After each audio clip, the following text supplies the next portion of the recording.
France ****. E-text prepared by Richard Lammers, Stephanie Bailey, and the Project Gutenberg online distributed proofreading team from images generously made available by the Bibliothèque Nationale de France, BNF/Gallica, at http://gallica.bnf.fr. Chateau and Country Life in France. By Mary King Waddington, author of Letters of a Diplomat's Wife and Italian Letters of a Diplomat's Wife. Illustrated. 1909. Illustration: A Country Wedding. Chateau Life 2. Country Visits 3. The Home of Lafayette 4. Winter at the Chateau v. Ceremonies and Festivals 6. Christmas in the Valois 7. A Racine Celebration 8. A Corner of Normandy 9. A Norman Town X. Norman Chateaus 11. Boulogne-sur-Mer, a country wedding, a fine old chateau. I loved to hear her play Beethoven and Handel. There were all sorts and kinds. Ferdinand. Merci, je vais bien. Long pauses when nobody seemed to have anything to say. Then he lighted a fire. I suggested that the whole chasse should adjourn to the chateau, some red-coated, some green, all with breeches and high muddy boots. Peasant women a visit at the chateau, soldiers at the chateau, the mayor and a nice, red-cheeked, wrinkled old woman were waiting for us. There was one handsome bit of old lace on a white nap for the altar. They were all streaming up the slippery hillside. All the children in procession passed. There was one poor old woman still gazing spellbound. L'établissement Bagnols de l'Orne in Domfront. Some of the old towers are converted into modern dwellings. Chateau de Lacy, entrance to Hotel of the Comte de Florian. Market women, Valognes old gateway. Valognes. Illustration: A fine old chateau. Chateau life.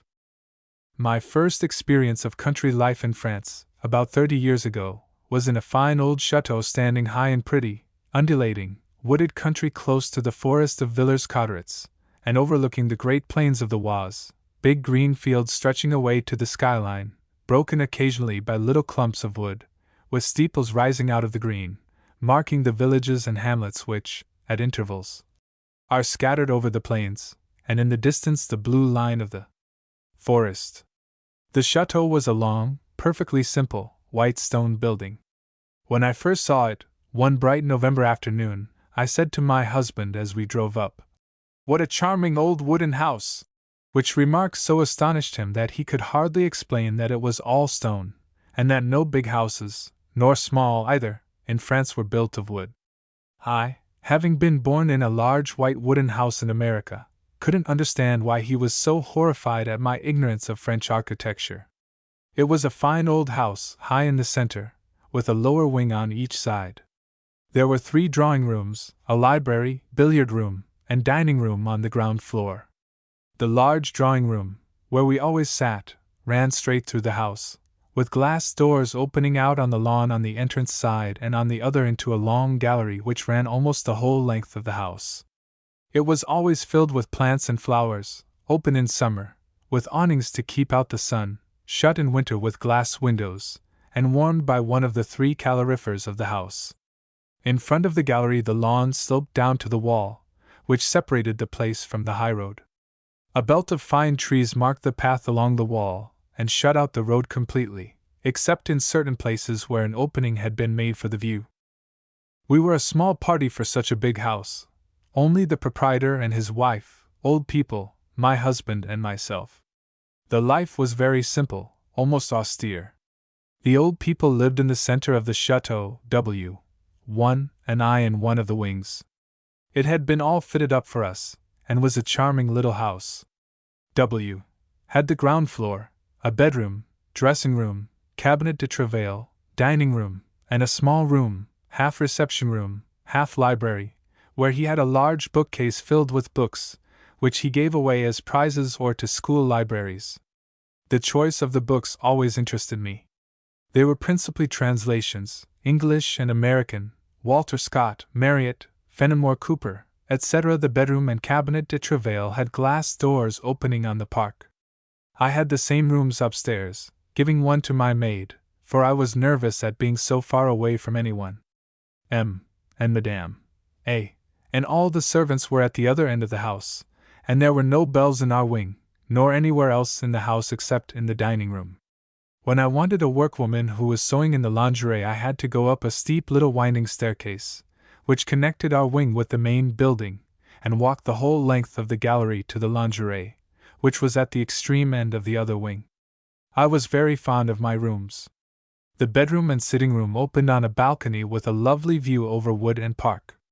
When I sat there in the morning with my petit déjeuner, cup of tea and roll, I could see all that went on in the place.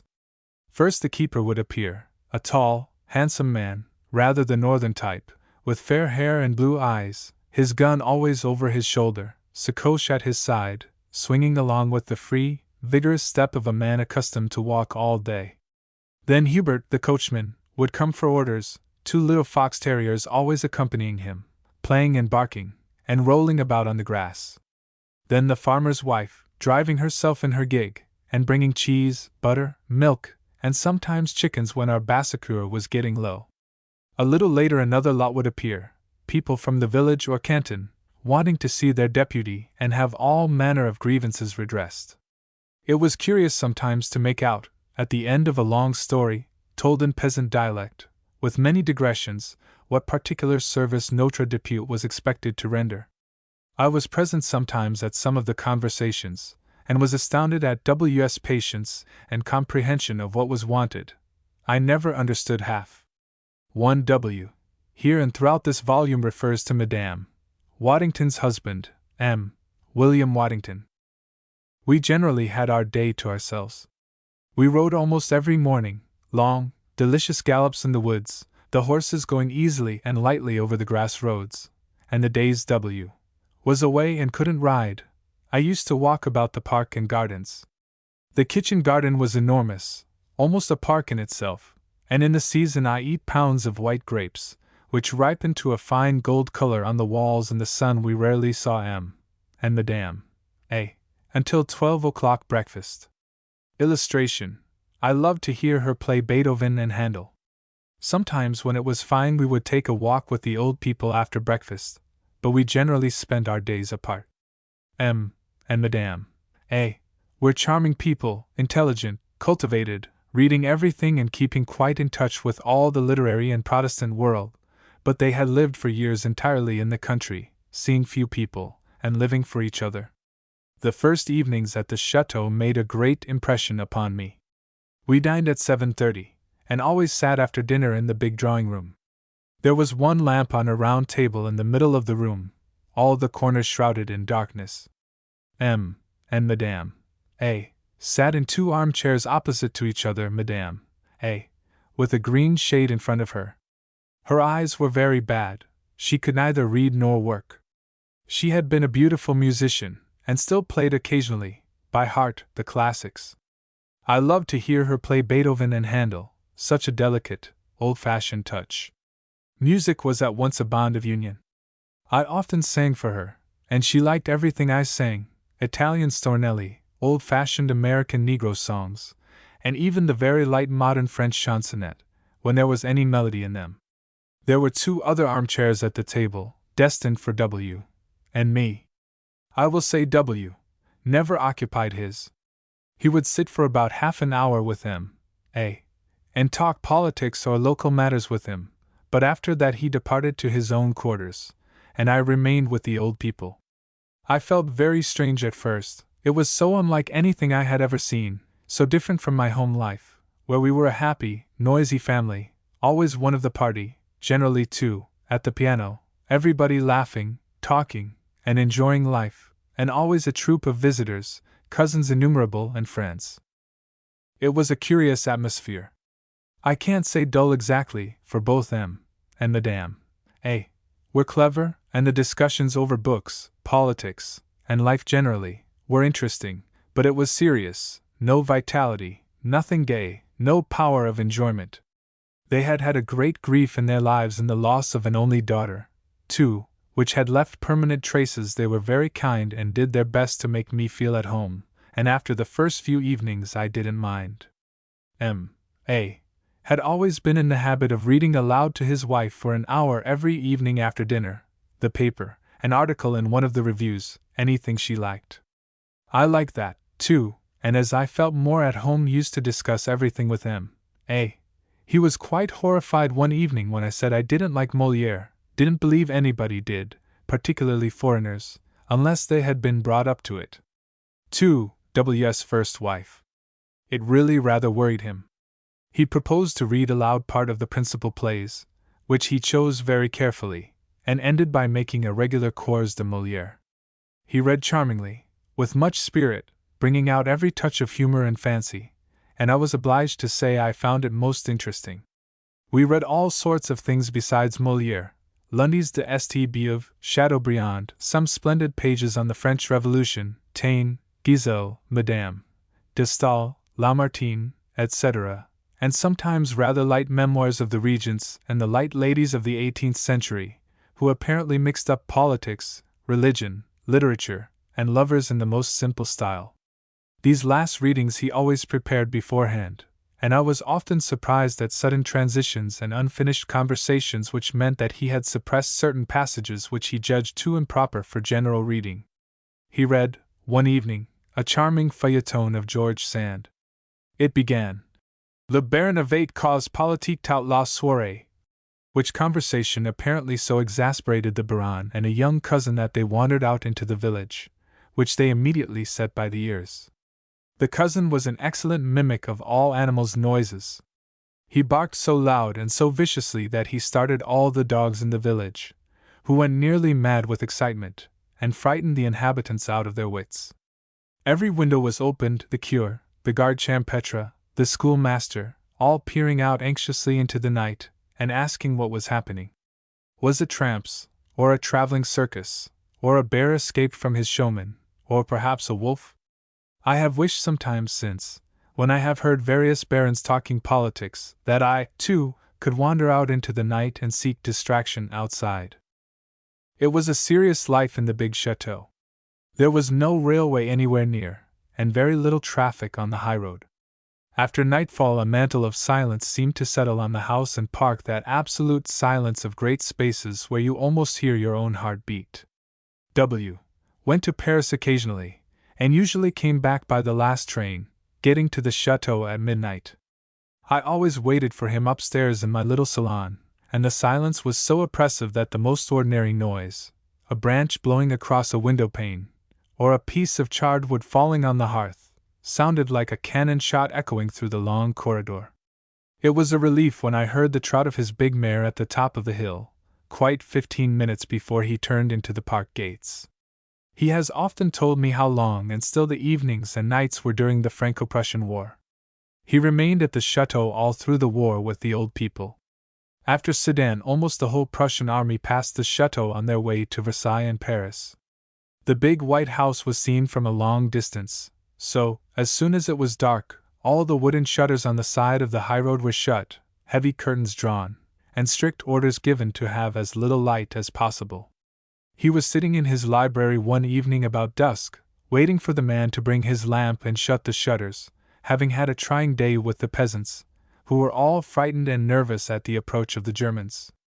He was quite absorbed in rather melancholy reflections when he suddenly felt that someone was looking in at the window. The library was on the ground floor, with doors and windows opening on the park. He rose quickly, going to the window, as he thought one of the village people wanted to speak to him, and was confronted by a pickelhaube and a round German face flattened against the window pane. He opened the window at once, and the man poured forth a torrent of German, which W. fortunately understood. While he was talking, W. saw forms, their muskets and helmets showing out quite distinctly in the half-light, crossing the lawn, and coming up some of the broad paths. It was a disagreeable sight, which he was destined to see many times. It was wonderful what exact information the Germans had. They knew all the roads, all the villages and little hamlets, the big chateaux, and most of the small mills and farms. There were still traces of the German occupation when I went to that part of the country, on some of the walls and houses marks in red paint. For preferred 12 manor. They generally wanted food and lodging, which they usually, not always, paid for. Wherever they found horses they took them, but M, A, and W had sent all theirs away except one saddle horse, which lived in a stable in the woods near the house. In Normandy, near Rouen, at my brother-in-law's place, they had German officers and soldiers quartered for a long time. They instantly took possession of horses and carriages, and my sister-in-law, toiling up a steep hill, would be passed by her own carriage and horses filled with German officers. However, on the whole, said the Germans, as a victorious invading army, behaved well, the officers always perfectly polite, and keeping their men in good order. They had all sorts and kinds at the chateau. They rarely remained long, used to appear at the gate in small bands of 4 or 5, with a sous-officier, who always asked to see either the proprietor or someone in authority. He said how many men and horses he wanted lodged and fed, and announced the arrival, a little later, of several officers to dine and sleep. They were always received by M.A. or W., and the same conversation took place every time. They were told the servant would show them their rooms, and their dinner would be served at any hour they wished. They replied that they would have the honor of waiting upon the ladies of the family as soon as they had made a little toilette and removed the dust of the route, and that they would be very happy to dine with the family at their habitual hour. They were then told that the ladies didn't receive, and that the family dined alone. They were always annoyed at that answer. As a rule they behaved well, but occasionally there would be some rough specimens among the officers. W. was coming home one day from his usual round just before nightfall, when he heard loud voices and a great commotion in the hall, M.A. and 1 or 2 German officers. The old man very quiet and dignified, the Germans most insulting, with threats of taking him off to prison. W. interfered at once, and learned from the irate officers what was the cause of the quarrel. They had asked for champagne, with the usual idea of foreigners that champagne flowed through all French chateaux, and M.A. had said there was none in the house. They knew better, as some of their men had seen champagne bottles in the cellar. W. said there was certainly a mistake, there was none in the house. They again became most insolent and threatening, said they would take them both to prison. W. suggested, wouldn't it be better to go down the cellar with him? Then they could see for themselves there was none. Accordingly they all adjourned to the cellar, and W. saw at once what had misled them, a quantity of bottles of eau de seidlitz, rather like champagne bottles in shape. They pointed triumphantly to these and asked what he meant by saying there was no champagne, and told their men to carry off the bottles. W. said again it was not champagne, he didn't believe they would like it. They were quite sure they had found a prize, and all took copious draughts of the water, with disastrous results, as they heard afterward from the servants. Later, during the armistice and Prussian occupation, there were soldiers quartered all around the chateau, and, of course, there were many distressing scenes. All our little village of Louvy, near our farm, had taken itself off to the woods. They were quite safe there, as the Prussians never came into the woods on account of the sharpshooters. W. said their camp was comfortable enough, they had all their household utensils, beds, blankets, donkeys, and goats, and could make fires in the clearing in the middle of the woods. They were mostly women and children, only a very few old men and young boys left. The poor things were terrified by the Germans and Bismarck, of whom they had made themselves an extraordinary picture. Monsieur Sate que Bismarck Tuesday tous les enfants pour trial ny8 plus de Francais. Monsieur knows that Bismarck kills all the children so that there shall be no more French. The boys kept W. in a fever. They had got some old guns, and were always hovering about on the edge of the wood, trying to have a shot at a German. He was very uncomfortable himself at one time during the armistice, for he was sending off parties of recruits to join one of the big corps d'armée in the neighborhood, and they all passed at the chateau to get their money and feuille de route, which was signed by him. He sent them off in small bands of 4 or 5, always through the woods, with a line to various keepers and farmers along the route, who could be trusted, and would help them to get on and find their way. Of course, if any one of them had been taken with W.'s signature and recommendation on him, the Germans would have made short work of W., which he was quite aware of. So every night for weeks his big black Irish horse Paddy was saddled and tied to a certain tree in one of the narrow alleys of the big park, the branches so thick and low that it was difficult to pass in broad daylight, and at night impossible, except for him who knew every inch of the ground. With 5 minutes' start, If the alarm had been given, he could have got away into his own woods, where he knew no one would follow him. Hubert, the old coachman, used often to talk to me about all that troubled time. When the weather was dark and stormy, he used to stay himself half the night, starting at every sound, and there are so many sounds in the woods at night, all sorts of wild birds and little animals that one never hears in the daytime. Sometimes a rabbit would dart out of a hole and whisk round a corner. Sometimes a big buse, sort of eagle, would fly out of a tree with great flapping of wings. Occasionally a wild cat with bright green eyes would come stealthily along, and then make a flying leap over the bushes. His nerves were so unstrung that every noise seemed a danger, and he had visions of Germans lying in ambush in the woods, waiting to pounce upon W. if he should appear. He said Paddy was so wise, seemed to know that he must be perfectly quiet, never kicked nor snorted. It was impossible to realize those dreadful days when we were riding and walking in the woods, so enchanting in the early summer, with thousands of lilies of the valley and periwinkles growing wild, and a beautiful blue flower, a sort of orchid. We used to turn all the village children into the woods, and they picked enormous bunches of lilies, which stood all over the chateau in china bowls. I loved the wood life at all seasons. I often made the round with W. and his keepers in the autumn when he was preparing a battue. The men were very keen about the game, knew the tracks of all the animals, showing me the long narrow rabbit tracks, running a long distance toward the quarries, which were full of rabbit holes, and the little delicate hoof marks of the chevril, roe deer, just where he had jumped across the road. The wild boar was easy to trace, little twigs broken, and ferns and leaves quite crushed, where he had passed. The wild boars and stags never stayed very long in our woods, went through merely to the forest of Villers-Cotterets, so it was most important to know the exact moment of their passage, and there was great pride and excitement when one was taken. Another interesting moment was when the Coupe de l'Année was being made. Parts of the woods were cut down regularly every year, certain squares marked off. The first day's work was the marking of the big trees along the alleys which were to remain, a broad red ring around the trunks being very conspicuous. Then came the thinning of the trees, cutting off the top branches, and that was really a curious sight.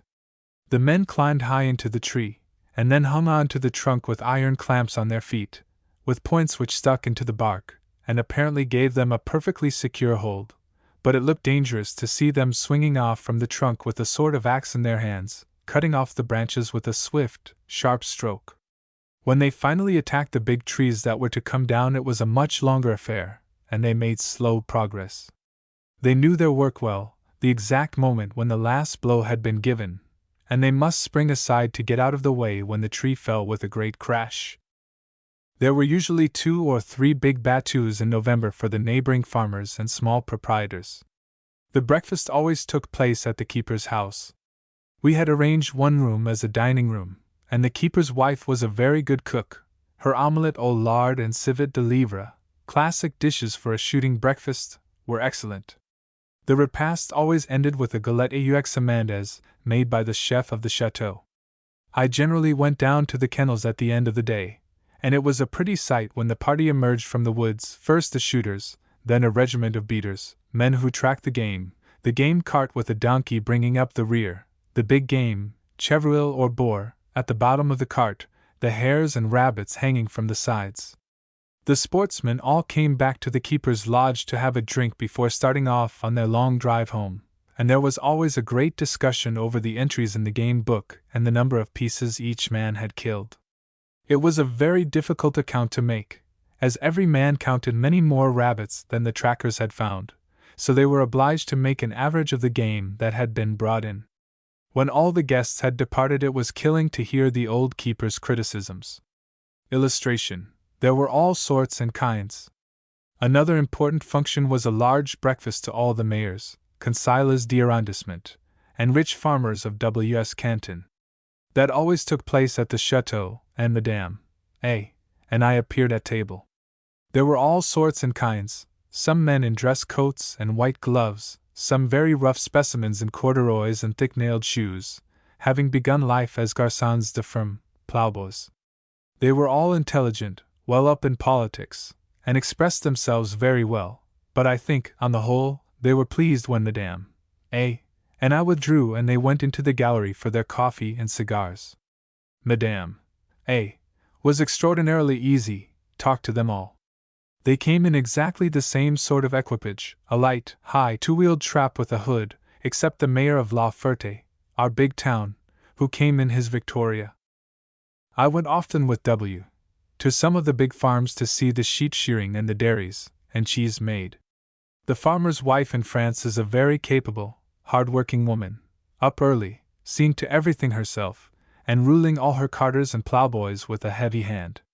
Once a week, on market day, she takes her cheeses to the market town, driving herself in her high gig, and several times I have seen some of them coming home with a cow tied to their wagon behind, which they had bought at the market.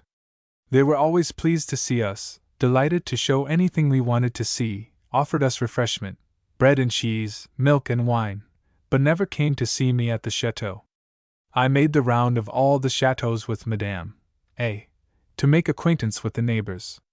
They were all rather far off, but I loved the long drives, almost always through the forest, which was quite beautiful in all seasons, changing like the sea. It was delightful in midsummer, the branches of the big trees almost meeting over our heads, making a perfect shade, and the long, straight, green alleys stretching away before us, as far as we could see.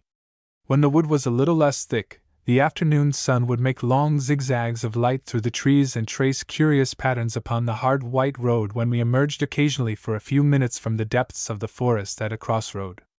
It was perfectly still, but summer stillness, when one hears the buzzing and fluttering wings of small birds and insects, and is conscious of life around one. The most beautiful time for the forest is, of course, in the autumn. October and November are lovely months, with the changing foliage, the red and yellow almost as vivid as in America, and always a foreground of moss and brown ferns, which grow very thick and high all through the forest. We used to drive sometimes over a thick carpet of red and yellow leaves, hardly hearing the horses' hoofs or the noise of the wheels, and when we turned our faces homeward toward the sunset there was really a glory of color in wood and sky. It was always curiously lonely. We rarely met anything or anyone, occasionally a group of woodcutters or boys exercising dogs and horses from the hunting stables of Villers-Cotterets. At long intervals we would come to a keeper's lodge, standing quite alone in the middle of the forest, generally near a carrefour where several roads met. There was always a small clearing, garden and kennels, and a perfectly comfortable house, but it must be a lonely life for the women when their husbands are off all day on their rounds. I asked one of them once, a pretty, smiling young woman who always came out when the carriage passed, with 3 or 4 children hanging to her skirts, if she was never afraid, being alone with small children and no possibility of help, if any drunkards or evilly disposed men came along. She said no, that tramps and vagabonds never came into the heart of the forest, and always kept clear of the keeper's house, as they never knew where he and his gun might be. She said she had had one awful night with a sick child. She was alone in the house with 2 other small children, almost babies, while her husband had to walk several miles to get a doctor. The long wait was terrible. I got to know all the keepers' wives on our side of the forest quite well, and it was always a great interest to them when we passed on horseback, so few women rode in that part of France in those days. Sometimes, when we were in the heart of the forest, a stag with wide-spreading antlers would bound across the road. Sometimes a pretty roebuck would come to the edge of the wood and gallop quickly back as we got near. We had a nice couple at the lodge, an old cavalry soldier who had been for years coachman at the chateau, and who had married a Scotch woman, nurse of one of the children. It was curious to see the tall, gaunt figure of the Scotchwoman, always dressed in a short linsey skirt, loose jacket, and white cap, in the midst of the chattering, excitable women of the village. She looked so unlike them. Our peasant women wear, too, a short, thick skirt, loose jacket, and worsted or knit stockings, but they all wear sabots and on their heads a turban made of bright-colored cotton. The older women, of course, the girls wear nothing on their heads. They become bent and wrinkled very soon, old women before their time, having worked always in the fields and carried heavy burdens on their backs. The Scotchwoman kept much to herself, and rarely left the park. But all the women came to her with their troubles. Nearly always the same story, the men spending their earnings on drink and the poor mothers toiling and striving from dawn till dark to give the little ones enough to eat. She was a strict Protestant, very taciturn and reserved, quite the type of the old Calvinist race who fought so hard against the Scarlet Woman, when the beautiful and unhappy Mary Stuart was reigning in Scotland and trying to rule her wild subjects. I often went to see her, and she would tell me of her first days at the chateau, where everything was so different from what she was accustomed to. She didn't tell me what Madame A. did, that she was a very handsome girl and all the men of the establishment fell in love with her. There were dramas of jealousy when she finally decided to marry the coachman. Our chef had learned how to make various English cakes in London, and whenever he made buns or a plum pudding we used to take some to her. She was a great reader, and we always kept the Times for her, and she and I sympathized with each other, two Anglo-Saxons married in France. Some of the traditions of the chateau were quite charming. I was sitting in the lodge one day talking to Madame Antoine, when the baker appeared with what seemed to me an extraordinary provision of bread. I said, "Does he leave the bread for the whole village with you?" "It is not for me, madam, it is for the trainers, tramps, who pass on the road." And she explained that all the chateaux gave a piece of bread and 2 sous to any wayfarer who asked for food. She cut the bread into good thick slices, and showed me a wooden bowl on the chimney, filled with 2 sous pieces. While I was there 2 men appeared at the big gates, which were always open in the day. They were strong young fellows carrying their bundles, and a sort of pitchfork slung over their shoulders. They looked weary and footsore, their shoes worn in holes. They asked for something to drink and some tobacco, didn't care very much for the water, which was all that Madame Antoine had to give them, but thanked her civilly enough for the bread and sous. The park wall was a good vantage ground to see all, and that wasn't much, that went on the high road. The diligence to mow passed twice a day, with a fine rattle of old wheels and chains, and cracking of whips. It went down the steep hill well enough, but coming up was quite another affair. All the passengers and the driver got out always, and even then it was difficult to get the heavy, cumbersome vehicle up the hill, in winter particularly, when the roads were muddy and slippery. The driver knew us all well, and was much interested in all that went on at the chateau. He often brought parcels, and occasionally people from the village who wanted to see W. Sometimes a blind piano tuner who came from Villers-Cotterets. He was very kind to the poor blind man, helped him down most carefully from the diligence, and always brought him through the park gates to the lodge, where he delivered him over to Antoine. It was curious to see the blind man at work. Once he had been led through the rooms, he was quite at home, found the pianos, fussed over the keys and the strings, exactly as if he saw everything. He tuned all the pianos in the country, and was much pleased to put his hands on one that wasn't 50 years old. I had brought down my new Erard. Sometimes a country wedding passed, and that was always a pretty sight. A marriage is always an important affair in France in every class of life. There are long discussions with all the members of the 2 families. The curé, the notary, the patron, if the young man is a workman, are all consulted, and there are as many negotiations and agreements in the most humble families as in the grand monde of the Faubourg Saint-Germain. Almost all French parents give a dot of some kind to their children, and whatever the sum is, either 500 francs or 2,000, it is always scrupulously paid over to the notary.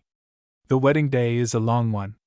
After the religious ceremony in the church, all the wedding party, members of the 2 families and a certain number of friends, adjourn to the hotel of the little town for a breakfast, which is long and most abundant. Then comes the crowning glory of the day, a country walk along the dusty highroad to some wood or meadow where they can spend the whole afternoon. It is pretty to see the little procession trudging along, the bride in all her wedding garments, white dress, white shoes, wreath, and veil, the groom in a dress coat, top hat, white cravat and waistcoat, with a white ribbon bow on his sleeve. Almost all the girls and young women are dressed in white or light colors. The mothers and grandmothers, the whole family turns out, in black with flowers in their bonnets. There is usually a fiddler walking ahead making most remarkable sounds on his old cracked instrument, and the younger members of the party take an occasional gallop along the road. They are generally very gay, there is much laughing, and from time to time a burst of song. It is always a mystery to me how the bride keeps her dress and petticoats so clean, but she does, with that extraordinary knack all Frenchwomen seem to have of holding up their skirts. They passed often under the wall of the chateau, for a favorite resting place was in our woods at the entrance of the Allée Verte, where it widens out a little. The moss makes a beautiful soft carpet, and the big trees give perfect shade. We heard sounds of merriment one day when we were passing, and we stopped to look on, from behind the bushes, where we couldn't be seen. There was quite a party assembled. The fiddler was playing some sort of country dance, and all the company, except the very old people, were dancing and singing, some of the men indulging in most wonderful steps and capers. The children were playing and running under the trees. One stout man was asleep, stretched out full length on the side of the road. I fancy his piquette, as they call the ordinary white wine of the country, had been too much for him. The bride and groom were strolling about a little apart from the others, quite happy and lover-like, his arm around her waist, she blushing and giggling. The gendarmes passed also very regularly. They always stopped and talked, had a drink with Antoine, and gave all the local news: how many braconniers, poachers, had been caught, how long they were to stay in prison, how some of the farmers' sheep had disappeared, no one knew how exactly. There were no more robbers. One day 2 of them passed, dragging a man between them who had evidently been struggling and fighting. His blouse was torn, and there was a great gash on his face. We were wildly excited, of course. They told us he was an old sinner, a poacher who had been in prison various times, but these last days, not contented with setting traps for the rabbits, he had set fire to some of the haystacks, and they had been hunting for him for some time. He looked a rough customer, had an ugly scowl on his face. One of the little hamlets near the chateau, on the canal, was a perfect nest of poachers, and I had continual struggles with the keepers when I gave clothes or blankets to the women and children. They said some of the women were as bad as the men, and that I ought not to encourage them to come up to the house and beg for food and clothing, that they sold all the little jackets and petticoats we gave them to the canal hands, also a bad lot, for brandy. I believe it was true in some cases, but in the middle of winter, with snow on the ground, we were hardly warm in the house with big fires everywhere. I couldn't send away women with 4 or 5 children, all insufficiently clothed and fed, most of them in cotton frocks with an old worn knit shawl around their shoulders, legs and arms bare and chapped, half frozen. Some of them lived in caverns or great holes in the rocks, really like beasts. On the road to La Ferté there was a big hole, there is no other word for it, in the bank where a whole family lived.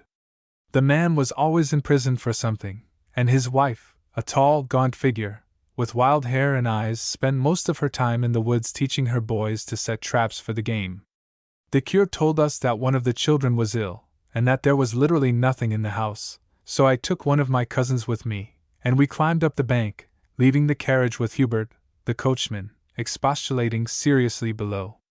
We came to a rickety old door which practically consisted of 2 rotten planks nailed together. It was ajar, clouds of black smoke poured out as we opened it, and it was some time before we could see anything. We finally made out a heap of filthy rags in one corner near a sort of fire made of charred pieces of black peat. 2 children, one a boy about 12 years old, was lying on the heap of rags, coughing his heart out. He hardly raised his head when we came in. Another child, a girl, some 2 years younger, was lying beside him, both of them frightfully thin and white. One saw nothing but great dark eyes in their faces. The mother was crouched on the floor close to the children. She hardly moved at first, and was really a terrifying object when she got up, half savage, scarcely clothed, a short petticoat and holes in a ragged bodice gaping open over her bare skin, no shoes or stockings, big black eyes set deep in her head, and a quantity of unkempt black hair. She looked enormous when she stood up, her head nearly touching the roof. I didn't feel very comfortable, but we were 2, and the carriage and Hubert within call. The woman was civil enough when she saw I had not come empty-handed. We took her some soup, bread, and milk. The children pounced upon the bread like little wild animals. The mother didn't touch anything while we were there, said she was glad to have the milk for the boy. I never saw human beings living in such utter filth and poverty. A crofter's cottage in Scotland, or an Irish hovel with the pigs and children all living together, was a palace compared to that awful hole. I remonstrated vigorously with W. and the mayor of La Ferté for allowing people to live in that way, like beasts, upon the high road, close to a perfectly prosperous country town. However, they were vagrants, couldn't live anywhere, for when we passed again, some days later, there was no one in the hole. The door had fallen down, there was no smoke coming out, and the neighbors told us the family had suddenly disappeared. The authorities then took up the matter, the holes were filled up, and no one was allowed to live in them. It really was too awful, like the dwellers in caves of primeval days. We didn't have many visits at the chateau, though we were so near Paris, only about an hour and a half by the express, but the old people had got accustomed to their quiet life, and visitors would have worried them. Sometimes a Protestant pastor would come down for 2 days. We had a nice visit once from M. de Pressens, father of the present deputy, one of the most charming, cultivated men one could imagine. He talked easily and naturally, using beautiful language. He was most interesting when he told us about the Commune, and all the horrors of that time in Paris. He was in the Tuileries when the mob sacked and burned the palace, saw the femmes de la Halle sitting on the brocade and satin sofas, saying, "C'est nous les princesses maintenant," saw the entrance of the troops from Versailles, and the quantity of innocent people shot who were merely standing looking on at the barricades, having never had a gun in their hands. The only thing I didn't like was his long extempore, to me familiar, prayers at night. I believe it is a habit in some old-fashioned French Protestant families to pray for each member of the family by name. I thought it was bad enough when he prayed for the new ménage just beginning their married life, that was us, that they might be spiritually guided to do their best for each other and their respective families.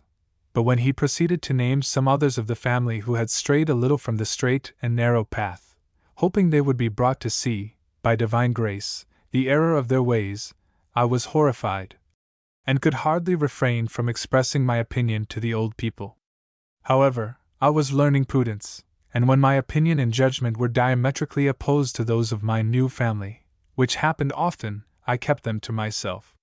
Sunday was strictly kept. There was no Protestant church anywhere near. We had a service in the morning in M.A.'s library. He read prayers and a short sermon, all the household appearing, as most of the servants were Swiss and Protestants. In the afternoon Madame A. had all the village children at the chateau.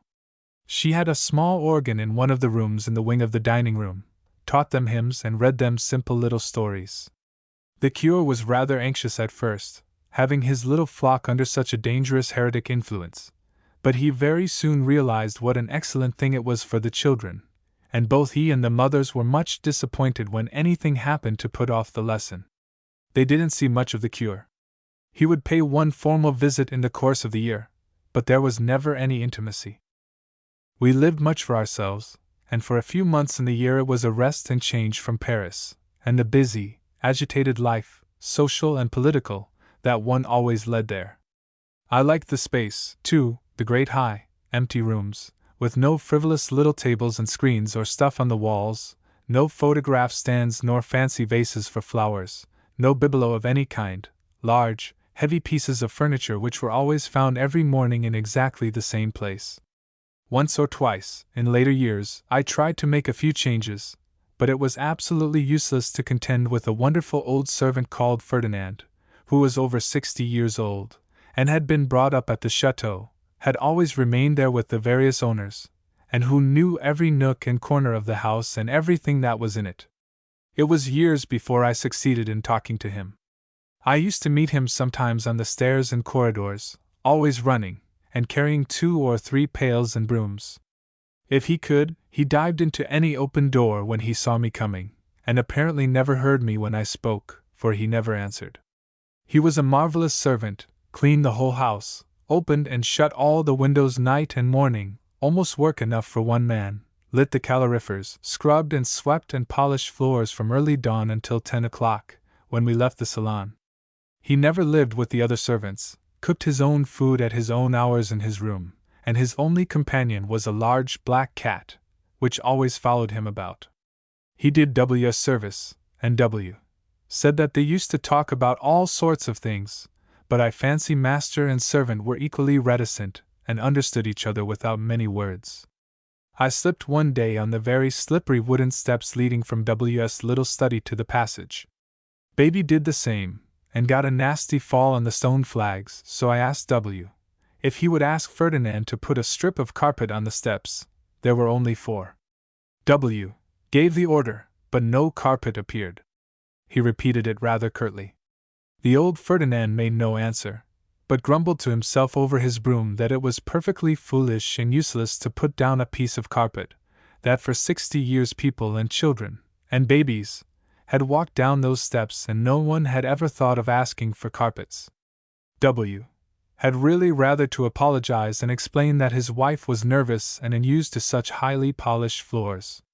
However, we became great friends afterward, Ferdinand and I, and when he understood how fond I was of the chateau, he didn't mind my deranging the furniture a little.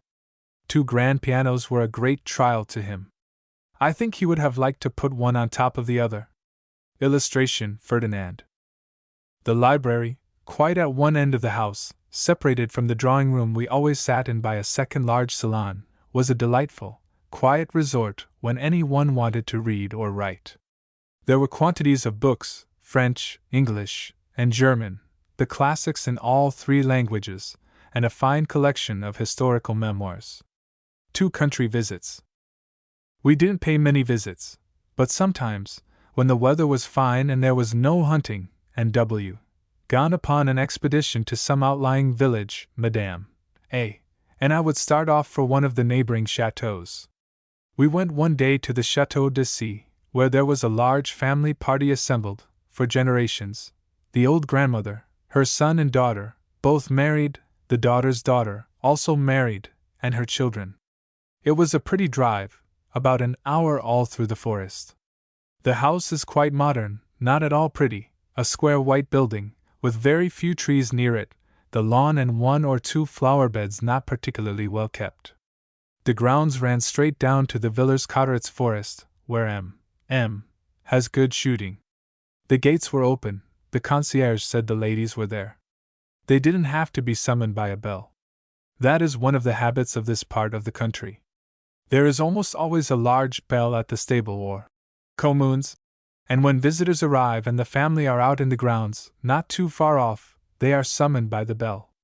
I was quite surprised one day at Bourneville, when we were in the woods at some little distance from the chateau, when we heard the bell, and my companion, a niece of Madame A., instantly turned back, saying, "That means there are visits, we must go back." We found all the ladies sitting working in a corner salon with big windows opening on the park. The old grandmother was knitting, but she was so straight and slight, with bright black eyes, that it wouldn't have seemed at all strange to see her bending over an embroidery frame like all the others. The other 3 ladies were each seated at an embroidery frame in the embrasures of the windows.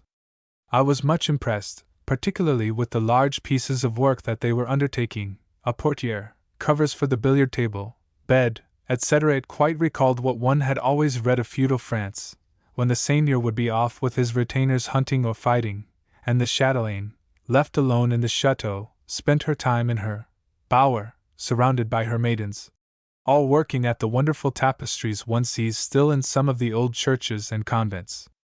I was never much given to work, but I made a mental resolve that I, too, would set up a frame in one of the drawing rooms at home, and had visions of yards of pale blue satin, all covered with wonderful flowers and animals, unrolling themselves under my skillful fingers, but I must confess that it remained a vision. I never got further than little crochet petticoats, which clothed every child in the village.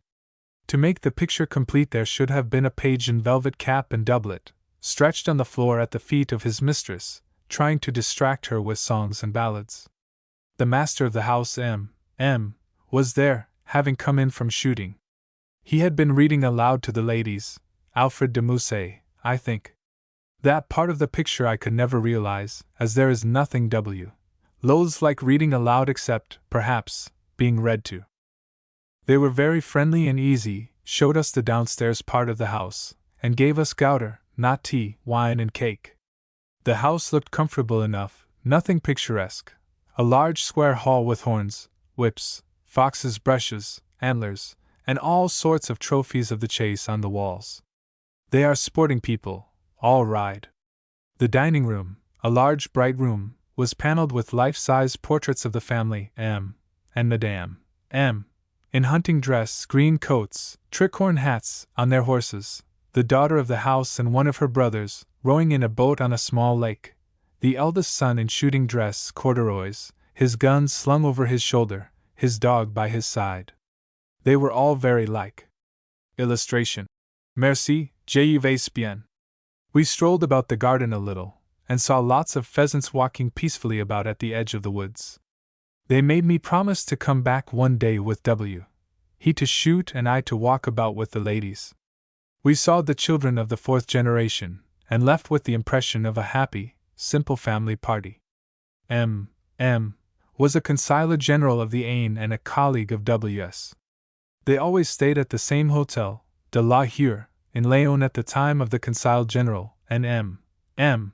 was much amused at first with W.'s baggage, a large bathtub, towels, for in small French provincial hotels towels were microscopic and few in number, and a package of tea, which was almost an unknown commodity in those days.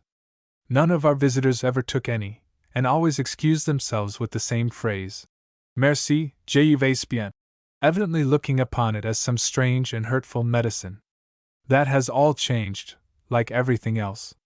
Now one finds tea not only at all the chateaux, with brioches and toasts, but even in all the hotels, but I wouldn't guarantee what we get there as ever having seen China or Ceylon, and it is still wiser to take chocolate or coffee, which is almost always good. We had a lovely drive back. The forest was beautiful in the waning light. As usual, we didn't meet any vehicle of any kind, and were quite excited when we saw a carriage approaching in the distance. However, it proved to be W. in his dog-cart. We passed through one or two little villages quite lost in the forest, always the same thing, one long, straggling street, with nobody in it, a large farm at one end and very often the church at the other. As it was late, the farm gates were all open, the cattle inside, teams of white oxen drinking out of a large trough. In a large farm near Burson there was much animation and conversation. All the beasts were in, oxen, cows, horses, chickens, and in one corner, a flock of geese. The poor little goose girl, a child about 10 years old with bright blue eyes and a pigtail like straw hanging down her back, was being scolded violently by the farmer's wife, who was presiding in person over the rentry of the animals, for having brought her geese home on a run. They wouldn't eat, and would certainly all be ill, and probably die before morning. There is a pretty little old chateau at Burson, the park, however, so shut in by high walls that one sees nothing in passing. W. had shot there once or twice in former years, but it has changed hands very often. Illustration. Long pauses when nobody seemed to have anything to say. Sometimes we paid more humble visits, not to chateaux, but to the principal people of the little country town near, from which we had all our provisions. We went to see the doctor's wife, the notary's wife, the mayor's wife, and the two schools, the asile or infant school, and the more important school for bigger girls. The old doctor was quite a character, had been for years in the country, knew everybody and everybody's private history.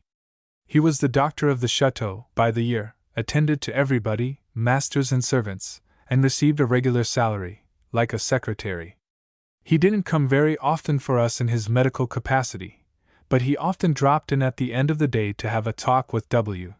The first time I saw him W. presented him to me, as un bon ami de la famille. I naturally put out my hand, which so astonished and disconcerted him, he barely touched the tips of my fingers, that I was rather bewildered. W. explained after he had gone that in that class of life in France they never shook hands with a lady, and that the poor man was very much embarrassed. He was very useful to W. as a political agent, as he was kind to the poor people and took small, or no, fees. They all loved him, and talked to him quite freely. His womenkind were very shy and provincial. I think our visits were a great trial to them. They always returned them most punctiliously, and came in all their best clothes. When we went to see them, we generally found them in short black skirts, and when they were no longer very young, with black caps, but they always had handsome silk dresses, velvet cloaks, and hats with flowers and feathers when they came to see us. Some of them took the cup of tea we offered, but they didn't know what to do with it, and sat on the edge of their chairs, looking quite miserable until we relieved them of the burden of the teacup. Madame A. was rather against the tea table. She preferred the old-fashioned tray handed around with wine and cakes, but I persuaded her to try, and after a little while she acknowledged that it was better to have the tea table brought in. It made a diversion. I got up to make the tea. Someone gave me a chair, someone else handed the cups. It made a little movement, and was not so stiff as when we all sat for over an hour on the same chairs making conversation. It is terrible to have to make conversation, and extraordinary how little one finds to say. We had always talked easily enough at home, but then things came more naturally, and even the violent family discussions were amusing, but my recollection of these French provincial visits is something awful. Everybody so polite, so stiff, and the long pauses when nobody seemed to have anything to say. I, of course, was a novelty, and a foreign element. They didn't quite know what to do with me. Even to Madame A. and I grew very fond of her, and she was invariably charming to me. I was something different. We had many talks on every possible subject during our long drives, and also in the winter afternoons. At first I had my tea always upstairs in my own little salon, which I loved, with the curtains drawn, a bright wood fire burning, and all my books about. But when I found that she sat alone in the big drawing-room, not able to occupy herself in any way, I asked her if I might order my tea there, and there were very few afternoons that I didn't sit with her when I was at home. She talked often about her early married life, winters in Cannes and in Paris, where they received a great deal, principally Protestants, and I fancy she sometimes regretted the interchange of ideas and the brilliant conversation she had been accustomed to, but she never said it. She was never tired of hearing about my early days in America, our family life, the extraordinary liberty of the young people, etc. We often talked over the religious question, and though we were both Protestants, we were as far apart almost as if one was a pagan. Protestantism in France always has seemed to me such a rigid form of worship, so little calculated to influence young people or draw them to church. The plain, bare churches with whitewashed walls, the long sermons and extempore prayers, speaking so much of the anger of God and the terrible punishments awaiting the sinner, the trials and sorrows that must come to all. I often think of a sermon I heard preached in one Protestant church, to the boys and girls who were making their first communion, all little things, the girls in their white frocks and long white veils, the boys with white waistcoats and white ribbons on their arms, making such a pretty group as they sat on the front benches listening hard to all the preacher said. I wondered that the young, earnest faces didn't suggest something to him besides the horrors of eternal punishment, the wickedness and temptations of the world they were going to face, but his only idea seemed to be that he must warn them of all the snares and temptations that were going to beset their paths. Madame A. couldn't understand my ideas when I said I loved the Episcopal service, the prayers and litany I had always heard, the Easter and Christmas hymns I had always sung, the carols, the anthems, the great organ, the flowers at Easter, the greens at Christmas. All that seemed to her to be a false sentiment appealing to the senses and imagination. But if it brings people to church, and the beautiful music elevates them and raises their thoughts to higher things, that is not religion. Real religion means the prayer of St. Chrysostom, where 2 or 3 are gathered together in my name, I will grant their requests. That is very well for really religious, strong people who think out their religion and don't care for any outward expression of it, but for weaker souls who want to be helped, and who are helped by the beautiful music and the familiar prayers, surely it is better to give them something that brings them to church and makes them better men and women than to frighten them away with such strict, uncompromising doctrines. No. That is only sentiment, not real religious feeling. I don't think we ever understood each other any better on that subject, and we discussed it so often. Madame A., with whom I made my round of calls at the neighboring chateaux, was a charming companion. She had lived a great deal in Paris, in the Protestant coterie, which was very intellectual and cultivated. The salons of the Duchesse de Broglie, Madames de Staël, de Haussonville, Guizot, were most interesting and recherches, very exclusive and very serious, but a center for all political and literary talk. I have often heard my husband say some of the best talkers in society étaient informés dans ces salons, where, as young men, they listened modestly to all the brilliant conversation going on around them. It was an exception when we found anyone at home when we called in the neighborhood, and when we did, it was evident that afternoon visits were a rarity. We did get in one cold November afternoon, and our visit was a sample of many others that we paid. The door was opened by a footman struggling into his coat, with a handful of faggots in his arms. He ushered us through several bare, stiff, cold rooms, proportions handsome enough, to a smaller salon, which the family usually occupied. Then he lighted a fire, which consisted principally of smoke, and went to summon his mistress. The living room was just as bare and stiff as the others, no trace of anything that looked like habitation or what we should consider comfort, no books nor work nor flowers, that, however, is comparatively recent in France. I remember quite well Madame Casimir Perrier telling me that when she went with her husband to St. Petersburg about 50 years ago, one of the things that struck her most in the Russian salons was the quantity of green plants and cut flowers. She had never seen them in France. There were often fine pictures, tapestries, and furniture, all the chairs in a row against the wall. Illustration. Then he lighted a fire. Our visits were always long, as most of the chateaux were at a certain distance, and we were obliged to stay an hour and a half, sometimes longer, to rest the horses. It was before the days of 5 o'clock tea. A tray was brought in with sweet wine, Malaga or vin de Chypre, and cakes, ladies' fingers, which evidently had figured often before on similar occasions. Conversation languished sometimes, though Madame A. was wonderful, talking so easily about everything. In the smaller places, when people rarely went to Paris, it ran always in the same grooves: the woods, the hunting, very good in the Villers-Cotteret's forest, the schoolmaster, so difficult to get proper books for the children to read, the cure, and all local gossip, and as much about the iniquities of the Republic as could be said before the wife of a Republican senator. Wherever we went, even to the largest chateaux, where the family went to Paris for the season, the talk was almost entirely confined to France and French interests. Books, politics, music, people, nothing existed apparently au-delà de frontières. America was an unknown quantity. It was strange to see intelligent people living in the world so curiously indifferent as to what went on in other countries. At first I used to talk a little about America and Rome, where I had lived many years and at such an interesting time, the last days of Pio IX and the transformation of the old superstitious papal Rome to the capital of young Italy. But I soon realized that it didn't interest anyone, and by degrees I learned to talk like all the rest.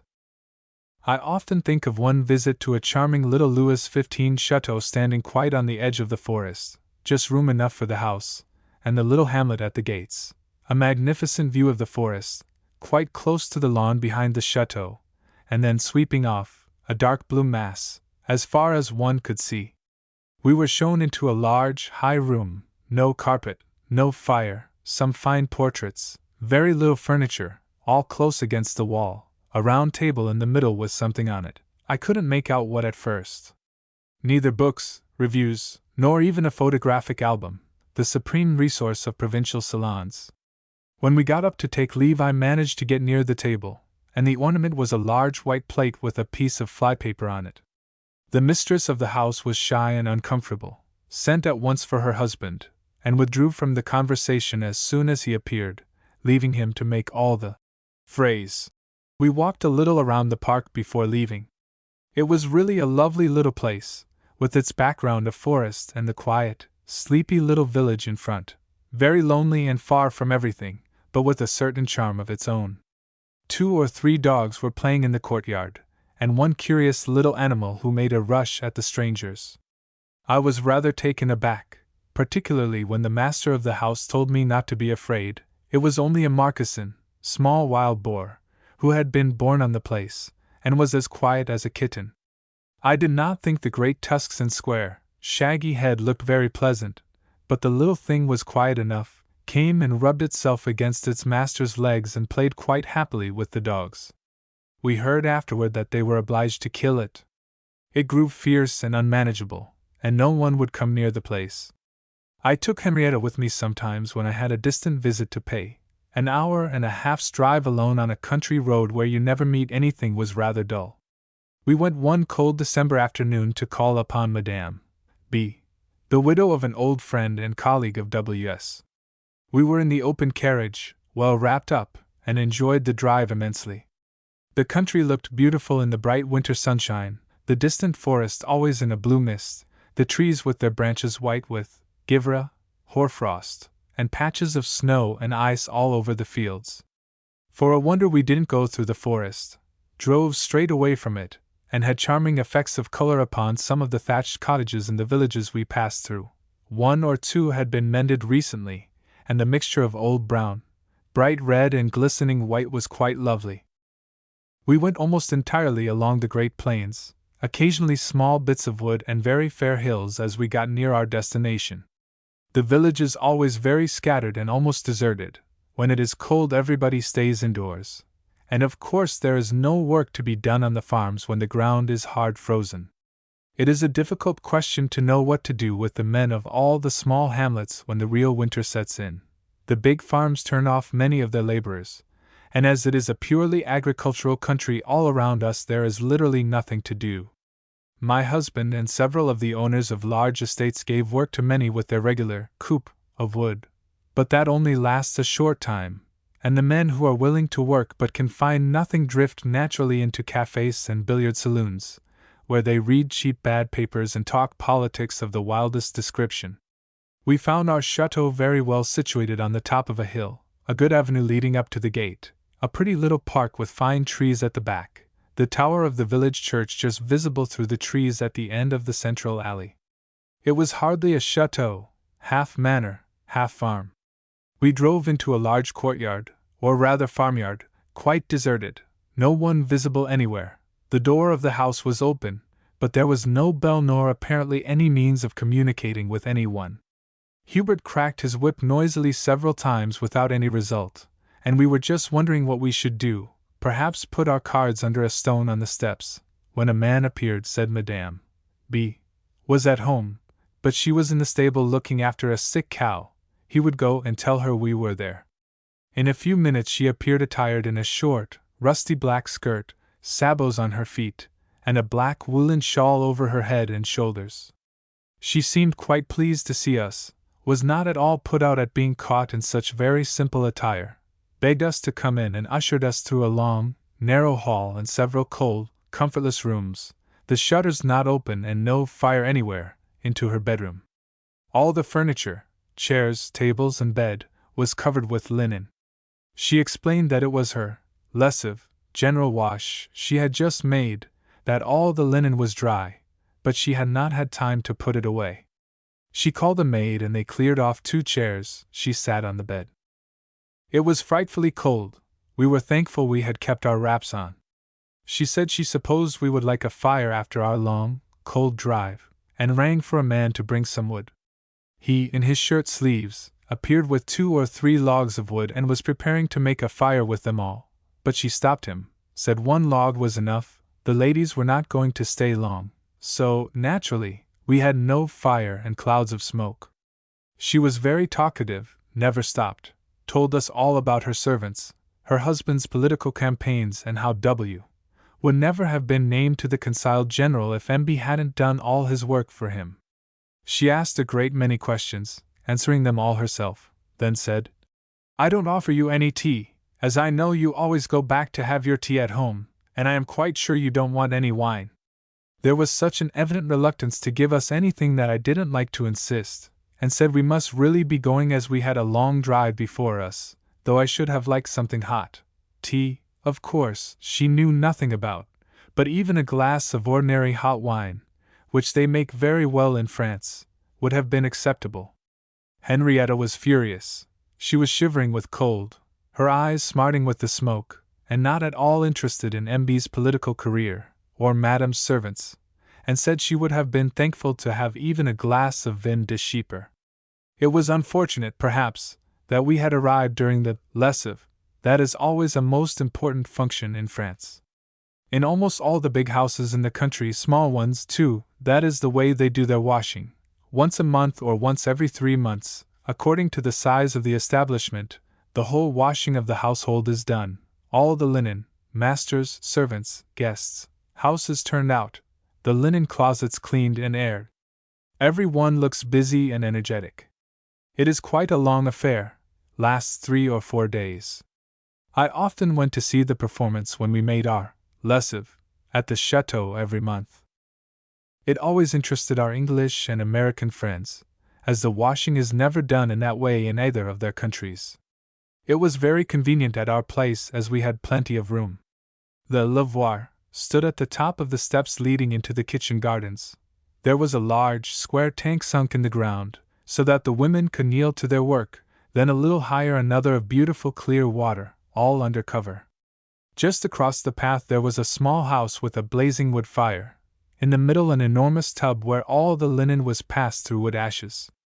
There were 4 lessivieuses, washerwomen, sturdy peasant women with very short skirts, sabots, and turbans, made of blue and white checked calico, on their heads, their strong red arms bared above the elbow. The Mère Mitchen, the eldest of the 4, directed everything and kept them well at work, allowed very little talking. They generally chatter when they are washing and very often quarrel. When they are washing at the public lavoir, in the village one hears their shrill voices from a great distance. Our Lingera, Madame Hubert, superintended the whole operation. She was very keen about it, and remonstrated vigorously when they slapped the linen too hard sometimes with the little flat sticks, like spades, they use. The linen all came out beautifully white and smooth, hadn't the yellow look that all city-washed clothes have. I think Madame B. was very glad to get rid of us, and to begin folding her linen and putting it back in the big wooden wardrobes that one sees everywhere in France. Some of the old Norman wardrobes, with handsome brass locks and beautifully carved doors, are real works of art, very difficult to get and very expensive. 50 years ago the peasant did not understand the value of such a meuble, and parted with it easily. But now, with railways everywhere and strangers and bric-a-brac people always on the lookout for a really old piece of furniture, they understand quite well that they possess a treasure and exact its full value. Our drive back was rather shorter, downhill almost all the way, the horses going along at a good steady trot, knowing they were going home. When we drew up at our own door, Hubert remarked respectfully that he thought it was the first time that Madame and Mademoiselle had ever been received by a lady in sabots. We wondered afterward if she had personally attended to the cow, in the way of poulticing or rubbing it. She certainly didn't wash her hands afterward, and it rather reminded me of one of Charles de Bunson's stories when he was Secretary of Legation at Turin. In the summer they took a villa in the country just out of the town and had frequent visitors to lunch or dinner. One day 2 of their friends, Italians, had spent the whole day with them, had walked in the garden, picked fruit and flowers, played with the child and the dogs and the pony, and as they were coming back to the house for dinner, Charles suggested that they might like to come up to his dressing room and wash their hands before dinner, to which one of them replied, "Grazie, non mi sporco facilmente." Literal translation: "Thanks, I don't dirty myself easily," and declined the offer of soap and water. We paid 2 or 3 visits one year to the neighboring chateaux, and had one very pleasant afternoon at the Chateau de Pignon, belonging to the Corval family. W. had known the late proprietor, the Vicomte de Corval, very well. They had been colleagues of the Consul General of the Aisne, were both very fond of the country and country life, and used to have long talks in the evening, when the work of the day was over, about plantation, cutting down trees, preservation of game, etc. Without these talks, I think W. would have found the evenings at the primitive little Hotel de la Hure, at Léon, rather tedious. The chateau is not very old, and has no historic interest. It was built by a Monsieur Dubois, Vicomte de Corval, at the end of the 17th century. He lived at first in the old feudal chateau of which nothing now remains. Already times were changing. The thick walls, massive towers, high, narrow windows, almost slits, and deep moat, which were necessary in the old troubled days, when all isolated chateaux might be called upon, at any time, to defend themselves from sudden attack, had given way to the larger and more spacious residences of which Mansard, the famous architect of Louis XIV, has left so many chefs d'oeuvre. It was to Mansard that M.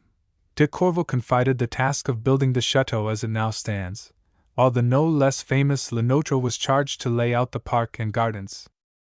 It was an easy journey from Ville to Pignon.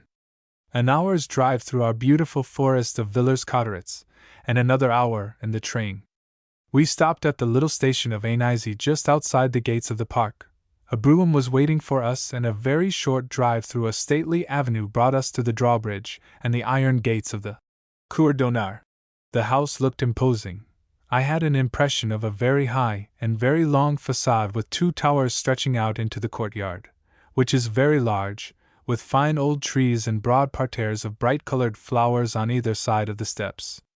There was a wide moat of running water, the banks covered with shrubs and flowers. The flowers were principally salvias and chrysanthemums, as it was late in the season, but they made a warm bit of color. The house stands low, as do all houses surrounded by a moat, but the park rises a little directly behind it, and there is a fine background of wood. We drew up at a flight of broad, shallow steps. The doors were open. There were 3 or 4 footmen in the anteroom. While we were taking off our wraps, Madame de Courville appeared. She was short, stout, dressed in black, with that terrible black cap which all widows wear in France, so different from the white cap and soft white muslin collar and cuffs we are accustomed to. She had a charming, easy manner and looked very intelligent and capable. It seems she managed the property extremely well, made the tour of the house, woods and garden every day with her regisseur. W. had the highest opinion of her business capacity, said she knew the exact market value of everything on the place, from an old tree that must be cut down for timber to the cheeses the farmer's wife made and sold at the Soissons market. She suggested that I should come upstairs to leave my heavy coat. We went up a broad stone staircase, the walls covered with pictures and engravings, one beautiful portrait of her daughter, the Marquise de Chapenay, on horseback. There were handsome carved chests and china vases on the landing, which opened on a splendid long gallery, very high and light, bedrooms on one side, on the other big windows, 10 or 12, I should think, looking over the park and gardens. She took me to a large, comfortable room, bright wood fire blazing, and a pretty little dressing room opening out of it, furnished in a gay, old-fashioned pattern of chintz. She said breakfast would be ready in 10 minutes, supposed I could find my way down, and left me to my own devices. I found the family assembled in the drawing-room. For women, Madame de Courville and her daughter, the Marquise de Chapenay, a tall handsome woman, and 2 other ladies of a certain age. I did not catch their names, but they looked like all the old ladies one always sees in a country house in France. I should think they were cousins or habitués of the chateau, as they each had their embroidery frame and one a little dog. I am haunted by the embroidery frames. I am sure I shall end my days in a black cap, bending over a frame making portieres or a piano cover. We breakfasted in a large square dining room running straight through the house, windows on each side. The room was all in wood paneling, light gray, the sun streaming in through the windows. Madame de Courville put W. on her right, me on her other side. We had an excellent breakfast, which we appreciated after our early start. There was handsome old silver on the table and sideboard, which is a rare thing in France, as almost all the silver was melted during the Revolution. Both Madame de Courville and her daughter were very easy and animated. The Marquise de Chapenay told me she had known W. for years, that in the old days before he became such a busy man and so engrossed in politics he used to read Alfred de Musset to her, in her atelier, while she painted. She supposed he read now to me, which he certainly never did, as he always told me he hated reading aloud. They talked politics, of course, but their opinions were the classic Faubourg St. opinions. A republic totally unfitted for France and the French, none of the gentlemen in France really republican at heart. With evidently a few exceptions, W.'s English blood and education having, of course, influenced him. As soon as breakfast was over, one of the windows on the side of the moat was opened, and we all gave bread to the carp, handed to us by the butler, small square pieces of bread in a straw basket. It was funny to see the fish appear as soon as the window was opened. Some of them were enormous and very old. It seems they lived to a great age. A guardian of the palace at Fontainebleau always shows one to tourists, who is supposed to have been fed by the Emperor Napoleon. Those of Pinion knew all about it, lifting their brown heads out of the water and never missing their piece of bread. We went back to the drawing room for coffee, passing through the billiard room, where there are some good pictures.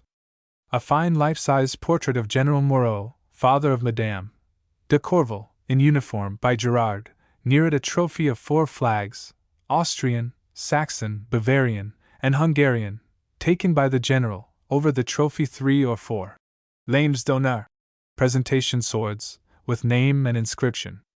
There are also some pretty women's portraits in pastel, very delicate colors in old-fashioned oval frames, quite charming. The drawing-room was a very handsome room, also paneled in light gray carved wood, the furniture rather heavy and massive, curtains and coverings of thick, bright flowered velvet, but it looked suitable in that high old-fashioned room. Light modern furniture would have been out of place. As soon as we had finished our coffee we went for a walk, not the 2 old ladies, who settled down at once to their embroidery frames. One of them showed me her work, really quite beautiful, a church ornament of some kind, a painted Madonna on a ground of white satin. She was covering the whole ground with heavy gold embroidery, so thick it looked like mosaic. The park is splendid, a real domain, all the paths and alleys beautifully kept and every description of tree. M. de Corville was always trying experiments with foreign trees and shrubs and apparently most successfully. I think the park would have been charming in its natural state, as there was a pretty little river running through the grounds and some tangles of bushes and rocks that looked quite wild. It might have been in the middle of the forest, but everything had been done to assist nature. There were a piste d'eau, cascades, little bridges thrown over the river in picturesque spots, and on the highest point a tower, donjon, which was most effective, looked quite the old feudal towers of which so few remain now. They were used as watch-towers, as a sentinel posted on the top could see a great distance over the plains and give warning of the approach of the enemy. As the day was fine, no mist, we had a beautiful view from the top, seeing plainly the great round tower of Coucy, the finest ruin in France. The others made out quite well the towers of the Léon Cathedral, but those I couldn't distinguish, seeing merely a dark spot on the horizon which might have been a passing cloud. Coming back we crossed the Allée des Suppers, which has its legend like so many others in this country. It was called the Allée des Suppers on account of the tragedy that took place there.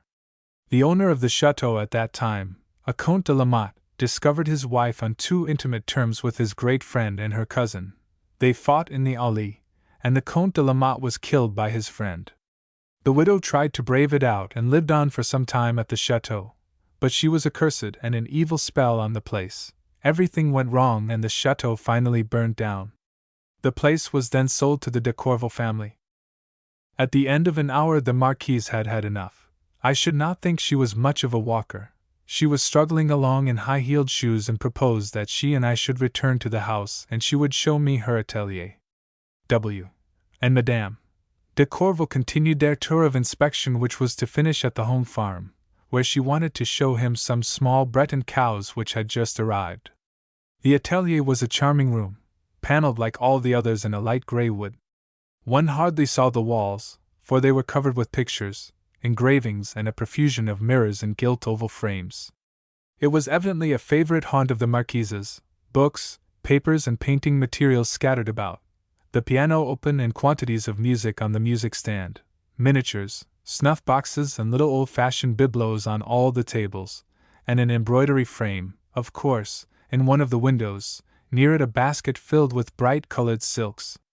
The miniatures were, almost all, portraits of de Corvilles of every age and in every possible costume: shepherdesses, court ladies of the time of Louis XV, La Belle Ferronnière with the jewel on her forehead, men in armor with fine, strongly marked faces. They must have been a handsome race. It is a pity there is no son to carry on the name. One daughter-in-law had no children. The other one, born an American, Mary Ray of New York, had only one daughter, the present Princess de Poix, to whom Pinion now belongs. We played a little, four hands, the classics, of course. All French women of that generation who played at all were brought up on strictly classical music. She had a pretty, delicate, old-fashioned touch. Her playing reminded me of Madame A.S. When it was too dark to see any more, we sat by the fire and talked till the others came in. She asked a great deal about my new life in Paris, feared I would find it stiff and dull after the easy, happy family life I had been accustomed to. I said it was very different, of course, but there was much that was interesting, only I did not know the people well enough yet to appreciate the stories they were always telling about each other, also that I had made several gaffes, quite innocently. I told her one which amused her very much, though she could not imagine how I ever could have said it. It was the first year of my marriage. We were dining in an Orleanist house, almost all the company royalists and intimate friends of the Orleans princes, and 3 or 4 moderate, very moderate Republicans like us. It was the 20th of January, and the women were all talking about a ball they were going to the next night, 21st of January, anniversary of the death of Louis XVI. They supposed they must wear mourning, such a bore. Still, on account of the Comtesse de Paris and the Orleans family generally, they thought they must do it, upon which I asked, really very much astonished, on account of the Orleans family? But did not the Duc d'Orleans vote the king's execution? There was an awful silence, and then M. Leoncey, one of the cleverest and most delightful men of his time, remarked, with a twinkle in his eye, "Ma foi, je crois que Madame Waddington a raison." There was a sort of nervous laugh, and the conversation was changed. W. was much annoyed with me. A foreigner so recently married, throwing down the gauntlet in that way. I assured him I had no purpose of any kind. I merely said what I thought, which is evidently unwise. Madame de Chapenay said she was afraid I would find it very difficult sometimes. French people, in society at least, were so excited against the Republic, anti-religious feeling, etc. It must be very painful for you. I don't think so. You see, I am American, Republican, and a Protestant. My point of view must be very different from that of a Frenchwoman and a Catholic. She was very charming, however, intelligent, cultivated, speaking beautiful French with a pretty carefully trained voice, English just as well. We spoke the 2 languages going from one to the other without knowing why. I was quite sorry when we were summoned to tea. The room looked so pretty in the twilight, the light from the fire danced all over the pictures and gilt frames of the mirrors, leaving the corners quite in shadow. The curtains were not drawn, and we saw the darkness creeping up over the lawn. Quite at the edge of the wood the band of white mist was rising, which we loved to see in our part of the country, as it always means a fine day for the morrow. We had a cheery tea. W. and Madame de Corville had made a long journey, and W. quite approved of all the changes and new acquisitions she had made, particularly the little Breton cows. We left rather hurriedly, as we had just time to catch our train. Our last glimpse of the chateau as we looked back from the turn in the avenue was charming. There were lights in almost all the windows, which were reflected in the moat. The moon was rising over the woods at the back, and every tower and cornice of the enormous pile stood out sharply in the cold, clear light. We didn't move often once we were settled in the chateau for the autumn. It was very difficult to get W. away from his books and coins and his woods, but occasionally a shooting party tempted him.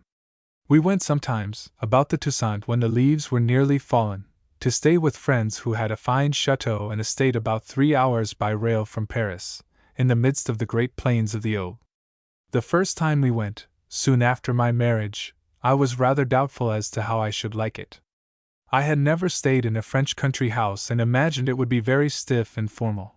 However, the invitation was for 3 days, 2 days of shooting and 1 of rest, and I thought that I could get through without being too homesick. We arrived about 4:30 for tea. The journey from Paris was through just the same uninteresting country one always sees when leaving by the Gare de l'Est. I think it is the ugliest sortie of all Paris. As we got near the Chateau, the Seine appeared, winding in and out of the meadows in very leisurely fashion. We just saw the house from the train, standing rather low. The station is at the park gates. In fact, the railway and the canal run through the property. 2 carriages were waiting, we were not the only guests, and a covered cart for the maids and baggage. A short drive through a fine avenue of big trees skirting broad lawns brought us to the house, which looked very imposing with its long facade and rows of lighted windows. We drove through arcades covered with ivy into a very large courtyard, the Chateau stables and communes taking 3 sides. There was a piston at one end, a colombier at the other. There was no perron or stately entrance. In one corner a covered porch, rather like what one sees in England, shut in with glass door and windows and filled with plants, a good many chrysanthemums, which made a great mass of color. The hall doors were wide open as the carriage drove up, Monsieur A. and his wife waiting for us just inside, Madame A. his mother, the mistress of the chateau, at the door of the salon. We went into a large, high hall, well lighted, a bright fire burning, plenty of servants. It looked most cheerful and comfortable on a dark November afternoon. We left our wraps in the hall, and went straight into the drawing room. I have been there so often since that I hardly remember my first impression. It was a corner room, high ceiling, big windows, and fine tapestries on the walls, some of them with a pink ground, very unusual, and much envied and admired by all art collectors. Madame A. told me she found them all rolled up in a bundle in the garret when she married. A tea table was standing before the sofa, and various people working and having their tea. We were not a large party, Comte and Comtesse de B., she a daughter of the house, and 3 or 4 men, deputies and senators, all political. They counted 8 guns. We sat there about half an hour, then there was a general move, and young Madame A. showed us our rooms, which were most comfortable, fires burning, lamps lighted. She told us dinner was at 7:30, the first bell would ring at 7. I was the only lady besides the family. I told my maid to ask some of the others what their mistresses were going to wear. She said ordinary evening dress, with natural flowers in their hair, and that I would receive a small bouquet, which I did, only as I never wear anything in my hair, I put them on my corsage, which did just as well. The dinner was pleasant, the dining room a fine, large hall, had been stables, with a fireplace at each end, and big windows giving on the courtyard. It was so large that the dinner table, we were 14, seemed lost in space. The talk was almost exclusively political and amusing enough. All the men were, or had been, deputies, and every possible question was discussed. Madame A. was charming, very intelligent, and animated, having lived all her life with clever people, and having taken part in all the changes that France has gone through in the last 50 years. She had been a widow for about 2 years when I first stayed there, and it was pretty to see her children with her. Her 2 sons, one married, the other a young officer, were so respectful and fond of their mother, and her daughter perfectly devoted to her. The men all went off to smoke after coffee, and we women were left to ourselves for quite a long time. The 3 ladies all had work, knitting or crochet, and were making little garments, brassieres, and petticoats, for all the village children. They were quite surprised that I had nothing and said they would teach me to crochet. The evening was not very long after the men came back. Some remained in the billiard room, which opens out of the salon, and played coquinet, a favorite French game. We heard violent discussions as to the placing of the balls, and someone asked for a yard measure, to be quite sure the count was correct. Before we broke up, M.A. announced the program for the next day. Breakfast for all the men at 8 o'clock in the dining room, and an immediate start for the woods.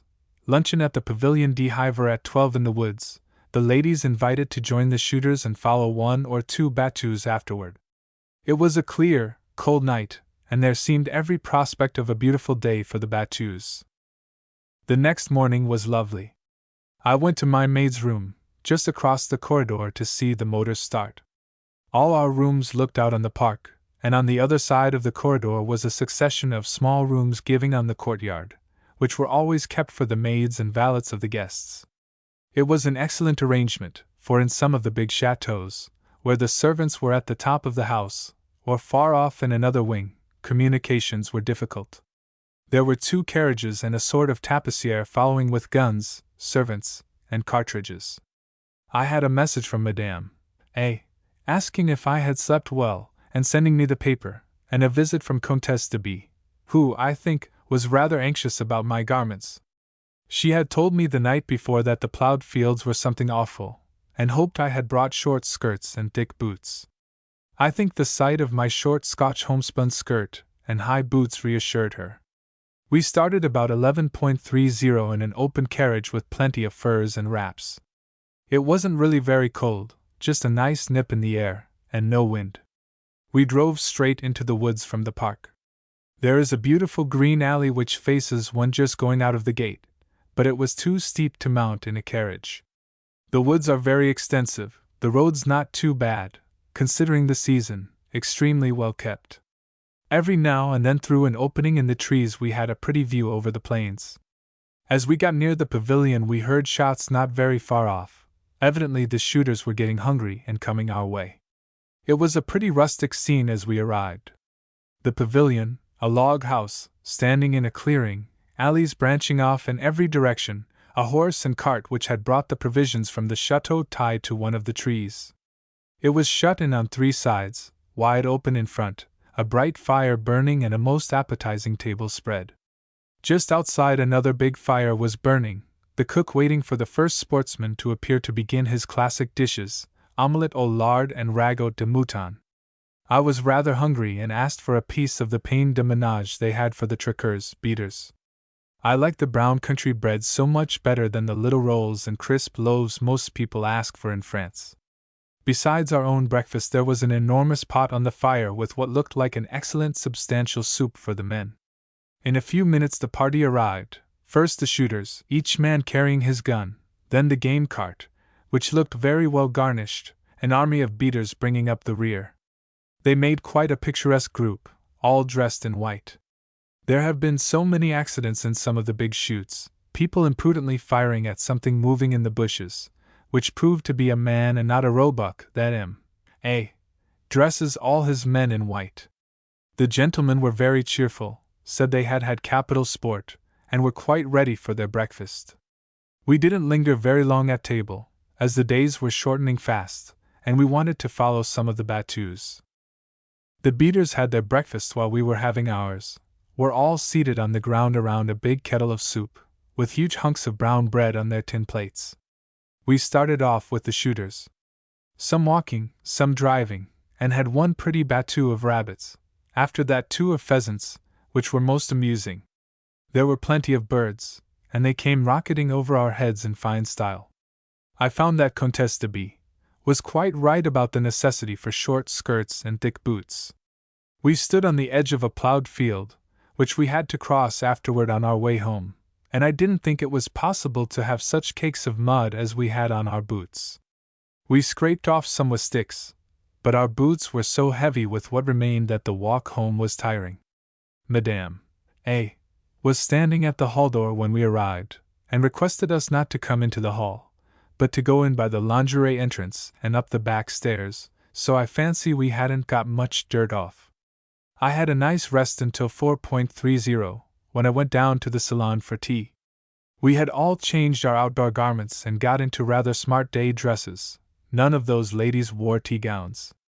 The men appeared about 5. Some of them came into the salon notwithstanding their muddy boots, and then came the livre de chasse and the recapitulation of the game, which is always most amusing. Every man counted more pieces than his beater had found. The dinner and evening were pleasant, the guests changing a little. 2 of the original party went off before dinner, 2 others arrived, one of them a cabinet minister, finances. He was very clever and defended himself well when his policy was freely criticized. While we women were alone after dinner, Madame A. showed me how to make crochet petticoats. She gave me a crochet needle and some wool and had wonderful patience, for it seemed a most arduous undertaking to me, and all my rows were always crooked. However, I did learn, and have made hundreds since. All the children in our village pull up their little frocks, and show me their crochet petticoats whenever we meet them. They are delighted to have them, for those we make are of good wool, not laine de bienfaisance, which is stiff and coarse, and lasts much longer than those one buys. The second day was quite different. There was no shooting. We were left to our own devices until 12 o'clock breakfast. W. and I went for a short stroll in the park. We met M.A., who took us over the farm, all so well ordered and prosperous. After breakfast we had about an hour of salon before starting for the regular tournée de propriétaire through park and gardens. The three ladies, Madame A., her daughter, and daughter-in-law, had beautiful work. Madame A. was making portières for her daughter's room, a most elaborate pattern, reeds and high plants, a very large piece of work. The other two had also very complicated work, one a table cover, velvet, heavily embroidered, the other a church ornament. Almost all the Frenchwomen of a certain monde turn their wedding dresses, usually of white satin, into a priest's vêtement. The Catholic priests have all sorts of vestments which they wear on different occasions: purple in Lent, red on any martyr's fete, white for all the fetes of the Virgin. Some of the churches are very rich with chasubles and altar cloths trimmed with fine old lace, which have been given to them. It looks funny sometimes to see a very ordinary country cure, a farmer's son, with a heavy peasant face, wearing one of those delicate white satin chasubles. Before starting to join the shooters at breakfast, Madame A. took me all over the house. It is really a beautiful establishment, very large and most comfortable. Quantities of pictures and engravings, and beautiful Empire furniture. There is quite a large chapel at the end of the corridor on the ground floor, where they have Mass every Sunday. The young couple have a charming installation, really a small house, in one of the wings, bedrooms, dressing rooms, boudoir, cabinet de travail, and a separate entrance, so that M.A. can receive any one who comes to see him on business without having them pass through the chateau. Madame A. has her rooms on the ground floor at the other end of the house. Her sitting room with glass door opens into a winter garden filled with plants, which gives on the park. Her bedroom is on the other side, looking on the courtyard. A large library next it, light and space everywhere, plenty of servants, everything admirably arranged. The evening mail goes out at 7:30, and every evening at 7 exactly the letter carrier came down the corridor knocking at all the doors and asking for letters. He had stamps too, at least French stamps. I could never get a foreign stamp, 25 centimes, had to put one of 15 and two of 5 when I had a foreign letter. I don't really think there were any in the country. I don't believe they had a foreign correspondent of any description.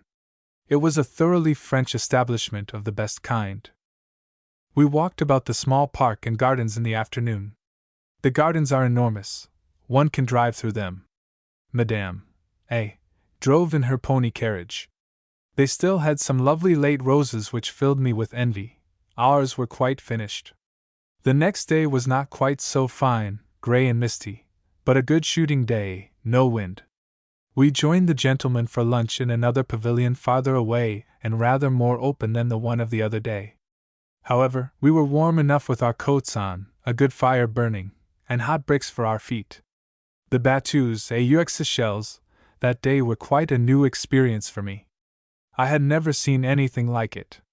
The shooters were placed in a semicircle, not very far apart. Each man was provided with a high double ladder. The men stood on the top, the women seated themselves on the rungs of the ladders and hung on as well as they could. I went the first time with W., and he made me so many recommendations that I was quite nervous. I mustn't sit too high up or I would jar him, as he was obliged to shoot down for the rabbits, and I mustn't sit too near the ground, or I might get a shot in the ankles from one of the other men. I can't say it was an absolute pleasure. The seat, if seat it could be called, was anything but comfortable, and the detonation of the gun just over my head was decidedly trying. Still it was a novelty, and if the other women could stand it I could. For the second battue I went with Comte de B. That was rather worse, for he shot much oftener than W., and I was quite distracted with the noise of the gun. We were nearer the other shooters, too, and I fancied their aim was very near my ankles. It was a pretty view from the top of the ladder. I climbed up when the battues were over. We looked over the park and through the trees, quite bare and stripped of their leaves, on the great plains, with hardly a break of wood or hills, stretching away to the horizon. The ground was thickly carpeted with red and yellow leaves, little columns of smoke rising at intervals where people were burning weeds or rotten wood in the fields, and just enough purple mist to poetize everything. B is a very careful shot. I was with him the first day at a rabbit battue where we were placed rather near each other, and every man was asked to keep quite to his own place and to shoot straight before him. After 1 or 2 shots, B stepped back and gave his gun to his servant. I asked what was the matter. He showed me the man next, evidently not used to shooting, who was walking up and down, shooting in every direction, and as fast as he could cram the cartridges into his gun. So he stepped back into the alley and waited until the battue was over. The party was much smaller that night at dinner. Every one went away but W. and me. The talk was most interesting, all about the war, the first days of the Assemblée Nationale at Bordeaux, and the famous visit of the Comte de Chambord to Versailles, when the Marechal de MacMahon, President of the Republic, refused to see him. I told them of my first evening visit to Madame Thiers the year I was married. Madame Thiers lived in a big gloomy house in the Place St. Georges, and received every evening. M. Thiers, who was a great worker all his life and a very early riser, always took a nap at the end of the day. The ladies, Mlle. Dustin, a sister of Madame Thiers, lived with them, unfortunately had not that good habit. They took their little sleep after dinner. We arrived there. It was a long way from us. We lived near the Arc de l'Étoile, one evening a little before 10. There were already 4 or 5 men, no ladies. We were shown into a large drawing room, M. Thiers standing with his back to the fireplace, the center of a group of black coats. He was very amiable, said I would find Madame Thiers in a small salon just at the end of the big one, told W.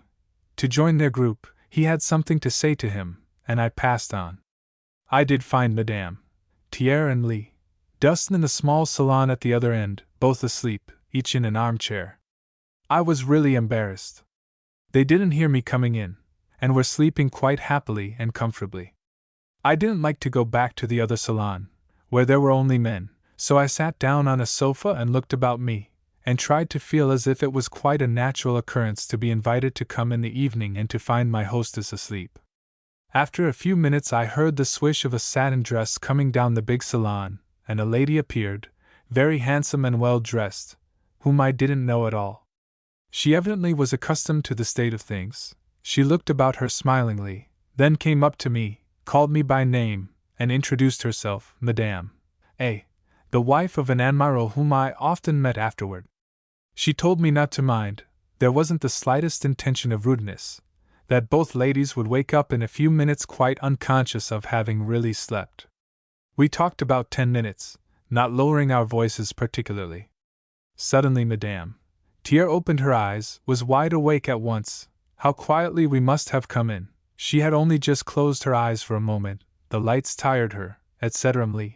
Dustin said the same thing, and then we went on talking easily enough. Several more ladies came in, but only 2 or 3 men. They all remained in the farther room talking, or rather listening to M. Thiers. He was already a very old man, and when he began to talk no one interrupted him. It was almost a monologue. I went back several times to the Place St. Georges, but took good care to go later, so that the ladies should have their nap over. One of the young diplomat's wives had the same experience, rather worse, for when the ladies woke up they didn't know her. She was very shy, spent a wretched 10 minutes before they woke, and was too nervous to name herself. She was half crying when her husband came to the rescue. We left the next morning early, as W. had people coming to him in the afternoon. I enjoyed my visit thoroughly, and told them afterward of my misgivings and doubts as to how I should get along with strangers for 2 or 3 days. I think they had rather the same feeling. They were very old friends of my husband's, and though they received me charmingly from the first, it brought a foreign and new element into their circle. Another interesting old chateau, most picturesque, with towers, moat, and drawbridge, is Lory-le-Bocage, belonging to the Comte de S. It stands very well, in a broad moat, the water clear and rippling and finishing in a pretty little stream that runs off through the meadows. The place is beautifully kept, gardens, lawns, courts, in perfect order. It has no particular historic interest for the family, having been bought by the parents of the present owner. I was there, the first time, in very hot weather, the 14th of July, the French national fete commemorating the fall of the Bastille. I went for a stroll in the park the morning after I arrived, but I collapsed under a big tree at once, hadn't the energy to move. Everything looked so hot, and not a breath of air anywhere. The moat looked glazed, so absolutely still under the bright summer sun. Big flies were buzzing and skimming over the surface, and the flowers and plants were drooping in their beds. Inside it was delightful, the walls so thick that neither heat nor cold could penetrate. The house is charming. The big drawing room, where we always sat, was a large, bright room with windows on each side and lovely views over park and gardens, and all sorts of family portraits, and souvenirs dating from Louis XV to the Comte de Paris. The men of the family, all ardent royalists, have been, for generations, distinguished as soldiers and statesmen. One of them, a son of the famous Marechal d'Es, brought up in the last years of the reign of Louis XV, carried his youthful ardor and dreams of liberty to America and took part, as did so many of the young French nobles, in the great struggle for independence that was being fought out on the other side of the Atlantic. Soon after his return to France he was named ambassador to Russia to the court of Catherine II, and was supposed to have been very much in the good graces of that very pleasure-loving sovereign. He accompanied her on her famous trip to the Crimea, arranged for her by her minister and favorite, Potemkin, when fairy villages, with happy populations singing and dancing, sprang up in the road wherever she passed as if by magic, quite dispelling her ideas of the poverty and oppression of some of her subjects. Among the portraits there is a miniature of the Empress Catherine. It is a fine, strongly marked face. She wears a high fur cap, a sort of military pelisse with lace jabots and diamond star. The son of the Marechal, also soldier and courtier, was aide-de-camp to Napoleon and made almost all his campaigns with him. His description of the Russian campaign and the retreat of the Grande Armée from Moscow is one of the most graphic and interesting that has ever been written of those awful days. His memoirs are quite charming. Childhood and early youth passed in the country in all the agonies of the terror, simply and severely brought up in an atmosphere absolutely hostile to any national or popular movement. The young student, dreaming of a future and regeneration for France, arrived one day in Paris, where an unwonted stir denoted that something was going on. He heard and saw the young Republican General Bonaparte addressing some regiments. He marked the proud bearing of the men, even the recruits, and in an explosion of patriotism his vocation was decided. He enlisted at once in the Republican ranks. It was a terrible decision to confide to his family, and particularly to his grandfather, the old Marechal d'Es, a glorious veteran of many campaigns and an ardent royalist. His father approved, although it was a terrible falling off from all the lessons and examples of his family, but it was a difficult confession to make to the Marechal. I would give the scene in his own words, translated, of course, the original is in French. I was obliged to return to Calais to relate my coup d'etat to my grandfather. I arrived early in the morning and approached his bed in the most humble attitude. He said to me, very sharply, "You have been unfaithful to all the traditions of your ancestors, but it is done.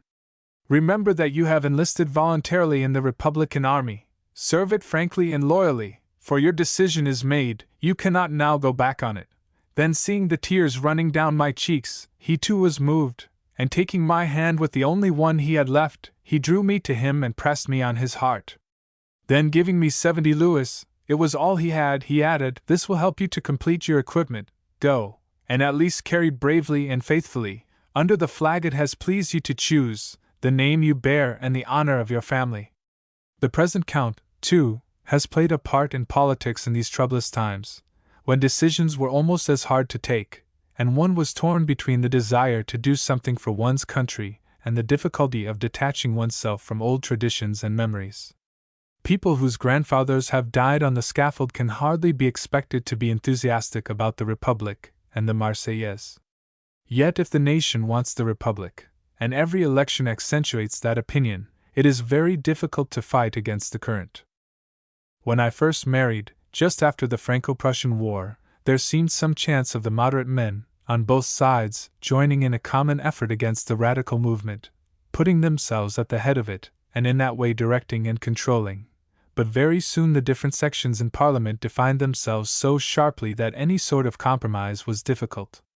My host was named deputy, immediately after the war, and though by instinct, training, and association a royalist and a personal friend of the Orleans family, he was one of a small group of liberal patriotic deputies who might have supported loyally a moderate republic had the other republicans not made their position untenable.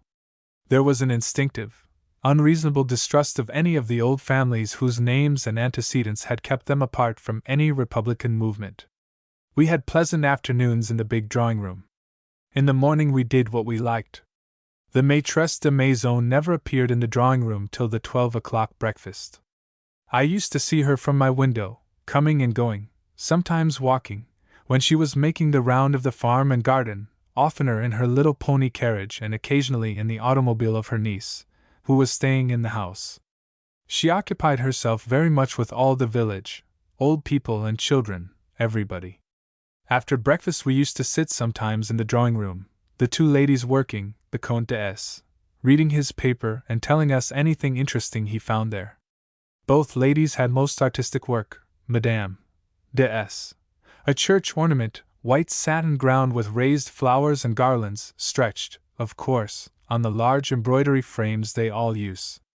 Her niece, Duchesse D., had quite another installation, in one of the windows, a table with all sorts of delicate little instruments. She was bookbinding, doing quite lovely things in imitation of the old French binding. It was a work that required most delicate manipulation, but she seemed to do it quite easily. I was rather humiliated with my little knit petticoats. Very hot work it is on a blazing July day. 3. The home of Lafayette.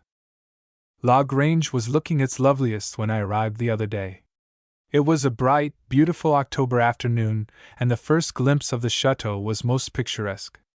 It was all the more striking as the run down from Paris was so ugly and commonplace. The suburbs of Paris around the Gare de l'Est, the plain of St. Denis, and all the small villages, with kitchen gardens, rows of green vegetables under glass, cloches, are anything but interesting. It was not until we got near Gretty and alongside of Ferriers, the big Rothschild place, that we seemed to be in the country. The broad green alleys of the park, with the trees just changing a little, were quite charming. Our station was Verneuil-l'Étang, a quiet little country station dumped down in the middle of the fields, and a drive of about 50 minutes brought us to the chateau. The country is not at all pretty, always the same thing, great cultivated fields stretching off on each side of the road, every now and then a little wood or clump of trees. One does not see the chateau from the high road. We turned off sharply to the left, and at the end of a long avenue saw the house, half hidden by the trees. The entrance through a low archway, flanked on each side by high round towers covered with ivy, is most picturesque. The chateau is built around 3 sides of a square courtyard, the other side looking straight over broad green meadows ending in a background of wood. A moat runs almost all around the house, a border of salvias making a belt of color which is most effective. We found the family, Marquis and Marquise de Lasteyrie and their 2 sons, waiting at the hall door. The Marquis, great-grandson of the General Marquis de Lafayette, is a type of the well-born, courteous French gentleman, one of the most attractive types, to my mind, that one can meet anywhere. There is something in perfectly well-bred French people of a certain class that one never sees in any other nationality.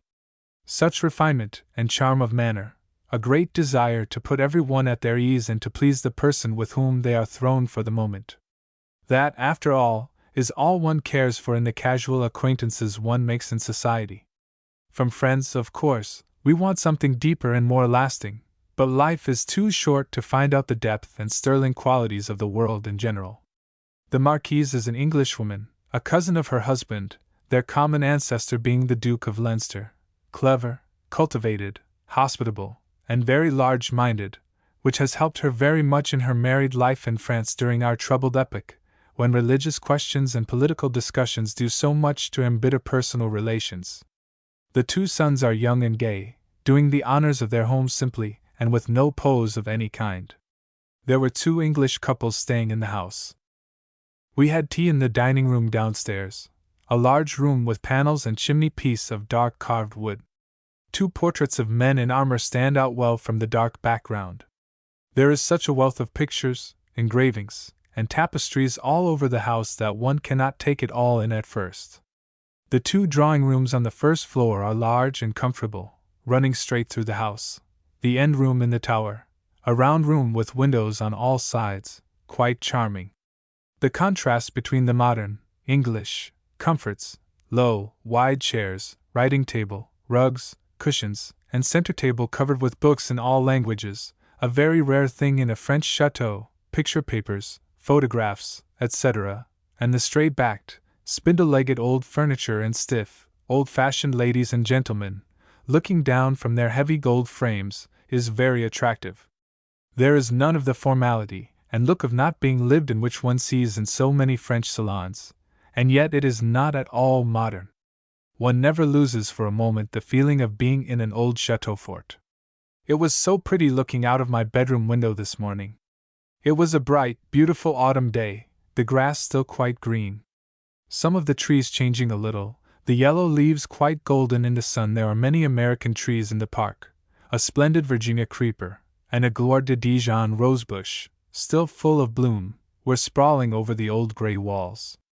Animals of all kinds were walking about the courtyard, some swans and a lame duck, which had wandered up from the moat, standing on the edge and looking about with much interest, a lively little fox terrier, making frantic dashes at nothing, one of the sons starting for a shoot with gaiters and game bag, and his gun over his shoulder, his dog at his heels expectant and eager.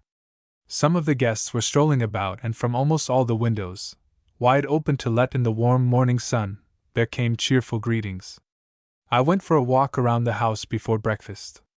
There are 5 large round towers covered with ivy, the walls extraordinarily thick, the narrow little slits for shooting with arrows and the round holes for cannon balls tell their own story of rough feudal life. On one side of the castle there is a large hole in the wall, made by a cannon ball sent by Chirin. He was passing one day and asked to whom the chateau belonged. On hearing that the owner was the Marechal de la Feuillade, one of his political adversaries, he sent a cannon ball as a souvenir of his passage, and the gap has never been filled up. I went all over the house later with the Marquis de Lasteyrie. Of course, what interested me most was Lafayette's private apartments, bedroom and library, the latter left precisely as it was during Lafayette's lifetime, bookcases filled with his books in their old-fashioned bindings, running straight around the walls, and a collection of manuscripts and autograph letters from kings and queens of France and most of the celebrities of the days of the Valois. Among them several letters from Catherine de Médicis, Henry IV, and La Reine Margot. One curious one from Queen Margot in which she explains to the Vicomte de Chabot, ancestor of my host, that she was very much preoccupied in looking out for a wife for him with a fine dot, but that it was always difficult to find a rich heiress for a poor seigneur. There are also autographs of more modern days, among which is a letter from an English prince to the Vicomte de Chabot, grandfather of the Marquis de Lasteyrie, saying that he loses no time in telling him of the birth of a very fine little girl. He certainly never realized when he wrote that letter what would be the future of his baby daughter. The writer was the Duke of Kent, the fine little girl, Queen Victoria. In a deep window seat in one corner, overlooking the farm, is the writing table of Lafayette. In the drawers are preserved several books of accounts, many of the items being in his handwriting. Also his leather armchair, which was exhibited at the Chicago World's Fair, and a horn or speaking trumpet through which he gave his orders to the farm hands from the window. The library opened into his bedroom, now the boudoir of the Marquise de Lasteyrie, with a fine view over moat and meadow. In this room there have been many changes, but the old doors of carved oak still remain. There are many interesting family portraits, one of the father of Lafayette, killed at Minden, leaving his young son to be brought up by 2 aunts, whose portraits are on either side of the fireplace. It is curious to see the 2 portraits of the same epoch so absolutely unlike. Madame de Chavignac, an old lady, very simply dressed, almost puritanical, with a white muslin fichu over her plain black silk dress; the other, Mademoiselle de Lafayette, in the court dress of the time of Louis XVI, pearls and roses in the high, powdered coiffure and a bunch of orange flowers on one shoulder, to indicate that she was not a married woman. There were pictures and souvenirs of all the Orleans family, the Lasteries having been always faithful and devoted friends of those unfortunate princes, a charming engraving of the Comte de Paris, a noble-looking boy in all the bravery of white satin and feathers. The original picture is in the possession of the Duc de Chartres. It was sad to realize when one looked at the little prince with his bright eyes and proud bearing, that the end of his life would be so melancholy, exile and death in a foreign land. There are all sorts of interesting pictures and engravings scattered about the house in the numberless corridors and anterooms. One most interesting and very rare print represents a review at Potsdam held by Frederick the Great. Two conspicuous figures are the young Marquis de Lafayette in powdered wig and black silk ribbon, and the English General Lord Cornwallis, destined to meet as adversaries many years later during the American Revolution. There are many family pictures on the great stone staircase, both French and English, the Marquis de Lasterie, on the maternal side, being a great-grandson of the Duke of Leinster. Some of the English portraits are very charming, quite different from the French pictures. In the center panel is the well-known portrait of Lafayette by Ary Scheffer, not in uniform, no trace of the dashing young soldier, a middle-aged man in a long fur coat, hat and stick in his hand, looking, as one can imagine he did when he settled down, after his brilliant and eventful career, to the simple patriarchal life at La Grange, surrounded by devoted children, grandchildren, and friends. We were interrupted long before I had seen all the interesting part of the house and its contents, as it was time to start for La Hussée, where all the party were expected at tea. We went off in 3 carriages, quite like a noce, as the Marquise remarked. The drive, about an hour, was not particularly interesting. We were in the heart of the great agricultural district and drove through kilometers of planted fields, no hills and few woods. We came rather suddenly on the chateau, which stands low, like all chateaux surrounded by moats, turning directly from the little village into the park, which is beautifully laid out with fine old trees. We had glimpses of a lovely garden as we drove up to the house, and of 2 old towers, one round and one square. The chateau stands well, a very broad moat, almost a river, running straight around the house and gardens. We crossed the drawbridge, which always gives me a sensation of old feudal times and recalls the days of my childhood when I used to sit under the sickle-pear tree at Cherry Lawn, reading Scott's Marmion. Up drawbridge, grooms, what, warder, ho! Let the portcullis fall! Wondering what a portcullis was, and if I should ever see one or even a chateau fort. La Hussée is an old castle built in the 11th century, but has passed through many vicissitudes. All that remains of the original building are the towers and the foundations. It was restored in the 16th century, and has since remained unchanged. During the French Revolution, the family of the actual proprietor installed themselves in one of the towers and lived there many long weary weeks, never daring to venture out, show any lights, or give any sign of life, in daily terror of being discovered and dragged to Paris before the dreaded revolutionary tribunals. Later it was given, by Napoleon, to the Marshal Augereau, who died there. It has since been in the family of the present proprietor, Monsieur de Mimont, who married an American, Miss Forbes. The rain, which had been threatening all the afternoon, came down in torrents just as we crossed the drawbridge, much to the disappointment of our host and hostess, who were anxious to show us their garden, which is famous in all the countryside. However, in spite of the driving rain, we caught glimpses through the windows of splendid parterres of salvias and cannas, making great spots of color in a beautiful bit of smooth green lawn. In old days the chateau was much bigger, stretching out to the towers. Each successive proprietor has diminished the buildings, and the present chateau, at the back, stands some little distance from the moat, the vacant space being now transformed into their beautiful gardens. We only saw the ground floor of the house, which is most comfortable. We left our wraps in the large square hall and passed through one drawing room and a small library into another, which is charming, a corner room looking on the gardens, the walls, panels of light grey wood, prettily carved with wreaths and flowers. We had tea in the dining room on the other side of the hall, a curious room, rather, with red brick walls and 2 old narrow doors of carved oak. The tea, most abundant, was very acceptable after our long damp drive. One dish was rather a surprise: American waffles, not often to be found, I imagine, in an old French feudal castle, but Madame de Mimont's nationality explained it.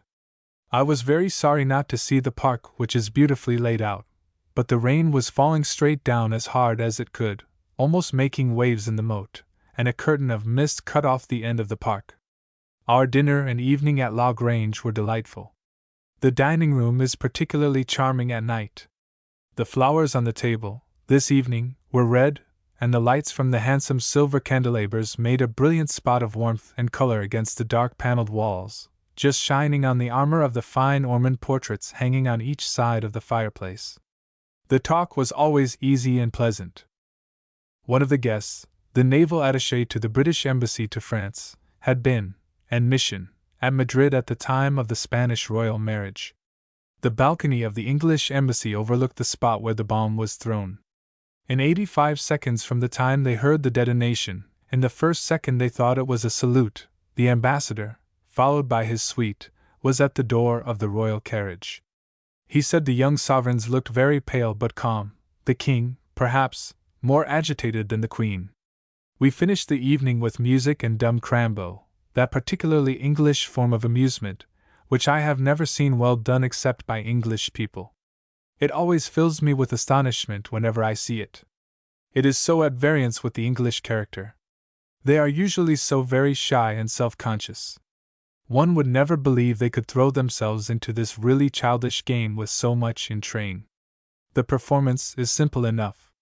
Some of the company retire from the drawing-room. Those who remain choose a word: chair, hat, cat, etc. This evening the word was mat. We told the two actors, Mrs. P. and the son of the house, they must act, nothing spoken, a word which rhymed with hat. I will say they found it very quickly, but some of their attempts were funny enough, really very cleverly done. It amused me perfectly, though I must frankly confess I should have been incapable of either acting or guessing the word. The only one I made out was fat, when they both came in so stuffed out with pillows and bolsters as to be almost unrecognizable. The two dogs, a beautiful little fox terrier and a fine collie, went nearly mad, barking and yapping every time the couple appeared, their excitement reaching a climax when the actors came in and stretched themselves out on each side of the door, having finally divined the word mat. The dogs made such frantic dashes at them that M. and Madame de Lasteyrie had to carry them off bodily. The next morning I went for a walk with M. de Lasteyrie. We strolled up and down the Allée des Suppers, so called in remembrance of one of the early chatelaines who trailed her mourning robes and widow's veil over the fallen leaves, bemoaning her solitude until a favored suitor appeared on the scene and carried her away to his distant home, but the Allée still retains its name. The park is small, but very well laid out. Many of the memoirs of the time speak of walks and talks with Lafayette under the beautiful trees.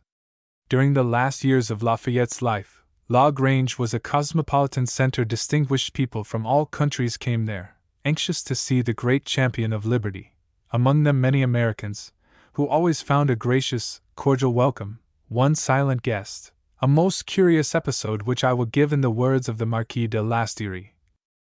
One American, however, in Lafayette's own time, came on a lonely pilgrimage to La Grange. He was greeted with respect, but of that greeting he took no heed. He was a silent guest, nor has he left any record of his impressions. In fact, he was dead before starting on his journey. He arrived quite simply one fine autumn morning, in his coffin, accompanied by a letter which said, "William Somerville, having the greatest admiration for the General Lafayette, begs he will bury him in his land at La Grange." This, being against the law, could not be done, but Lafayette bought the whole of the small cemetery of the neighboring village and laid the traveler from over the sea to rest in his ground indeed, though not under one of the many American trees at La Grange itself, of which the enthusiastic wanderer had probably dreamed. They told me many interesting things, too long to write, about the last years of Lafayette's life spent principally at La Grange. A charming account of that time and the lavish hospitality of the Chateau is given by Lady Morgan, in her well-known diary. Some of her descriptions are most amusing. The arrival, for instance, of Lady Holland at the home of the Republican general. She is always preceded by a fourgon from London containing her own favorite mobiles of Holland House, her bed, fauteuil, carpet, etc., and divers other articles too numerous to mention, but which enter into her ladyship's superfluous traits nécessaires, at least to a grande dame. One of her female attendants and a groom of the chambers precede her to make all ready for her reception. However, her original manner, though it startles the French ladies, amuses them. Her Irish ladyship, Lady Morgan, seems to have been troubled by no shyness in asking questions of the General.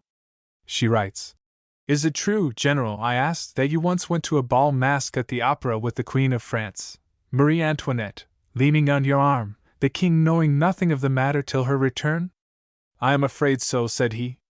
"She was so indiscreet, and I can conscientiously add, so innocent." However, the Comte d'Artois was also of the party, and we were all young, enterprising, and pleasure-loving. But what is most absurd in the adventure was that, when I pointed out Madame du Barry to her, whose figure and favorite domino I knew, the Queen expressed the most anxious desire to hear her speak and bade me intrigue her. She answered me flippantly, and I am sure if I had offered her my other arm, the Queen would not have objected to it. Such was the esprit d'adventure at that time in the court of Versailles and in the head of the haughty daughter of Austria. I remember quite well the parents of my host. The Marquise, a type of the grande dame, with blue eyes and snow-white hair, survived her husband many years. During the War of 1870 they, like many other chatelaines, had Prussian soldiers in their house. The following characteristic anecdote of the Marquise was told to me by her son. There are still to be seen at La Grange 2 little cannon which had been given to Lafayette by the Garde Nationale. One December morning, in 1870, when the house was full of German troops, Madame de Lasteyrie was awakened by a noise under the archway, and looking out of her window saw, in the dim light, the 2 guns being carried off by the German soldiers. In an instant, her bare feet hastily thrust into slippers, her hair like a long white mane hanging down her back, with a dressing gown thrown over her shoulders, she started in pursuit. She followed them about 3 miles and at last came upon them at the top of a hill. After much persuasion and after spiking the guns, in no case could they have done great damage, the soldiers were induced to give them up, and departed, leaving her alone in the frost and starlight waiting for the morning. She sat barefooted, for she had lost her shoes, but triumphant on her small cannon in the deep snow till the day came and the farm people stole out and dragged them all, the old lady and the 2 guns, back to the house. I was sorry to go. The old chateau, with its walls and towers soft and grey in the sunlight, seems to belong absolutely to another century. I felt as if I had been transported 100 years back and had lived a little of the simple patriarchal life that made such a beautiful end to Lafayette's long and eventful career. The present owner keeps up the traditions of his grandfather. I was thinking last night what a cosmopolitan group we were. 3 or 4 different nationalities, speaking alternately the 2 languages, French and English, many of the party having traveled all over the world and all interested in politics, literature, and music, in a different way, perhaps, but quite as much as the belles dames et beaux esprits of 100 years ago. Everything changes as time goes on. I don't know if I would say that everything improves, but I carried away the same impression of a warm welcome and large hospitable life that every one speaks of who saw La Grange during Lafayette's life. For winter at the Chateau. We had a very cold winter one year, a great deal of snow, which froze as it fell and lay a long time on the hard ground. We woke up one morning in a perfectly still white world. It had snowed heavily during the night, and the house was surrounded by a glistening white carpet which stretched away to the sapinette at the top of the lawn without a speck or flaw. There was no trace of path or road, or little low shrubs, and even the branches of the big lime trees were heavy with snow. It was a bright, beautiful day, blue sky and a not too pale winter Sunday. Not a vehicle of any kind had ventured out. In the middle of the road were footprints deep in the snow where evidently the keepers and some workmen had passed. Nothing and no one had arrived from outside, either postman, butcher, nor baker. The chef was in a wild state, but I assured him we could get on with eggs and game, of which there was always a provision for one day at any rate. About 11, Pauline and I started out. We thought we would go as far as the lodge and see what was going on the highroad.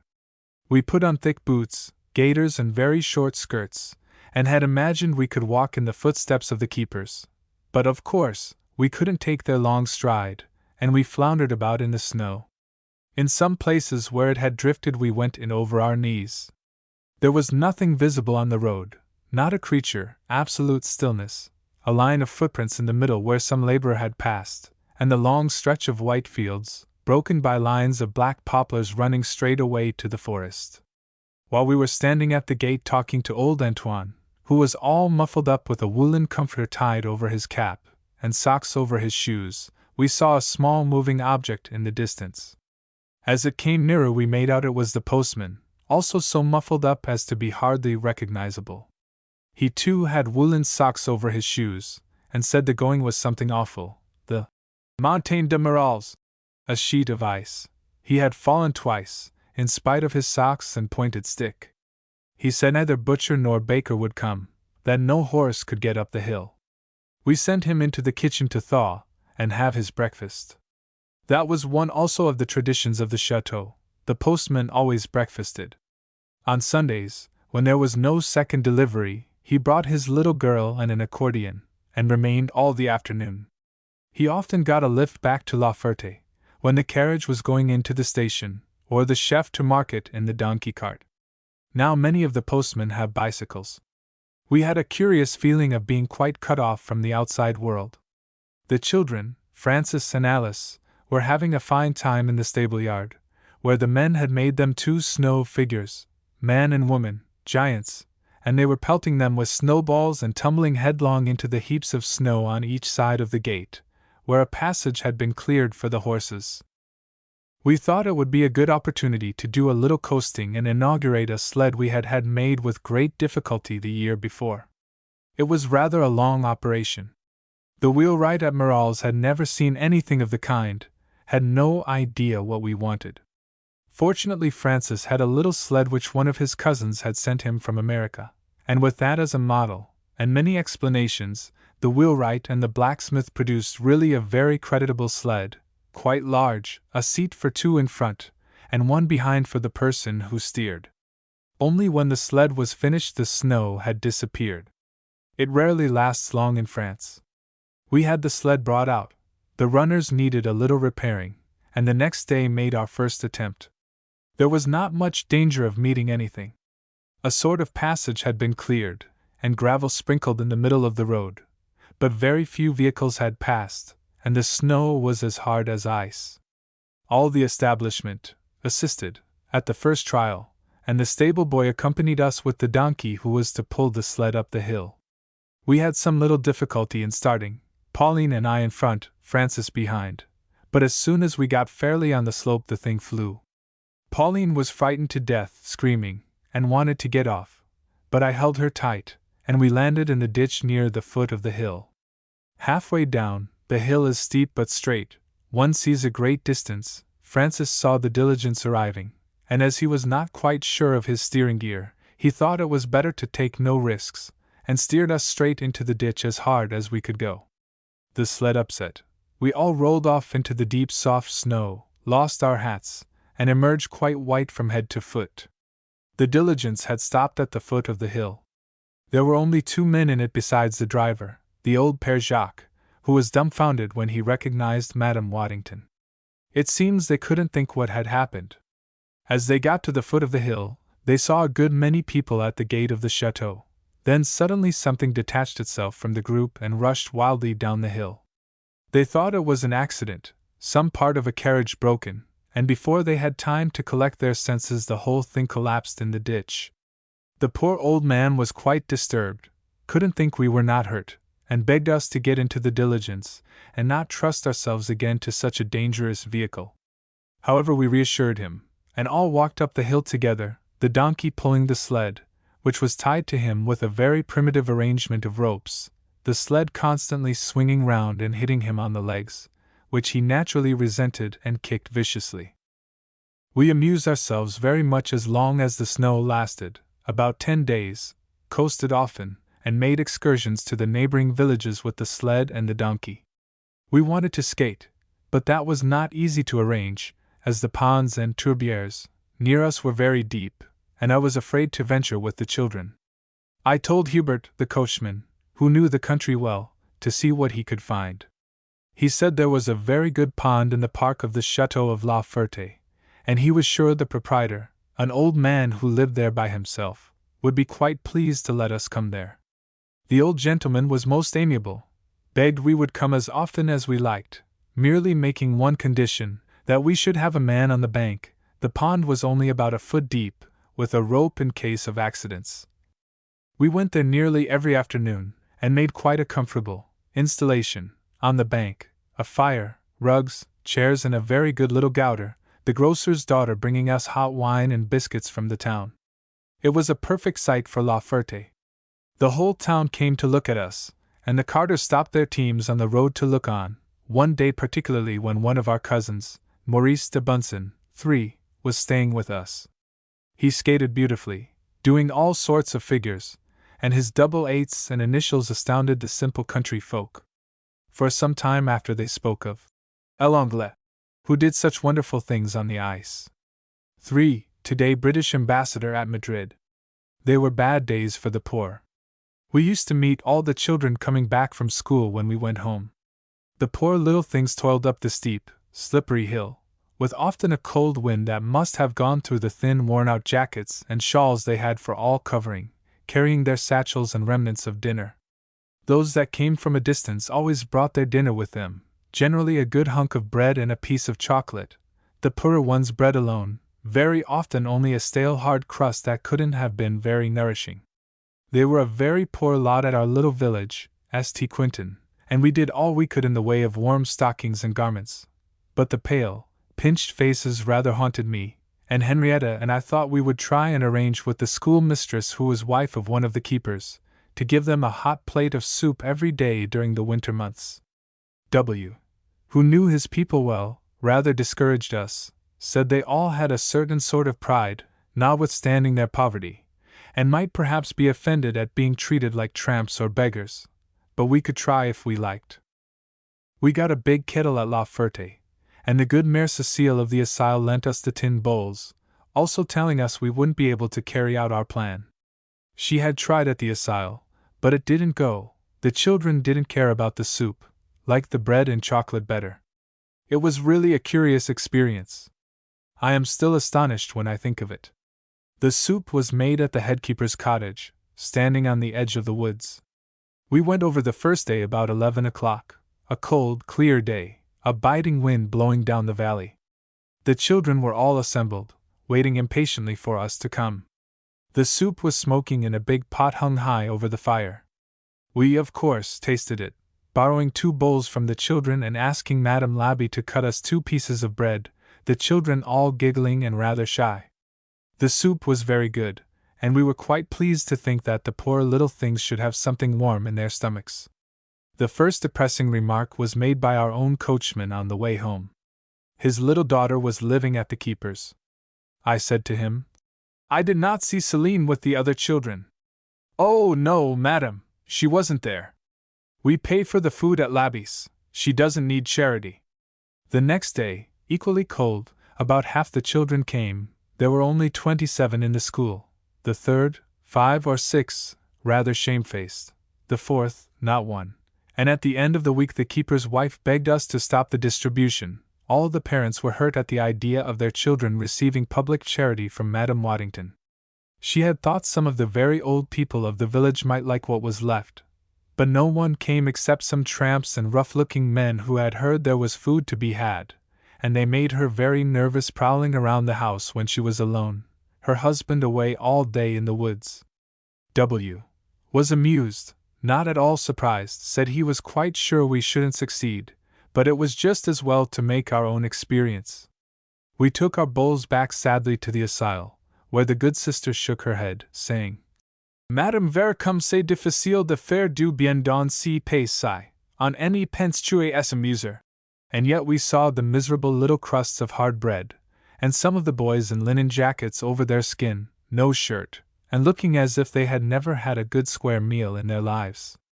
I had one other curious experience. and after that I gave up trying anything that was a novelty, or that they hadn't seen all their lives.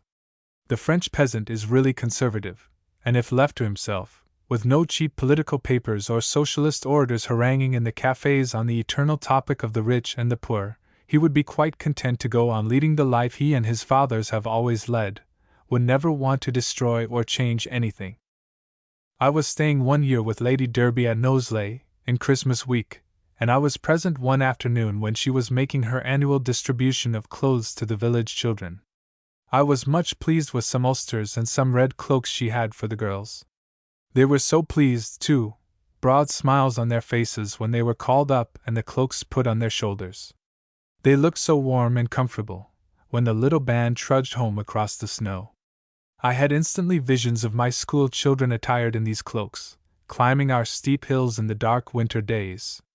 I had a long consultation with Lady Margaret Cecil, Lady Derby's daughter, a perfect saint, who spent all her life helping other people, and she gave me the catalogue of Price Jones, a well-known Welsh shop whose specialite was all sorts of clothes for country people, schools, workmen's families, etc. I ordered a large collection of red cloaks, ulsters, and flannel shirts at a very reasonable price, and they promised to send them in the late summer, so that we should find them when we went back to France.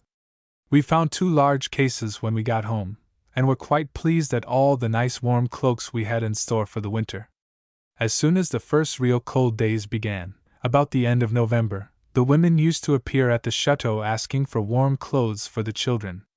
The first one to come was the wife of the Garde de Borny, a slight, pale woman, the mother of 9 small children. Several of them were members of the school at St. Quentin, who had declined our soup, and I rather had their little pinched, bloodless faces in my mind when I first thought about it.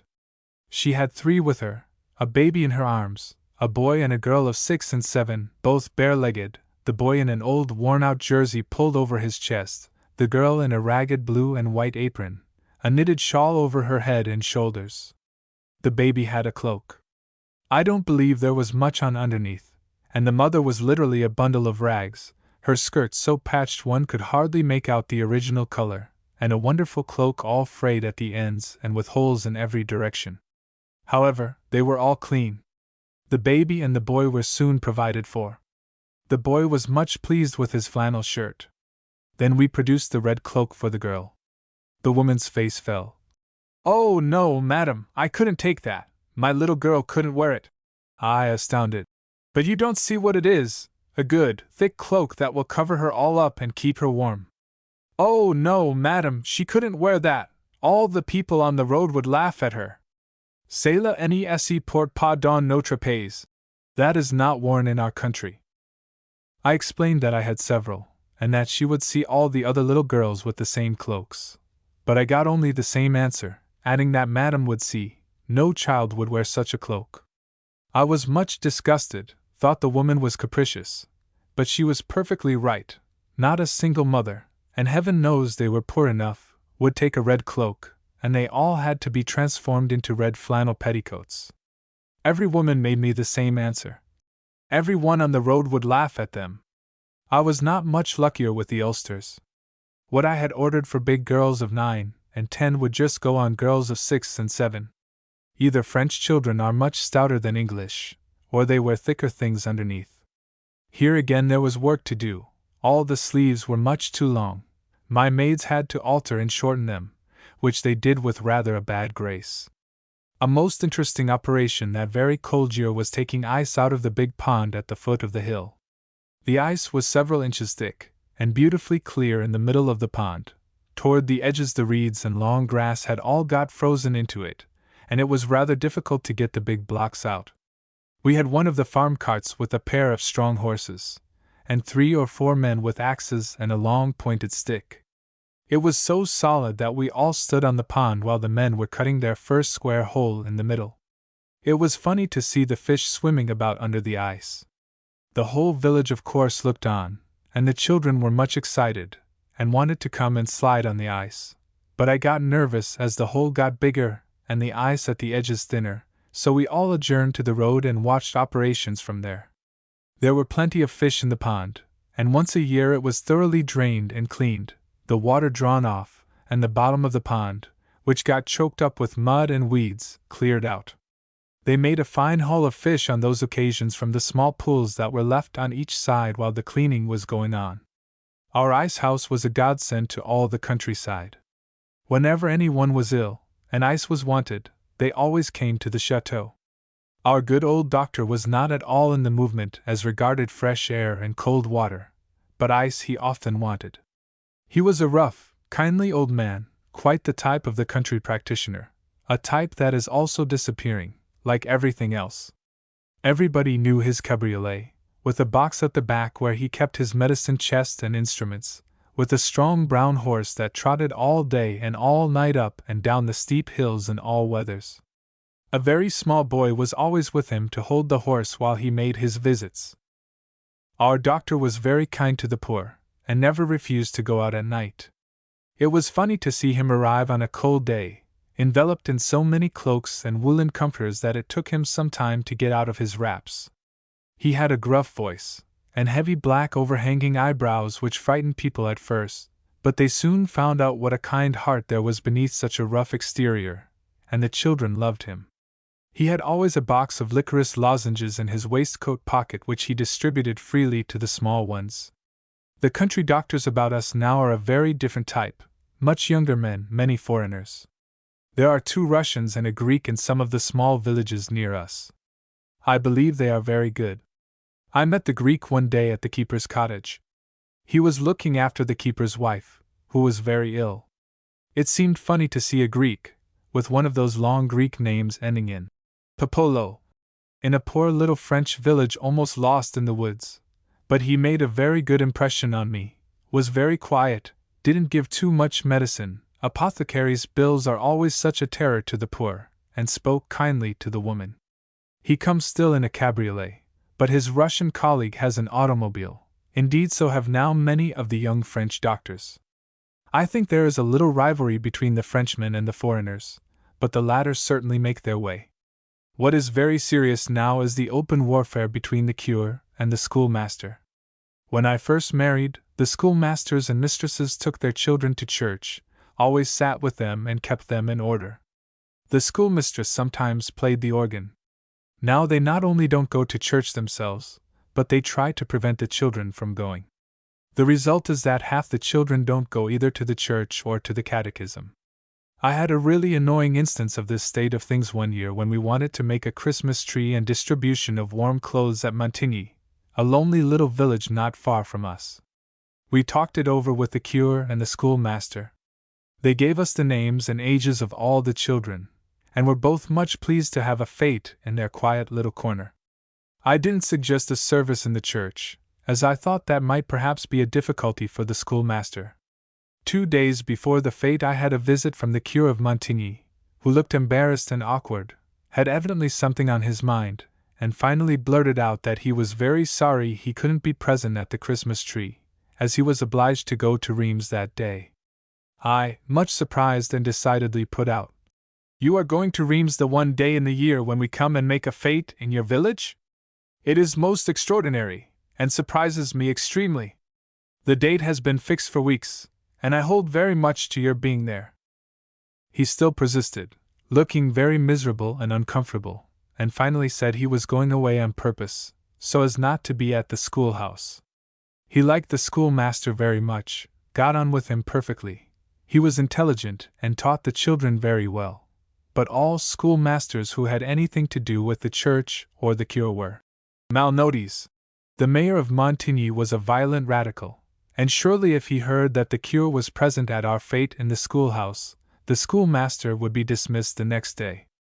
The man was over 30, with wife and children.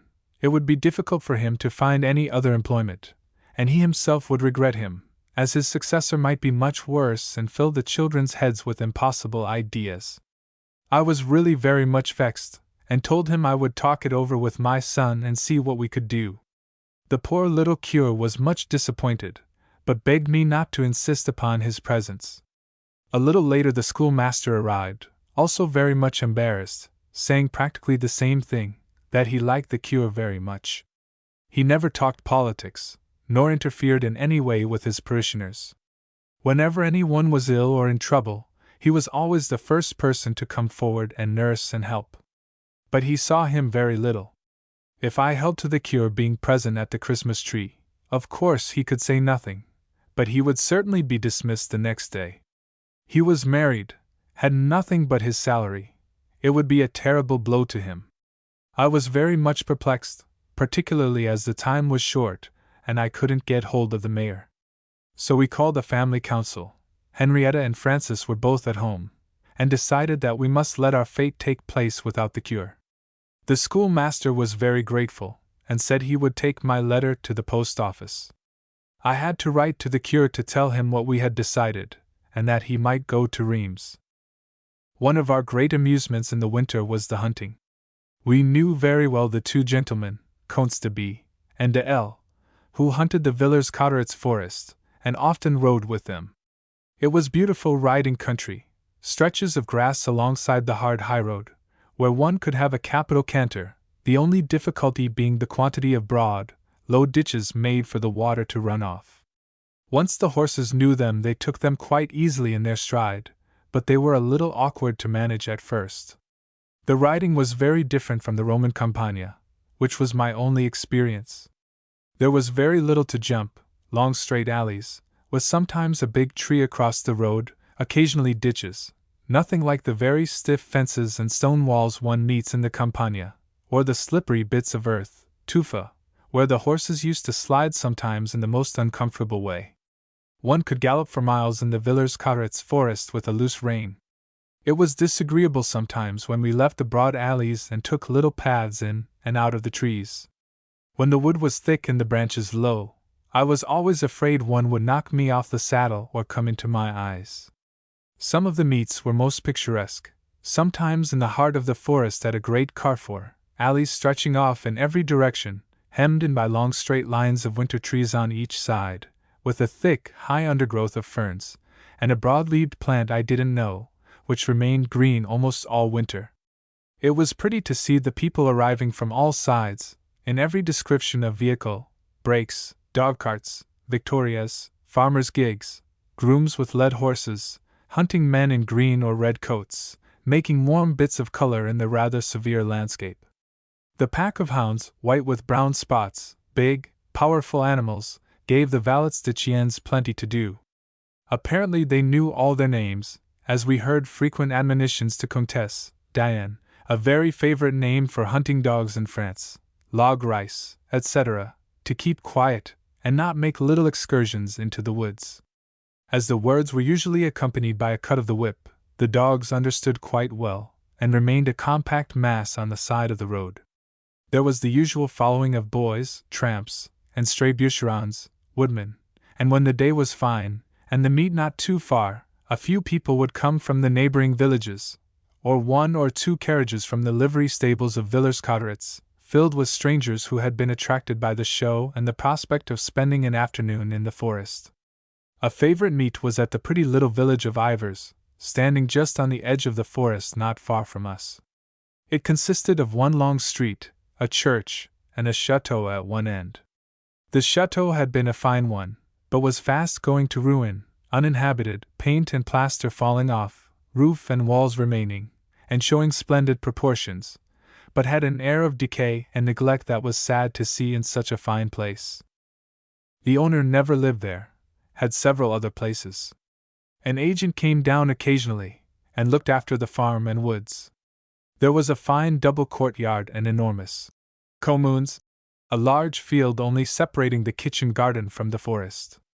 A high wall in fairly good condition surrounded the garden and small park.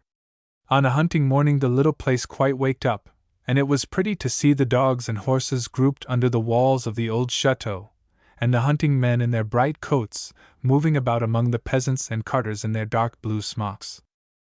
The start was very pretty. One rode straight into the forest, the riders spreading in all directions.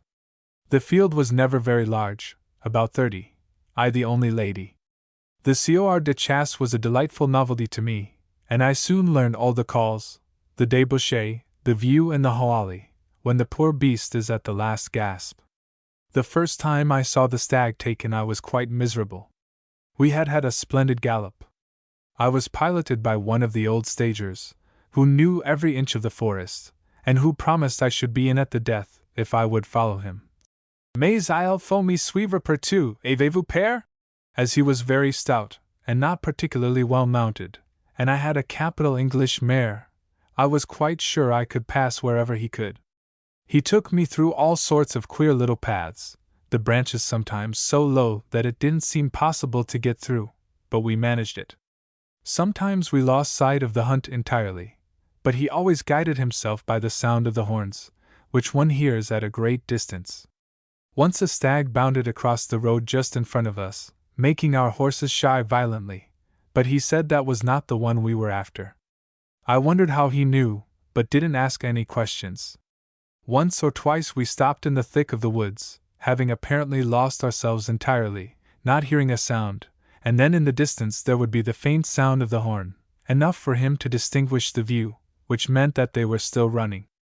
Suddenly, very near, we heard the great burst of the hoali, horses, dogs, riders, all joining in, and pushing through the brushwood we found ourselves on the edge of a big pond, almost a lake. The stag, a fine one, was swimming about, nearly finished, his eyes starting out of his head, and his breast shaken with great sobs. The whole pack of dogs was swimming after him, the hunters all swarming down to the edge, sounding their horns, and the master of hounds following in a small flatboat, waiting to give the coup de grace with his carbine when the poor beast should attempt to get up the bank. It was a sickening sight. I couldn't stand it, and retreated. We had all dismounted, back into the woods, much to the surprise and disgust of my companion, who was very proud and pleased at having brought me in at the death among the very first. Of course, one gets heartened, and a stag at bay is a fine sight. In the forest they usually make their last stand against a big tree, and sell their lives dearly. The dogs sometimes get an ugly blow. I was really very glad always when the stag got away. I had all the pleasure and excitement of the hunt without having my feelings lacerated at the end of the day. The sound of the horns and the unwonted stir in the country had brought out all the neighborhood, and the inhabitants of the little village, including the curé and the chatelaine of the small chateau near, soon appeared upon the scene. The curé, a nice, kindly-faced old man, with white hair and florid complexion, was much interested in all the details of the hunt.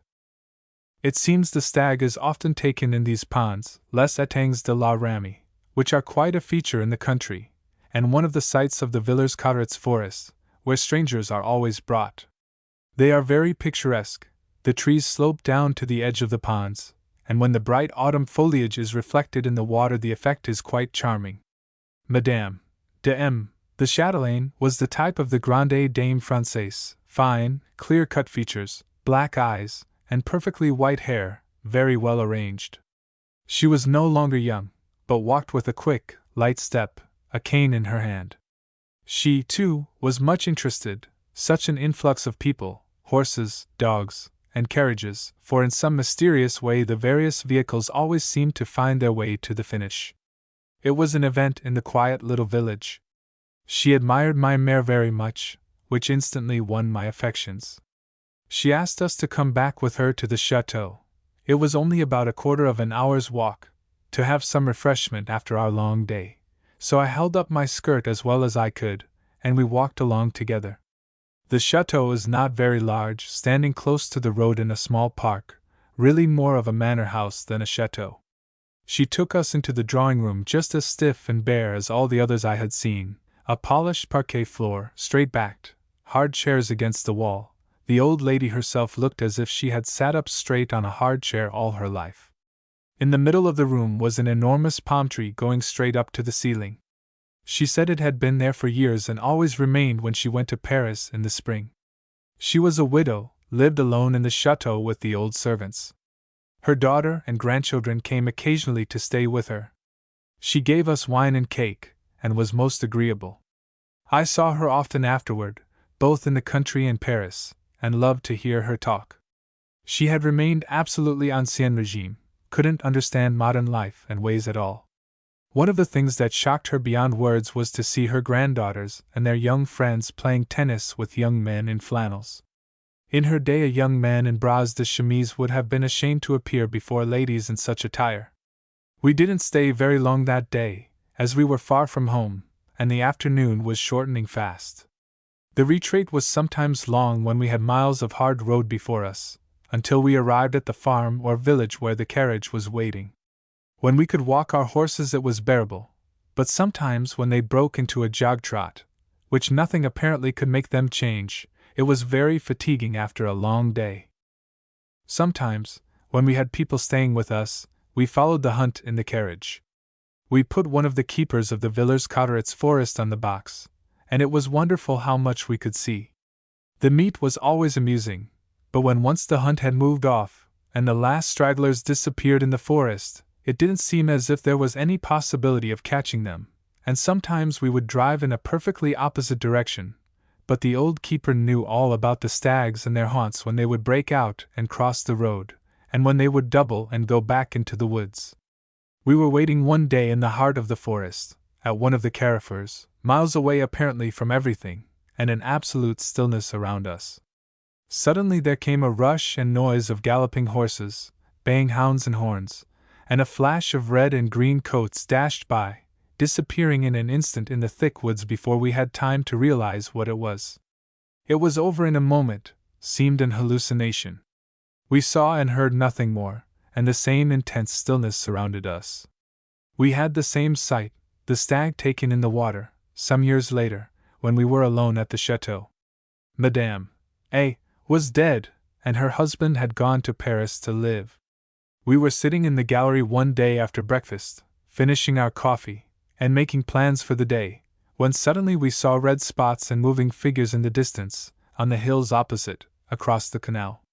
Before we had time to get glasses and see what was happening, the children came rushing in to say the hunt was in the woods opposite, the horns sounding the hallali, and the stag probably in the canal. With the glasses we made out the riders quite distinctly, and soon heard faint echoes of the horn. We all made a rush for hats and coats, and started off to the canal. We had to go down a steep, slippery path which was always muddy in all weathers, and across a rather rickety narrow plank, also very slippery. As we got nearer, we heard the horns very well, and the dogs yelping. By the time we got to the bridge, which was open to let a barge go through, everything had disappeared: horses, dogs, followers, and not a sound of horn or hoof. One solitary horseman only, who had evidently lost the hunt and didn't know which way to go. We lingered a little, much disgusted, but still hoping we might see something, when suddenly we heard again distant sounds of horns and yelping dogs. The man on the other side waved his cap wildly, pointed to the woods, and started off full gallop. In a few minutes the hill slope was alive with hunters coming up from all sides. We were nearly mad with impatience, but couldn't swim across the canal. The bridge was still open, the barge lumbering through. The children with their Fräulein and some of the party crossed a little lower down on a crazy little plank, which I certainly shouldn't have dared attempt, and at last the bargeman took pity on us and put us across. We raced along the bank as fast as we could, but the canal turns a great deal, and a bend prevented our seeing the stag, with the hounds at his heels, galloping down the slope and finally jumping into the canal, just where it widens out and makes a sort of lake between our hamlet of Bournville and Morals. It was a pretty sight, all the hunters dismounted, walking along the edge of the water, sounding their hallali, the entire population of Bournville and Morals and all our household arriving in hot haste, and groups of led horses and valets de chiens in their green coats halfway up the slope.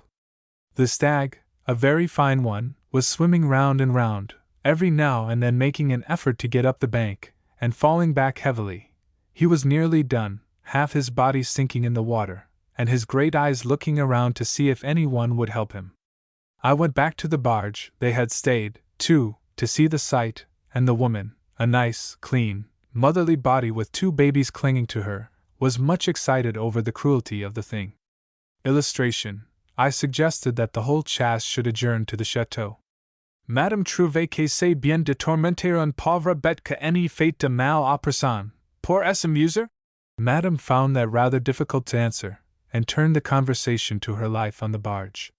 The minute little cabin looked clean, with several pots of red geraniums, clean muslin curtains, a canary bird, and a nondescript sort of dog, who, she told me, was very useful, taking care of the children and keeping them from falling into the water when she was obliged to leave them on the boat while she went on shore to get her provisions. I asked, "How does he keep them from falling into the water? Does he take hold of their clothes?" "No, I leave them in the cabin, when I am obliged to go ashore, and he stands at the door and barks and won't let them come out." While I was talking to her, I heard a shot, and realized that the poor stag had been finished at last. It was early in the afternoon, 3 o'clock, and I suggested that the whole chasse should adjourn to the chateau for Gouter. This they promptly accepted, and started off to find their horses. Then I had some misgivings as to what I could give them for Gouter. We were a small party, mostly women and children. W. was away, and I thought that probably the chef, who was a sportsman as well as a cook, was shooting. He had hired a small chasse not far from us. I had told him there was nothing until dinner. I had visions of 20 or 30 hungry men and an ordinary tea table, with some thin bread and butter, a pot of damson jam, and some sables, so I sent off Francis's tutor, the stable boy, and the gardener's boy to the chateau as fast as their legs could carry them, to find somebody, anybody, to prepare us as much food as they could, and to sacrifice the dinner at once, to make sandwiches, tea and chocolate, of course, were easily provided. We all started back to the house up the steep, muddy path, some of the men with us leading their horses, some riding round by morals to give orders to the brakes and various carriages to come to the chateau. The big gates were open, Hubert there to arrange at once for the accommodation of so many horses and equipages, and the billiard and dining rooms, with great wood fires, looking most comfortable. The chasseurs begged not to come into the drawing-room, as they were covered with mud, so they brushed off what they could in the hall, and we went at once to the Gouter. It was funny to see our quiet dining-room invaded by such a crowd of men, some red-coated, some green, all with breeches and high muddy boots. The master of hounds, M. Menhir, proposed to make the curry on the lawn after tea, which I was delighted to accept. We had an English cousin staying with us who knew all about hunting in her own country, but had never seen a French chasse au coeur, and she was most keen about it. The Gouter was very creditable. It seems that they had just caught the chef, who had been attracted by the unusual sounds and bustle on the hillside, and who had also come down to see the show. He promptly grasped the situation, hurried back to the house, and produced beef and mayonnaise sandwiches, and a splendid savourin with whipped cream in the middle, so we naturally didn't have any dessert, but nobody minded, tea, chocolate, and whiskey, of course. As soon as it began to get dark, we all adjourned to the lawn. All the carriages, the big brakes with 4 horses, various lighter vehicles, grooms and led horses were massed at the top of the lawn, just where it rises slightly to meet the woods. A little lower down was Hubert, the huntsman, a cousin of our coachman, Hubert, who was very pleased to do the honors of his stable-yard, with 1 or 2 valets de chiens, the pack of dogs, and a great whip, which was very necessary to keep the pack back until he allowed them to spring upon the carcass of the stag. He managed them beautifully. 2 men held up the stag. The head had already been taken off. It was a fine one, with broad, high antlers. A Dix course. Twice Hubert led his pack up, all yelping and their eyes starting out of their heads, and twice drove them back, but the 3rd time he let them spring on the carcass. It was an ugly sight, the compact mass of dogs, all snarling and struggling, noses down and tails up.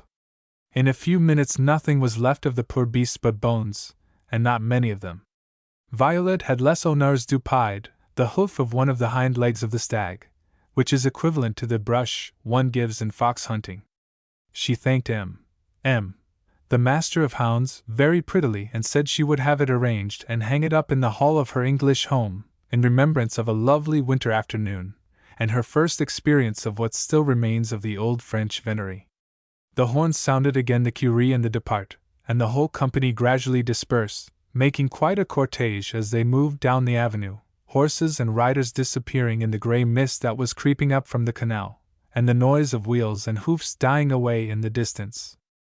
Illustration: some red-coated, some green, all with breeches and high muddy boots. We were pottering about in our woods one day, waiting for Labas, the keeper, to come and decide about some trees that must be cut down, when a most miserable group emerged from one of the side alleys and slipped by so quickly and quietly that we couldn't speak to them.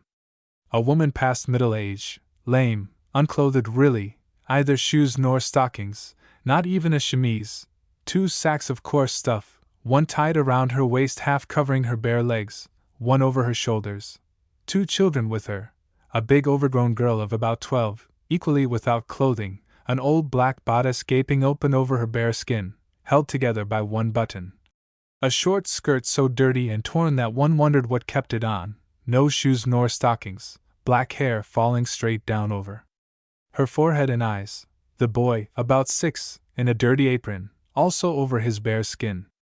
I was horrified, tried to make them turn and speak to me, but they disappeared under the brushwood as quickly as they could. Evidently up to no good, said W. In a few moments the keeper appeared, red and breathless, having been running after poachers, a woman the worst of the lot. We described the party we had just seen, and he was wildly excited, wanted to start again in pursuit, said they were just the ones he was looking for. The woman belonged to a band of poachers and vagabonds they could not get hold of. They could trace her progress sometimes by the blood on the grass where the thorns and sharp stones had torn her feet. It seems they were quite a band, living anywhere in the woods, in old charcoal burners' huts or under the trees, never staying 2 nights in the same place. There are women, and children, and babies, who appear and disappear, in the most extraordinary manner. Many of them have been condemned, and have had 2 weeks or a month of prison. One family is employed by one of the small farmers near, who lets them live in a tumble-down hut in the midst of his woods, and that is their center. We passed by there 2 or 3 days later, when we were riding across the fields, and anything so miserable I never saw, the house half falling to pieces, no panes of glass, dirty rags stuffed in the windows, no door at all, bundles of dirty straw inside. A pond of filthy water at one side of the house, 2 or 3 dirty children playing in it. And inside at the opening, where the door should have been, the same lame woman in her 2 sacks. She glowered at us, standing defiantly at the opening to prevent our going in case we had any such intention. I suppose she had various rabbits and hares hung up inside she couldn't have accounted for. There was no other habitation anywhere near, no cart or vehicle of any kind could have got there. We followed a narrow path, hardly visible in the long grass, and the horses had to pick their way. One couldn't imagine a more convenient trysting place for vagabonds and tramps. It seems incredible that such things should go on at our doors, so to speak, but it is very difficult to get at them. Our keepers in M, whose property touches ours, have had various members of the gang arrested, but they always begin again. The promiscuity of living is something awful, girls and young men squatting and sleeping in the same room on heaps of dirty rags. There have been some arrests for infanticide, when a baby's appearance and disappearance was too flagrant, but the girls don't care. They do their time of prison, come out quite untamed by prison discipline, and begin again their wild, free life. One doesn't quite understand the farmer who gives any shelter to such a bad lot, but I fancy there is a tacit understanding that his hares and rabbits must be left unmolested. It is amusing to see the keepers when they suspect poachers are in their woods. When the leaves are off they can see at a great distance, and with their keen, trained eyes make out quite well when a moving object is a hare, or a roebuck, or a person on all fours, creeping stealthily along. They have powerful glasses, too, which help them very much. They, too, have their various tricks, like the poachers. As the gun barrel is seen at a great distance when the sun strikes it, they cover it with a green stuff that takes the general tint of the leaves and the woods, and post themselves, half hidden in the bushes, near some of the quarries, where the poachers generally come. Then they give a gun to an understrapper, telling him to stand in some prominent part of the woods, his gun well in sight. That, of course, the poachers see at once, so they make straight for the other side, and often fall upon the keepers who are lying in wait for them. As a general rule, they don't make much resistance, as they know the keepers will shoot, not to kill them, but a shot in the ankle or leg that will disable them for some time. I had rather a weakness for one poaching family. The man was young, good-looking, and I don't really believe a bad lot, but he had been unfortunate, had naturally a high temper, and couldn't stand being howled at and sworn at when things didn't go exactly as the patron wanted. Consequently, he never stayed in any place, tried to get some other work, but was only fit for the woods, where he knew every tree and root and the habits and haunts of all the animals. He had a pretty young wife and 2 children, who had also lived in the woods all their lives, and could do nothing else. The wife came to see me one day to ask for some clothes for herself and the children, which I gave, of course, and then tried mildly to speak to her about her husband, who spent half his time in prison, and was so sullen and scowling when he came out that everybody gave him a wide berth. The poor thing burst into a passion of tears and incoherent defense of her husband. Everybody had been so hard with him. When he had done his best, been up all night looking after the game, and then was rated and sworn at by his master before every one because the Parisians didn't know what to do with a gun when he had one in his hand, and couldn't shoot a hare that came and sat down in front of him, it was impossible not to answer un peu vivement peut-être, and it was hard to be discharged at once without a chance of finding anything else, etc. And at last winding up with the admission that he did take hares and rabbits occasionally, but when there was nothing to eat in the house and the children were crying with hunger, what was he to do? Madame would never have known or missed the rabbits, and after all, le bon Dieu made them for everybody. I tried to persuade W. to take him as a workman in the woods, with the hope of getting back as underkeeper, but he would not hear of it, said the man was perfectly unruly and violent-tempered, and would demoralize all the rest. They remained some time in the country, and the woman came sometimes to see me, but she had grown hard, evidently thought I could have done something for her husband, and couldn't understand that as long as he went on snaring game no one would have anything to do with him, always repeating the same thing, that a bon Dieu had made the animals pour tout le monde. Of course it must be an awful temptation for a man who has starving children at home, and who knows that he has only to walk a few yards in the woods to find rabbits in plenty, and one can understand the feeling that le bon Dieu provided food for all his children, and didn't mean some to starve, while others lived on the fat of the land. It was a long time before I could get accustomed to seeing women work in the fields, which I had never seen in America. In the cold autumn days, when they were picking the betterave, a big beetroot that is used to make sugar in France, it made me quite miserable to see them bending all day over the long rows of beets, which required quite an effort to pull out of the hard earth, their hands red and chapped, sometimes a cold wind whistling over the fields that no warm garment could keep out, and they never had any really warm garment. We met an old woman one day quite far from any habitation, who was toiling home, dragging her feet, in wretched, half-worn shoes, over the muddy country roads, who stopped and asked us if we hadn't a warm petticoat to give her. She knew me, called me by name, and said she lived in the little hamlet near the Chateau. She looked miserably cold and tired. I asked where she came from, and what she had been doing all day. Scaring the crows in M.A.'s fields, was the answer. What does your work consist of? I asked. Oh, I just sit there and make a noise, beat the top of an old tin kettle with sticks and shake a bit of red stuff in the air. Poor old woman, she looked half paralyzed with cold and fatigue, and I was really almost ashamed to be seated so warmly and comfortably in the carriage, well wrapped up in furs and rugs, and should have quite understood if she had poured out a torrent of abuse. It must rouse such bitter and angry feeling when these poor creatures, half frozen and half starved, see carriages rolling past with every appliance of wealth and luxury.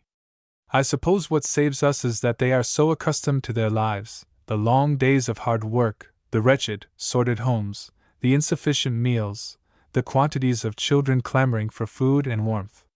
Their parents and grandparents have lived the same lives, and anything else would seem as unattainable as the moon, or some fairy tale. There has been one enormous change in all the little cottages: the petroleum lamp. All have got one. Petroleum is cheap and gives much more light and heat than the old-fashioned oil lamp. In the long winter afternoons, when one must have light for work of any kind, the petroleum lamp is a godsend.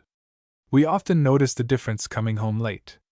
The smallest hamlets looked quite cheerful with the bright lights shining through the cracks and windows. I can't speak much from personal experience of the inside of the cottages. I was never much given to visiting among the poor. I suppose I did not take it in the right spirit, but I could never see the poetry, the beautiful, patient lives, the resignation to their humble lot. I only saw the dirt, and smelt all the bad smells, and heard how bad most of the young ones were to all the poor old people. C'est la mange comme cotter, et c'est la ne plus bon à rien. I heard one woman remark casually to her poor old father sitting huddled up in a heap near the fire. I don't know, either, whether they liked to have us come. What suited them best was to send the children to the chateau. They always got a meal and a warm jacket and petticoat. Illustration: peasant women. These ceremonies and festivals. We were very particular about attending all important ceremonies at La Ferté, as we rarely went to church there except on great occasions. We had our service regularly at the chateau every Sunday morning.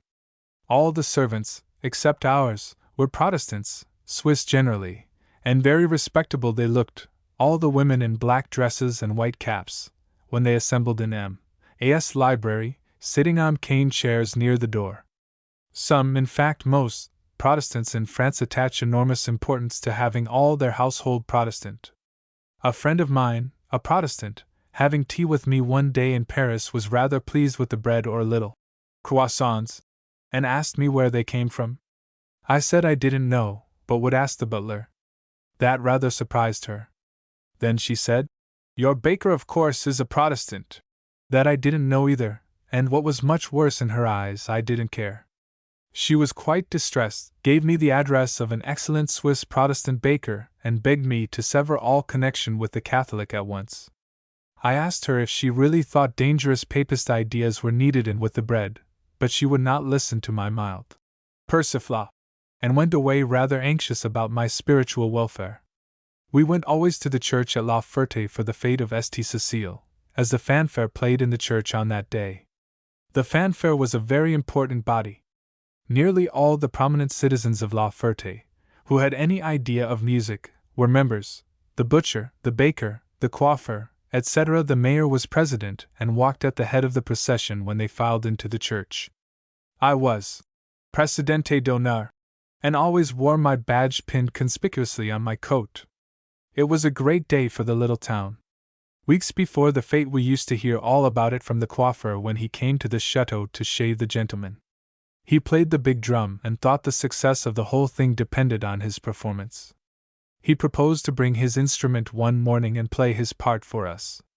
We were very careful to be well dressed on that day and discarded the short serge skirts we generally wore. All the La Ferté ladies, particularly the wives and sisters of the performers, put on their best clothes, and their feelings would have been hurt if we had not done the same. In fact, it was a little difficult to dress up to the occasion. The older women all had jet and lace on their dresses, with long trailing skirts, and the younger ones, even children, had wonderful hats with feathers, one or two long white ones. It was a pretty, animated sight as we arrived.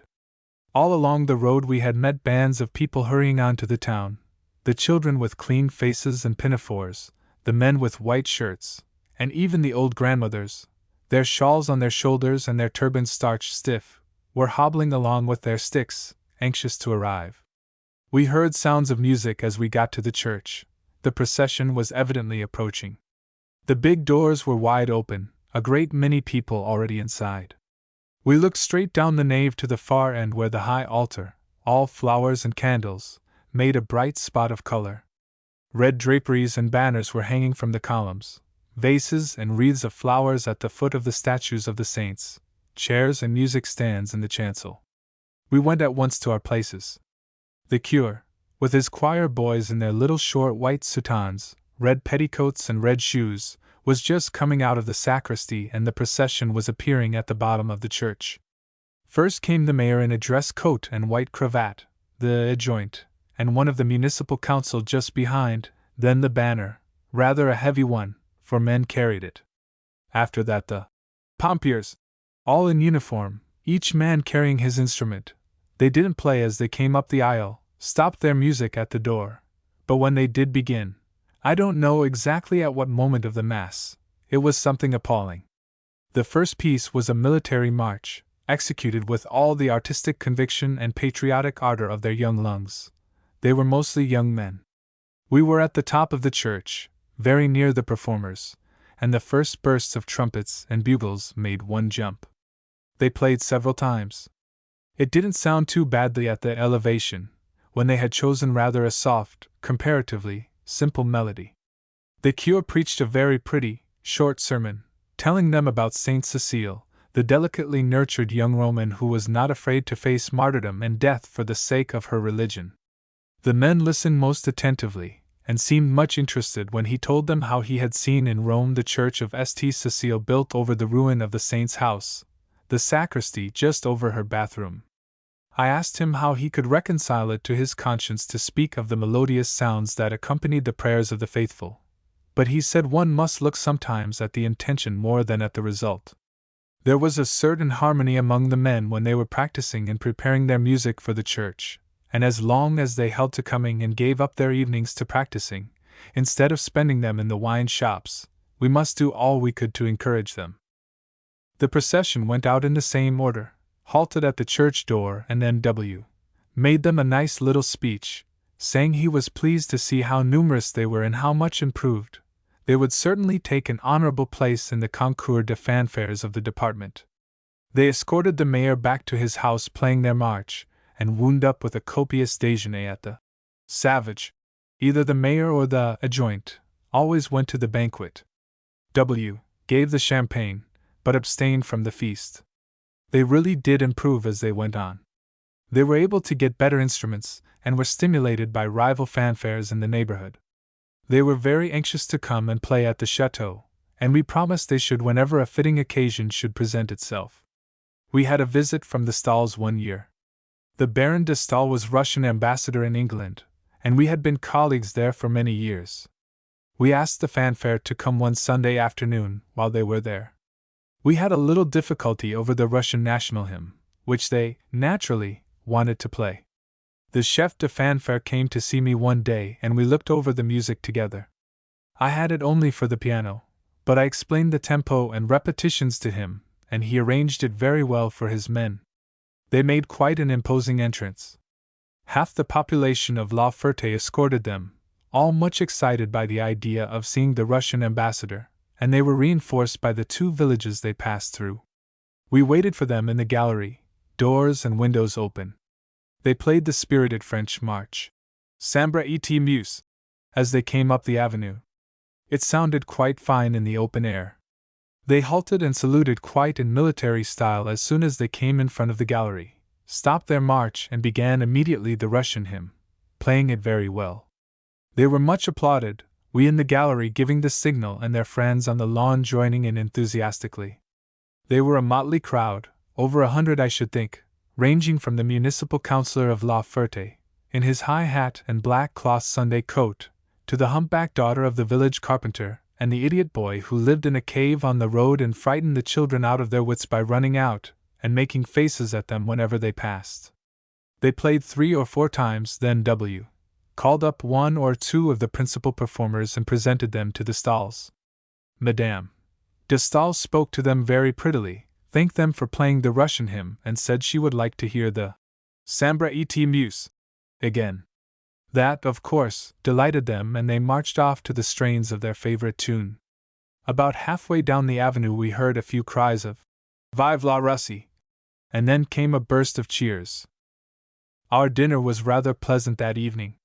We had the Prefect, M. Sebline, Senator of the Aisne, Jusserand, present ambassador to Washington, Madame Thenard, of the Comédie Française, and several young people.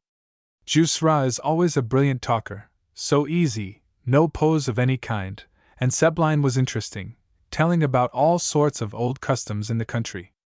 Though we were so near Paris, hardly 2 hours by the express, the people had remained extraordinarily primitive.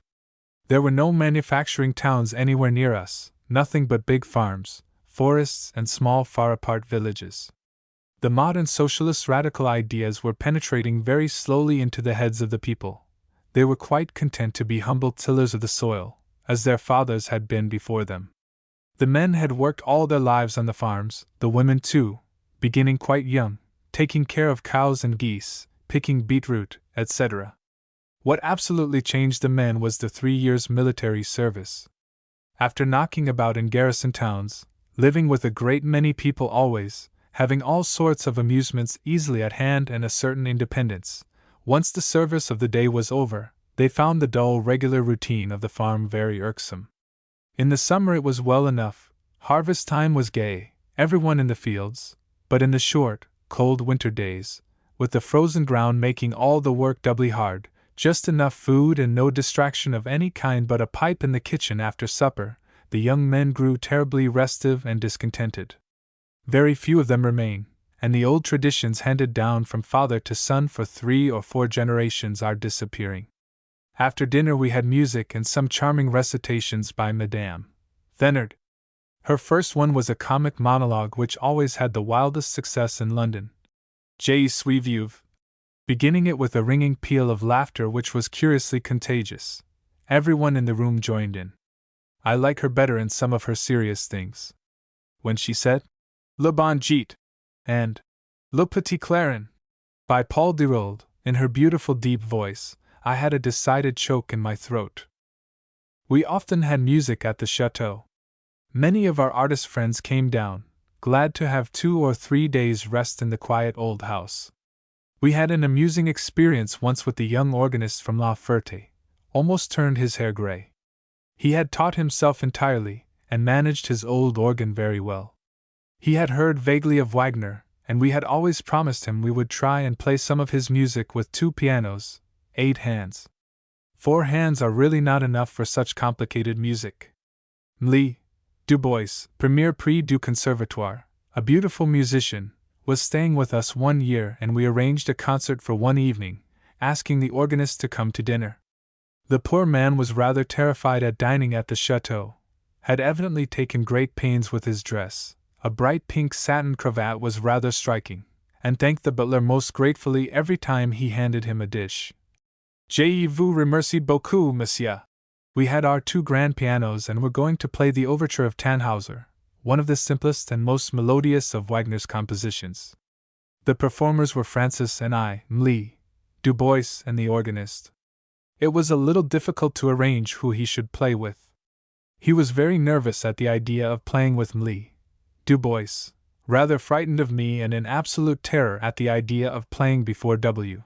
Finally it was decided that he and I should take the second piano, he playing the bass. It was really funny to see him.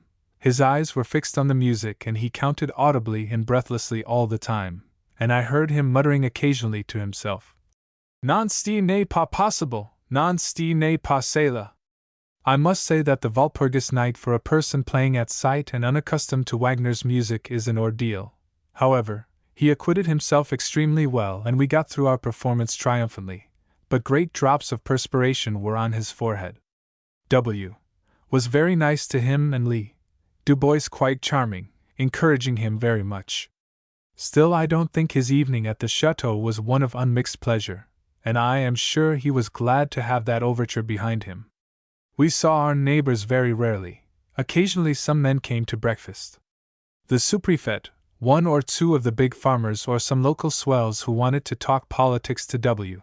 One frequent visitor was an architect from Chateau, who had built W.'s farm.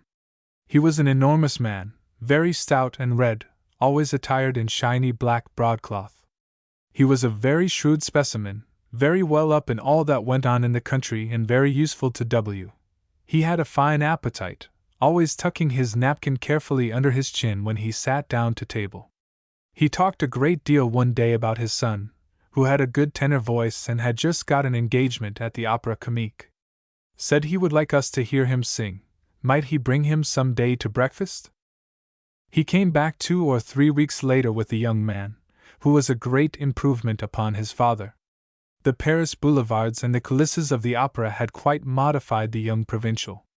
He talked a good deal at table, was naturally much pleased to have got into the Opera Comique. As it is a theatre subvention, government theatre, he considered himself a sort of official functionary. After breakfast he asked us if we would like to hear him sing, sat down to the piano, accompanying himself very simply and easily, and sang extremely well. I was much astonished, and Madame A. was delighted, especially when he sang some old-fashioned songs from the Dame Blanche and the Domino Noir. The old father was enchanted, a broad smile on his face. He confided to W.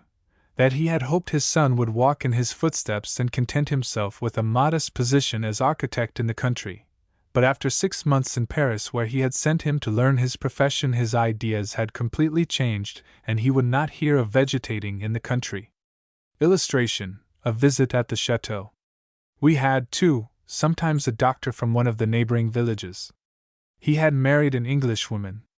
They had a nice house and garden, and he often had English boys over in the summer to learn French. He brought them occasionally to us for tea and tennis, begging us not to speak English to them. But that was rather difficult, with the English terms at tennis, horses and dogs always spoken to in English. One could not speak French to a fox terrier bred in Oxfordshire.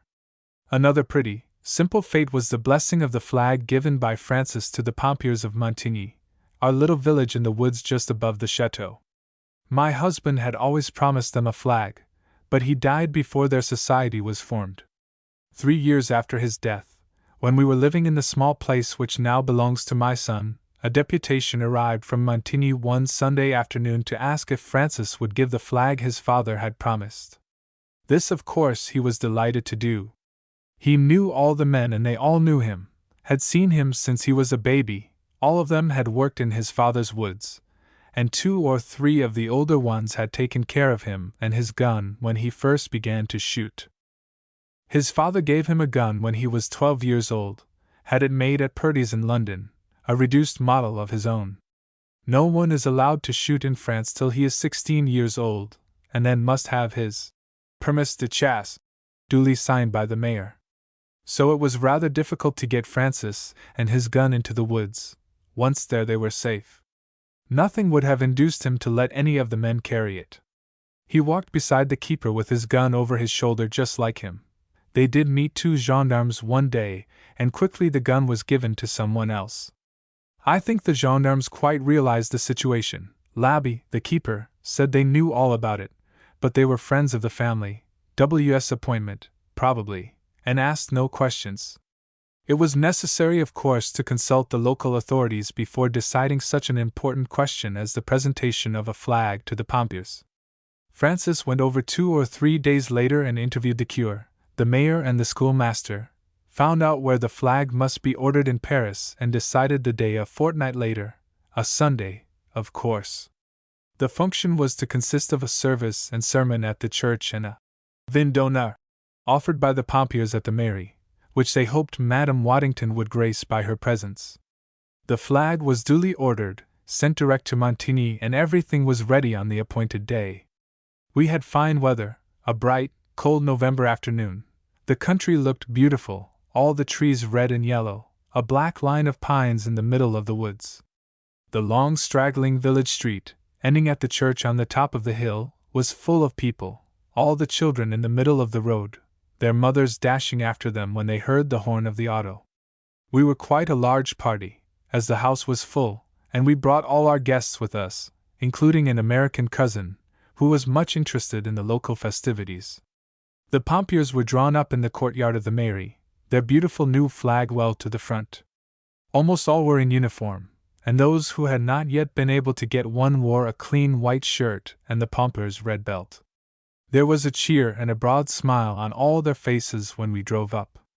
Francis got out, as he was to head the procession with the mayor and the curé. We went on to the church and stationed ourselves on the steps of the infant school to see the cortege arrive. It was quite a pretty sight as it wound up the hill, first a banner of blue silk with gold cords, which was held proudly aloft by 2 tall young fellows, then Francis walking between the curé and the mayor, the Pompiers immediately behind them, then the municipal council, the usual escort of children that always turns out on such occasions, bringing up the rear. We let the procession pass into the church and then took our places. A front pew was reserved for the family, but Francis and I sat on 2 armchairs inside the chancel, just behind the Pompiers. The fine old church, which is rather large for such a small village, was crowded, They told me many people had come from the neighboring hamlets. The Montigny people had done their best to beautify their church. There were a few plants and flowers and some banners and draperies, church property, which always figured upon any great occasion. They told us with pride that the schoolmaster had arranged the music. I suppose the poor man did what he could with the material he had, but the result was something awful. The chorister, a very old man, 100 I should think, played the harmonium, which was as old as he was. It groaned and wheezed and at times stopped altogether. He started the cantique with a thin, quavering voice which was then taken up by the schoolchildren, particularly the boys who roared with juvenile patriotism and energy each time they repeated the last line. Pour notre drapeau, pour notre patrie. The sermon was very good, short and simple. It was preached by the doyen of Neuilly, a tall, strong, broad-shouldered man who would have seemed more at home in a dragoon's uniform than in the soutane. But he knew his business well, had a fine voice and very good delivery, his peroration and appealed to the men to remember always that the flag was the symbol of obedience, of loyalty, of devotion, to their country and their God, was really very fine. I almost expected to hear cheers. The French are very emotional, and respond instantly to any allusion to country or flag. The uniform, even the pompers, has an enormous prestige. Then came the benediction, the flag held high over the kneeling congregation, and the ceremony was ended. We stopped a few moments after the service to let the procession pass out, and also to thank the preacher and 1 or 2 curés who had assisted on the occasion. They did not come to the vin d'honneur. We walked down to the mairie, where the mayor and his adjoint were waiting for us. They conducted us to a large room upstairs where there was a table with champagne bottles, glasses, and a big brioche. As soon as we had taken our places at the top of the room, the pompiers and municipal council trooped in, and Francis made quite a pretty little speech. It was the first time I had ever heard him speak in public. He did it very well, was not at all shy. Then there was a pause. The mayor filled a glass of champagne, handed it to me, took one himself, and we trinked solemnly. Still there seemed a little hitch. No one else took any, and there was an air of expectancy. I made a sign to the schoolmaster, who was also the adjoint, and he explained to me in a low voice that he thought it would give great pleasure if I would shake hands and trinker with all the pompiers. So I asked to have all the glasses filled and made the round, shaking hands with every one. Some of them were very shy, could hardly make up their minds to put out their big, rough hands. Some of the old ones were very talkative. C'est moi que suis Jacques, madame, j'ai nettoyé le premier fusil de M. Francis. Another in a great hurry to get to me. C'est moi que I ramasse le premier livre de M. Francis. Etc. I remember the premier livre quite well. Francis carried it home himself and dashed into his father's study, swinging the poor beast by its long ears, the blood dripping from a hole in its neck. It was difficult to scold, the child was so enchanted. Even old Ferdinand did not grumble, but came to the rescue at once with brushes and savon noir. The wine had loosened the tongues and made every one more at ease. I asked that Hubert, our coachman who had been in W.'s service for 31 years, should be invited to come up and have a glass of champagne. He knew everybody, having driven W. about in his dog-cart all over the country. He was delighted to take part in the fete and made his little speech, saying he had seen Monsieur Francis when he was only a few hours old, and that he had grown since, which joke was received with great applause. Then some of the young men went off with Francis to look at the automobile, a great novelty at that time. We went out and talked to the women who were waiting in the street. Every one looked smiling and pleased to see us. The men all formed again in procession and escorted us to the end of the street, the whole village naturally following. They stopped at the foot of the hill, giving us a ringing cheer as we left. I never but once saw the whole neighborhood assembled, when the only son of the Baron de L. married. The Baron and his wife were very good specimens of provincial noblesse. He was a tall, heavily built man, square-shouldered, with the weather-beaten complexion of a man who spent all his days riding about his fields and woods, a pleasant, jovial manner, quite the type of the country gentleman. They lived in a charming old Louis XV. Chateau almost in the forest of Villers-Cotterets, their park touching the line of wood. They went rarely to Paris, lived almost all the year in the country, and were devoted to their place. One just saw the pointed red roof of the chateau in the trees as one passed on the road. It stood high, a very steep road leading up to it.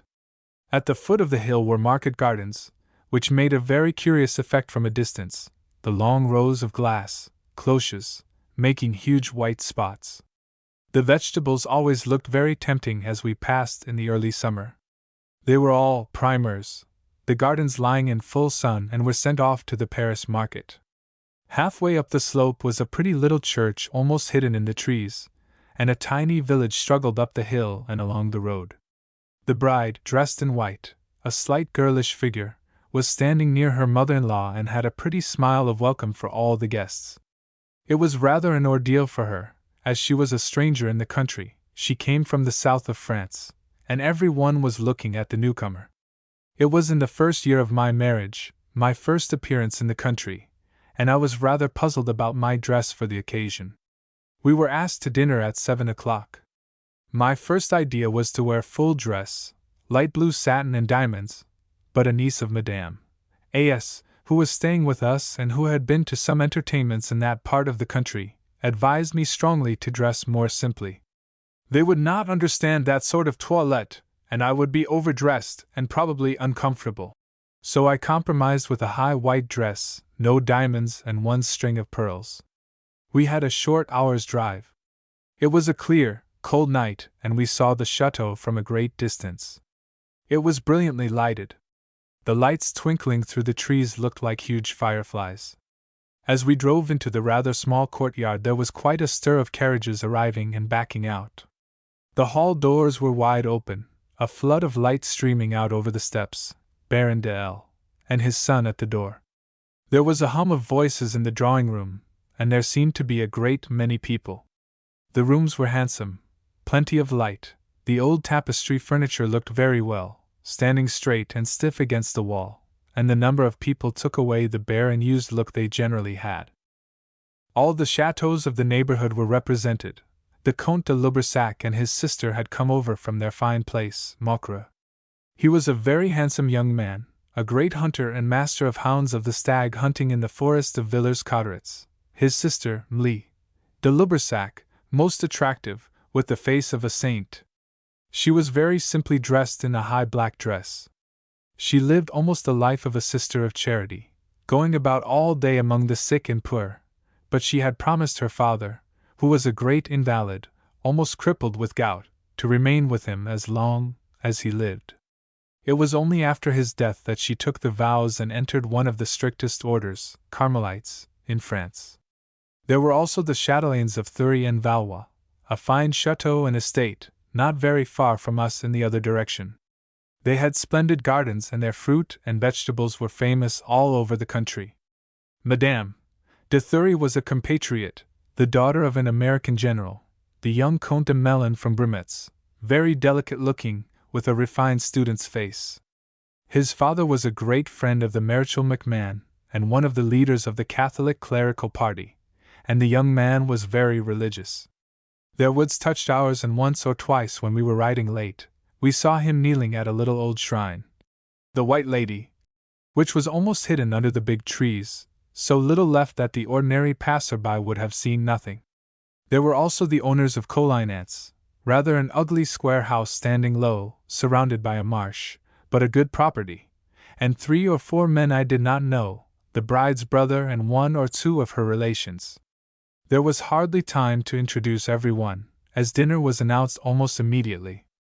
We were a large party, about 20. All the women, except the bride and me, were dressed in black, high or a very little open, no lace, nor jewels. Henriette was right. I would have looked absurd if I had worn a low dress. The dinner was very good, very abundant, and very long. The men said the wines were excellent. The talk was animated enough. It was principally the men who talked. I didn't think the women said much. I listened only, as I was too new in the country to be at all up in local topics. After coffee the men went off to smoke, and we women remained alone for some time.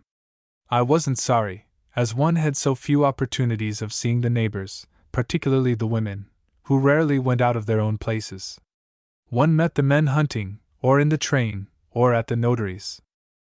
The notary is a most important person in all small country towns in France. Everybody consults him, from the big landowner when he has discussions with his neighbor over right-of-way, to the peasant who buys a few meters of land as soon as he has any surplus funds. We were constantly having rows with one of our neighbors over a little strip of wood that ran up into ours. Whenever he was angry with us, which happened quite often, we never knew why, he had a deep, ugly ditch made just across the road which we always took when we were riding around the property. The woods were so thick and low, with plenty of thorns, that we could not get along by keeping on one side and were obliged to go back and make quite a long detour. The notary did his best to buy it for us, but the man would never sell, rather enjoyed, I think, having the power to annoy us. Madame de Thury and I fraternized a little, and I should have liked to see more of her, but soon after that evening they had great trouble. They had a great deal of illness, and lost a son.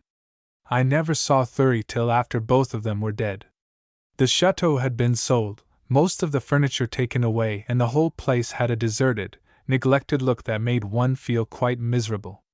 The big drawing-room was piled up with straw, over the doors were still 2 charming desks de porte, the colors quite fresh, not at all faded. Chickens were walking about in another room, and upstairs in a pretty corner room, with a lovely view over woods and park, was a collection of photographs, engravings, one the mother of the late owner, a piece of unfinished tapestry, samplers, china vases, books, papers, 2 or 3 knots of faded ribbon, all tossed in a corner like a heap of rubbish. The things had evidently been forgotten in the big move, but it looked melancholy. The chateau must have been charming when it was furnished and lived in. Quantities of rooms, a long gallery with small rooms on one side, the garçonnière, or bachelor's quarters, led directly into the church, where many Thurys are sleeping their last sleep. The park was beautiful and there was capital shooting. W. had often shot there in the old days when their shooting parties were famous. We ended our evening with music, the bride playing extremely well. Madame de Thury also sang very well. She had learnt in Italy and sang in quite bravura style. The evening didn't last very long after the men came in. Everybody was anxious to get the long, cold drive over. I enjoyed myself very much. It was my first experience of a French country entertainment, and it was very different from what I had expected. Not at all stiff and a most cordial welcome. I thought, rather naively perhaps, that it was the beginning of many entertainments of the same kind, but I never dined out again in the country. It is only fair to say that we never asked anyone to dine either. It was not the habit of the house, and I naturally fell into their ways. Luncheon was what people liked best, so as not to be too late on the road or to cross the forest after nightfall, when the darkness was sometimes impenetrable. Some of the chatelaines received once a week. On that day a handsome and plentiful luncheon was provided, and people came from the neighboring chateaux, and even from Paris, when the distance was not too great and the train suited. We had quite an excitement one day at the chateau. Francis was riding with the groom one morning about the end of August, and had hardly got out of the gates, when he came racing back to tell us that the maneuvers were to take place very near us, small detachments of troops already arriving, and the village people had told him that quite a large contingent, men and horses, were to be quartered at the chateau. W. sent him straight off again to the mayor of Morales, our big village, to know if his information was correct, and how many people we must provide for. Francis met the mayor on the road on his way to us, very busy and bustled with so many people to settle. He was billeting men and horses in the little hamlet, and at all the farms. He told us we were to have 30 men and horses, 6 officers, 24 men, and they would arrive at sundown, in time to cook their dinner. Hubert, the coachman, was quite bewildered at first how to provide for so many, but fortunately the stables and dependencies were very large, and it was quite extraordinary how quickly and comfortably everything was arranged. Men from the farm brought in large bundles of straw, and everybody lent a willing hand. They love soldiers in France, and are always proud and happy to receive them. About 4:30, when we had just moved out to the tennis ground for tea, we saw an officer with his orderly riding up the avenue. He dismounted as soon as he caught sight of us sitting on the lawn, and introduced himself, said he was sent on ahead to see about lodging for himself, his brother officers, and his men. They were part of a cavalry regiment, chasseurs, stationed at a small town in the neighborhood. He asked W. if he might see the soldiers' quarters, said they brought their own food and would cook their dinner, asked if there was a room in the chateau where the sous-officiers could dine, as they never eat with their men. He, with W. and Francis, went off to inspect the arrangements and give the necessary orders. We had already seen to the officers' rooms, but hadn't thought of a separate dining room for the sous-officiers. However, it was easily managed. We gave them the children's dining room, in the wing near the kitchen and offices. When W. came in, he told us the whole party had arrived, and we started off to the communes to see what was going on. The stable yard, which is very large, with some fine trees and outbuildings all around it, was filled with blue-coated soldiers and small chestnut horses. Some were drinking out of the troughs, some, tied to the trees, and rings on the wall, were being rubbed down, the men walking about with the officers' valises and their own kits, undoing blankets, tin plates, and cups. And I should think every man and boy on our place and in the small hamlet standing about anxious to do something. Our little fox terriers were mad with excitement. Even the donkey seemed to feel there was something different in the air. He brayed noisily, and gave little vicious kicks occasionally when some of the horses passed too near. A group of officers was standing at the door of the stables talking to Hubert, who had managed very well, putting all the officers' horses into a second stable, which was always kept for guests, and the others in the various sheds and outhouses, all under cover. Illustration: Soldiers at the Chateau. W. introduced the officers, a nice-looking lot, chasseurs, in the light blue uniform, which is so smart. He had asked permission for the men to dine at the chateau. They had their own meat and bread, but our chef was most anxious to cook it for them, and make them another substantial dish, so it was agreed that they should dine at 6 in the servants' hall. They all marched up in procession, headed by their sergeants. The blue tunics and red trousers looked very pretty as they came along the big avenue. The commandant asked W. if he would go and say a few words to them when they were having their coffee. They were very quiet. One hardly heard anything, though all the windows were open. W. said it was quite interesting to see all the young faces smiling and listening hard when he made his little speech. He asked them if they had had a good dinner. He hoped his man knew how to cook for soldiers. They all nodded and smiled at the chef, who was standing at the door looking very hot and very pleased.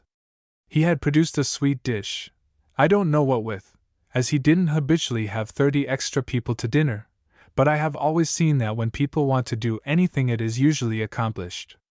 Our dinner was very pleasant. We were 10 at table, W. and I, Henrietta, and a niece.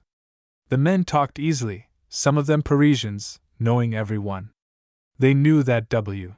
had remained at the chateau all during the Franco-German War, and were much interested in all he told them of the Prussian occupation. Only one of them had, as a very young fellow, served in 1870. All the rest were too young, and like all young soldiers who have not been through a war and seen the horrors of it, were rather anxious to have their chance, and not spend all the best years of their lives in a small, dull garrison town. We discussed the plans for the next day. They were going to have a sham fight over all the big fields in our neighborhood, and advised us to come and see it.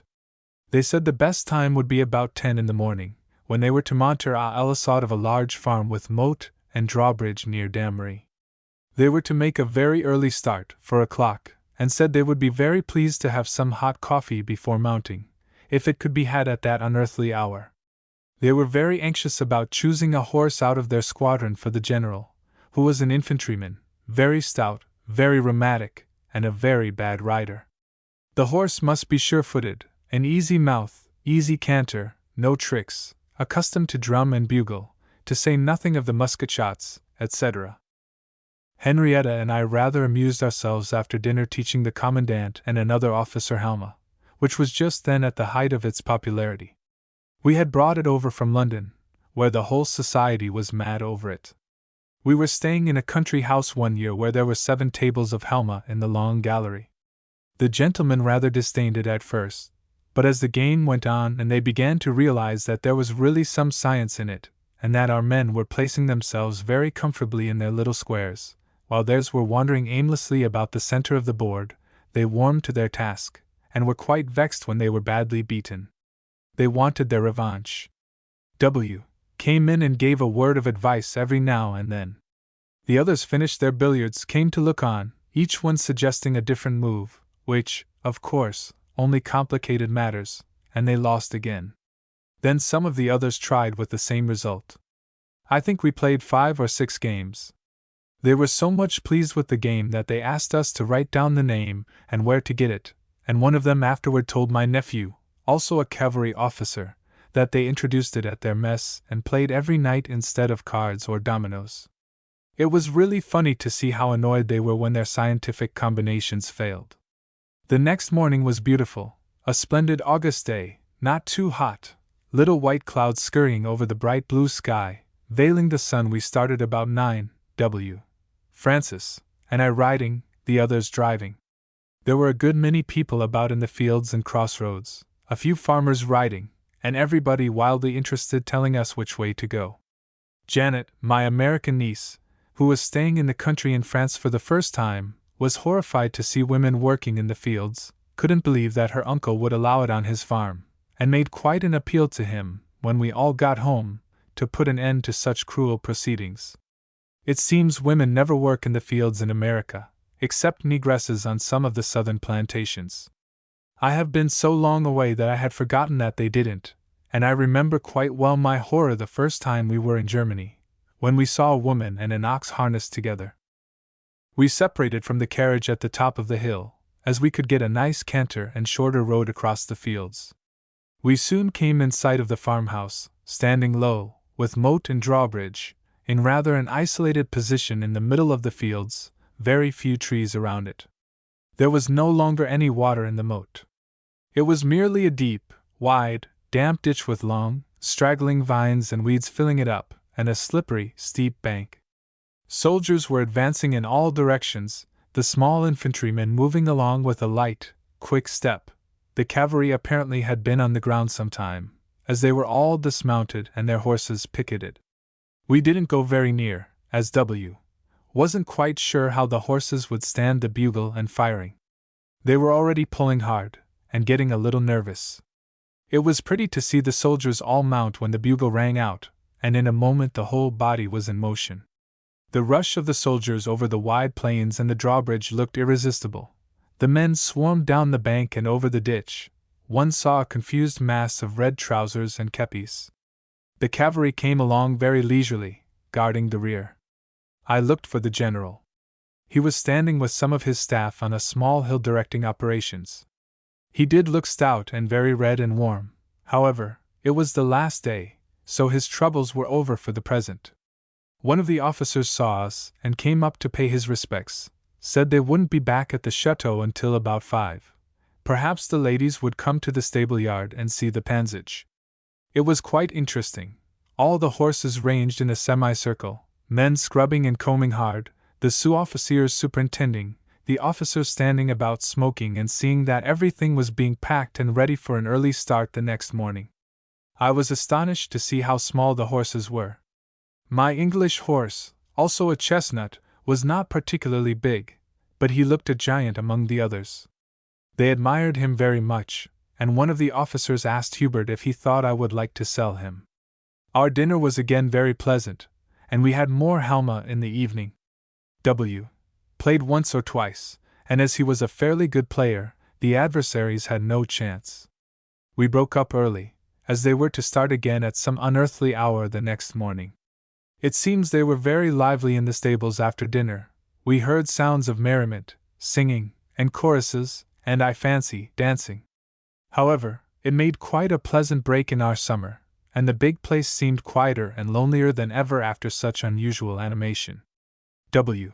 said the war talk was much keener than the first day when they were smoking in the gallery, all the young ones so eager to earn their stripes, and so confident that the army had profited by its bitter experience during the Franco-German War.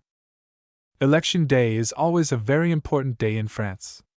The village farmers and laborers put on their best clothes, usually a black coat, silk hat, and white shirt, and take themselves solemnly to the mairie where the voting takes place. For weeks beforehand, agents and lecturers come from Paris and bamboozle the simple village people with newspapers, money, and wonderful promises. It is astounding how easily the French peasant believes all that the political agents tell him and all that he reads in the cheap papers, for, as a rule, taken en masse, they are very intelligent and at the same time suspicious, méfiants, manage their own little affairs very well and are rarely taken in. But there is something in the popular orator that carries them away, and they really believe that a golden epoch is coming, when there will be no rich and no poor and plenty and equality for all. They don't care a bit what form of government they live under as long as their crops are good, and they can have regular work and no war. The political agitators understand that very well. They never lay any stress on royalist or Bonapartist, or even a military candidate. The people's candidate is always their cry, one of themselves who understands them and will give them all they want. They are disappointed always. The ministers and deputies change, but their lives don't, and run on in the same groove. But they are just as sanguine each time there is an election, convinced that, at last, the promised days of high pay and little work are coming. I tried to reason with a nice, respectable man one day, the village mason, one of the most fiery orators at the cafe, over his dominoes, but in everyday life a sober, hard-working man, with a sickly wife and several children, who are all clothed and generally looked after by us. His favorite theme was the owners of chateaus and big houses who lived in luxury and thought nothing of the poor. I said to him, "Why do you listen to all those foolish speeches that are made in the cafes? You know it isn't true half they say. Whenever you come and ask for anything for your wife and your children, it is always given to you. You know quite well whenever anyone is ill in the village, they always come here for wine, old linen, or bouillon. Oh, oui, madame is good, but madame does not understand. But it is you, mon ami, who don't understand. Once the election is over, and they have got your vote, no one will think about you any more. Oh, yes, madame, everything will be divided. There will be no more big houses, every one will have a garden and rabbits. Not all for the rich. It is not right. Madame knows it is not right." It was quite useless talking to him. Women in France never take the active part in elections that they do in England. It interested me so much when we were living in England to see many of the great ladies doing all they could for their candidate, driving all over the country, with his colors on servants and horses, a big bill in the windows of their carriages with "Vote for A" on it. In the drawing-room windows of a well-known society leader there were two large bills. "Vote for A." I asked W. one day, when he was standing for the Senate, if he would like me to drive all about the country with his colors and "Vote for Waddington" on placards in the windows of the carriage. But he utterly declined any such intervention on my part, thought a few breakfasts at the Chateau and a quiet talk over coffee and cigars would be more to the purpose. He never took much trouble over his elections the last years. Meetings and speeches in all the small towns and banquets de pompiers were things of the past. He said the people had seen him à l'oeuvre, and that no speeches would change a vote. The only year that we gave ourselves any trouble was during the Boulanger craze. W. went about a great deal and I often went with him. The weather was beautiful and we rode all over the country. We were astounded at the progress Boulangism had made in our quiet villages. Wherever we went, in the cafes, in the auberges, in the grocer's shop, there was a picture of Boulanger prancing on his black horse. We stopped one day at a miserable little cottage, not far from our place, where a workman had had a horrible accident, been caught in the machine of one of the sugar mills. Almost all the men in the village worked in W.S. Woods and had always voted, as one man, for him or his friends. When we went into the poor little dark room, with literally nothing in it but the bed, a table, and some chairs, the first thing we saw was the well-known picture of Boulanger on the mantelpiece. We talked a little to the man and his wife. The poor fellow was suffering terribly, and then W. said, "I am surprised to see that picture. Do you know General Boulanger? Have you ever seen him?" The man's face quite lighted up as he looked at the picture, and he answered, Non, monsieur, geneli jamais vu, mais il est crane celui-là. And that was all that he could ever get out of him. Il est crane. I don't know exactly what he meant. I don't think he knew himself, but he was quite excited when he spoke of the hero. Boulanger's campaign was very cleverly done. His agents distributed papers, pictures, and money most liberally. One of the curious features of that episode was the quantity of money that was given. Gold flowed freely into the general's coffers from all parts of France. Great names, grandes dames, giving largely and openly to the cause, a great deal sent anonymously and a great deal in very small sums. Boulanger lived in our street, and I was astounded one day when I met him. I did not know him, riding, always with a man on each side of him. Almost every one took off his hat to him, and there were a few faint cries of Vive Boulanger, proceeding chiefly from the painters and masons who were building a house just opposite ours. Certainly for a short time he had the game in his hands, could, I think, have carried the country, but when the moment to act arrived, his nerve failed him. It is difficult to understand what made his great popularity. Politics had not been satisfactory. The president, Grevy, had resigned under unfortunate circumstances. There had been a succession of weak and inefficient cabinets, and there was a vague feeling of unrest in the country. Boulanger seemed to promise something better. He was a soldier, which always appeals to the French, young and dashing, surrounded by clever and scrupulous people of all classes.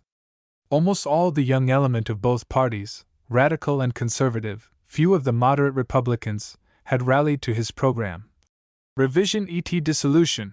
His friends were much too intelligent to let him issue a long manifesto, circular, promising all sorts of reforms and changes he never could have carried out, while his two catchwords gave hopes to everybody. A revision of the Constitution might mean a monarchy, empire, or military dictatorship. Each party thought its turn had come, and dissolving the chambers would of course bring a new one, where again each party hoped to have the majority. The Paris election by an overwhelming majority was his great triumph. The government did all they could to prevent it, but nothing could stop the wave of popularity. The night of the election Boulanger and his état-major were assembled at Durand's, the well-known café on the corner of the boulevard and the Rue Royale. As the evening went on and the returns came in, far exceeding anything they had hoped for, there was but one thought in everyone's mind.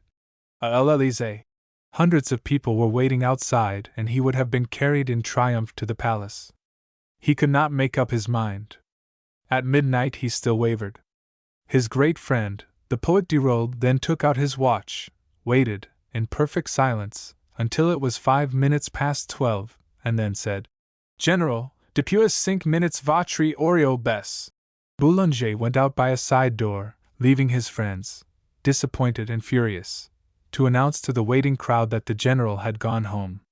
He could certainly have got to the Élysée that night.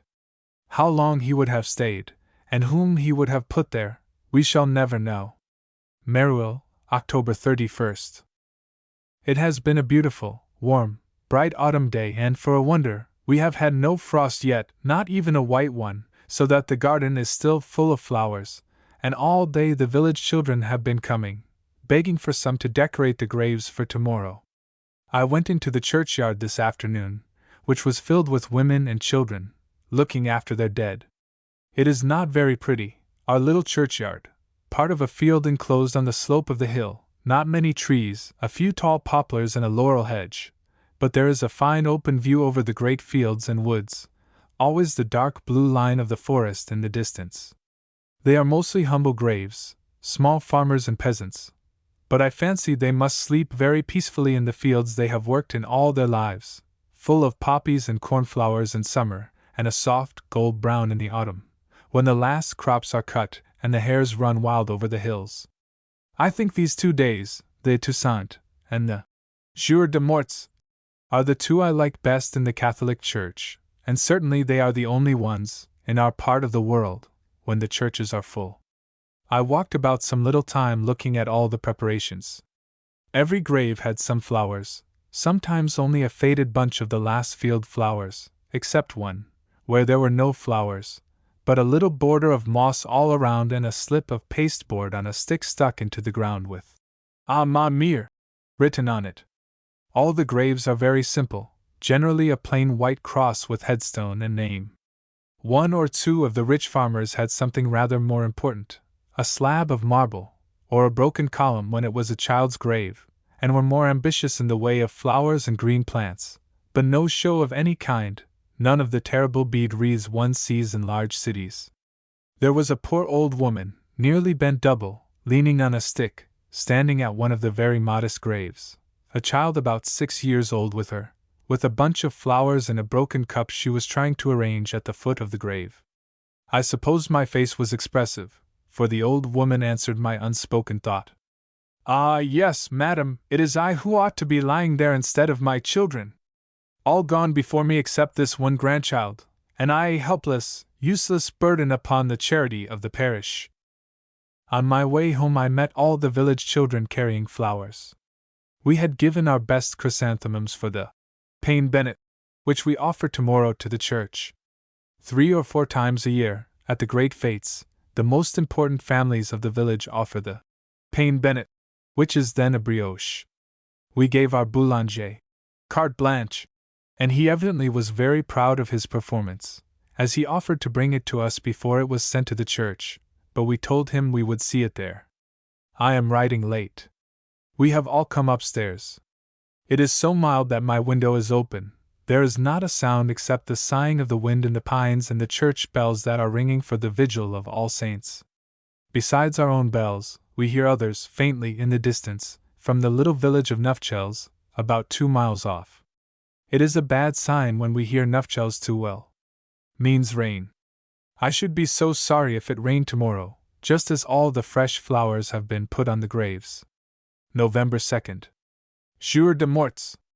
We had a beautiful day yesterday and a nice service in our little church. Our Payne Bennet was a thing of beauty and quite distracted the school children. It was a most imposing edifice. 2 large, round brioches, 4 smaller ones on top, they went up in a pyramid. The 4 small ones go to the notabilities of the village, the cure, 2 of the principal farmers and the miller, the whole thing very well arranged, with red and white flowers and lighted tapers. It was carried by 2 enfants de chœur, preceded by the beadle with his cocked hat and staff and followed by 2 small girls with lighted tapers. The enfants de chœur were not in their festal attire of red soutanes and red shoes, only in plain black. Since the inventories ordered by the government in all the churches, most of the people have taken away their gifts in the way of vestments, soutanes, vases, etc., and the red soutanes, shoes and caps, with a handsome white satin embroidered vestment that C. gave the church when she was married, are carefully folded and put away in a safe place out of the church until better times should come. After luncheon we went over to Soissons in the auto, the most enchanting drive through the forest of Villers-Cotterets, the poplar trees a line of gold and all the others taking the most lovely colors of red and brown. Soissons is a fine old cathedral town with broad squares, planted with stiff trees like all the provincial towns in France, many large old-fashioned hotels, Entrée Curie T. Jardin, and a number of convents and abbeys, now turned into schools, barracks, government offices of all kinds, but the fine proportions and beautiful lines are always there. The city has seen many changes since its first notoriety as the capital of the France of Clovis, and one feels how much has happened in the quiet, deserted streets of the old town, where almost every corner is picturesque. The fine ruins of St. Jean de Vigne faced us as we drove along the broad boulevard. A facade and 2 beautiful towers with a cloister is all that remains of a fine old abbey begun in 1076. It is now an arsenal. One cannot always get in, but the porter made no difficulty for us, and we wandered about in the courtyard and cloister. The towers looked beautifully grey and soft against the bright blue sky, and the view over Soissons, with all its churches and old houses, was charming. It seems that Thomas à Becket, Archbishop of Canterbury, lived at the abbey when he was exiled from England and had taken refuge in France. We wanted to go to the service in the cathedral, but thought we would go first to the pâtissier, an excellent one, well known in all the neighborhood, famous for a very good bonbon made of coffee and called Tours de Soissons. The little place was full. Every schoolboy in Soissons was there eating cakes and bonbons. There was a notice up in the shop: Lipton tea, and we immediately asked for some. The woman made a place for us, with difficulty, on a corner of a table and gave us very good English tea, toast, and cakes. I complimented the patron on her tea, and she said so many automobiles with foreigners, English principally, passed through Soissons in the summer, all asking for tea, that she thought she must try to get some. One of the ladies told her where to get Lipton tea and how much to pay for it. She has found it a very good speculation. We walked to the cathedral through a grand old square planted with fine trees, that had once been a part of the garden of the Evêche. As it was getting dark, we could not see the outside very well. A gigantic mass of towers and little steeples loomed up through the twilight, but the inside was very striking, crowded with people, lights, banners, flowers everywhere. 5 or 6 priests were officiating, and the bishop in full dress, with his gold mitre on his head, was seated on his red velvet throne under the big crucifix. The congregation, there were a good many men, was following the service very devoutly, but there were a great many people walking about and stopping at the different chapels, which rather takes away from the devotional aspect. Unfortunately, the sermon had only just begun, so we didn't hear any music. The organ is very fine, and they have a very good choir. Neither did we hear the famous chimes, which we regretted very much. Some of the bells have a beautiful sound. One in particular, that used to be at St. Jean de Vigne, has a wonderful deep note. One hears it quite distinctly above all the others. All the bells have names. This one used to be called Simon, after a bishop, Simon le Gras, who blessed it in 1643. When the voice got faint and cracked with age, it was refondu, recast, and called Julie Pauline. It was quite dark and cold when we started back. We had to light our big lantern almost as soon as we left Soissons. For some little time after we got out of the town, we met people walking and driving, all with holiday garbs and faces. But once we plunged in the long forest alleys, we were absolutely cut off from the outside world. It is a curious sensation I have never got accustomed to, those long, dark, lonely forest roads. The leaves were still so thick on the trees that we could hardly see the last glow of a beautiful orange sunset. The only sign of life was a charbonniers hut in a clearing quite close to the road. They had a dull light, just enough to let us see dusky figures moving about. This morning our church looked quite different, no more banners, embroideries, or bright flowers, all draped in black, and a bier covered with a black pall in the middle of the aisle, the cure in a black satin vestment, all the congregation in black. I went out before the end of the service. All the black draperies and the black kneeling figures and the funeral psalms were so inexpressibly sad and dreary. I was glad to get out into the sunshine and to the top of the hill, where the cemetery gates stood wide open and the sun was streaming down on all the green graves with their fresh flowers and plants. Soon we heard the sound of the chaunt, and the procession wound slowly up the steep, straggling village street. A banner and cross carried by the boys and girls, then the cure, with his ostensoir, followed by his enfant de chœur, carrying books and tapers, then the congregation. There were a great many people already in the cemetery. The little procession halted at the foot of the cross in the middle. There were several prayers and psalms, and then the cure made the tour of the cemetery, sprinkling all the graves with holy water and saying a short prayer at each. The procession broke up into groups, all kneeling at the different graves praying for their dead. There were not many men, a few old ones. They were not kneeling, but stood reverently, with bowed heads, when the cure passed. It was a pretty sight, the kneeling figures, the flower-covered graves, the little procession winding in and out among the tombstones, the white soutanes of the boys shining in the sun, and not a sound except the droning of the chaunts. As it was fête, one of the great religious fêtes of the year, there was no work going on, no laborers in the fields, no carts on the road, nothing but the great stillness of the plains. We had our cure at dinner. We were quite sure no one else would ask him, and it seemed a shame to leave him in his empty presbytere on a fête day. I think his evenings with us are the only bright spots in his life just now. The situation of the priests is really wretched and their future most uncertain. This government has taken away the very small stipend they allowed them. Our cure got his house and 900 francs a year, not quite $200. In many cases they have refused to let the priests live in their presbyteries, unless they pay rent. The churches are still open. They can have their services if they like, but those who have no fortune, which is the case with most of them, are entirely dependent upon the voluntary contribution of their parishioners. Our little cure has no longer his servant, the traditional, plain, middle-aged bonne of the priest. They are not allowed to have a woman servant under 50. He lives quite alone in his cold, empty house and has a meal of some kind brought into him from the railway café. What is hardest for him is never to have an extra franc to give to his poor. He is profoundly discouraged, but does his duty simply and cheerfully, looks after the sick, nurses them when there is a long illness or an accident, teaches the women how to keep their houses clean and how to cook good plain food. He is a farmer's son and extraordinarily practical. He came to us one day to ask if we had a spare washing tub we could give him. He was going to show a woman who sewed and embroidered beautifully and who was very poor and unpractical how to do her washing. I think the people have a sort of respect for him, but they don't come to church. Everybody appeals to him. We couldn't do anything one day with a big kite someone had given the children.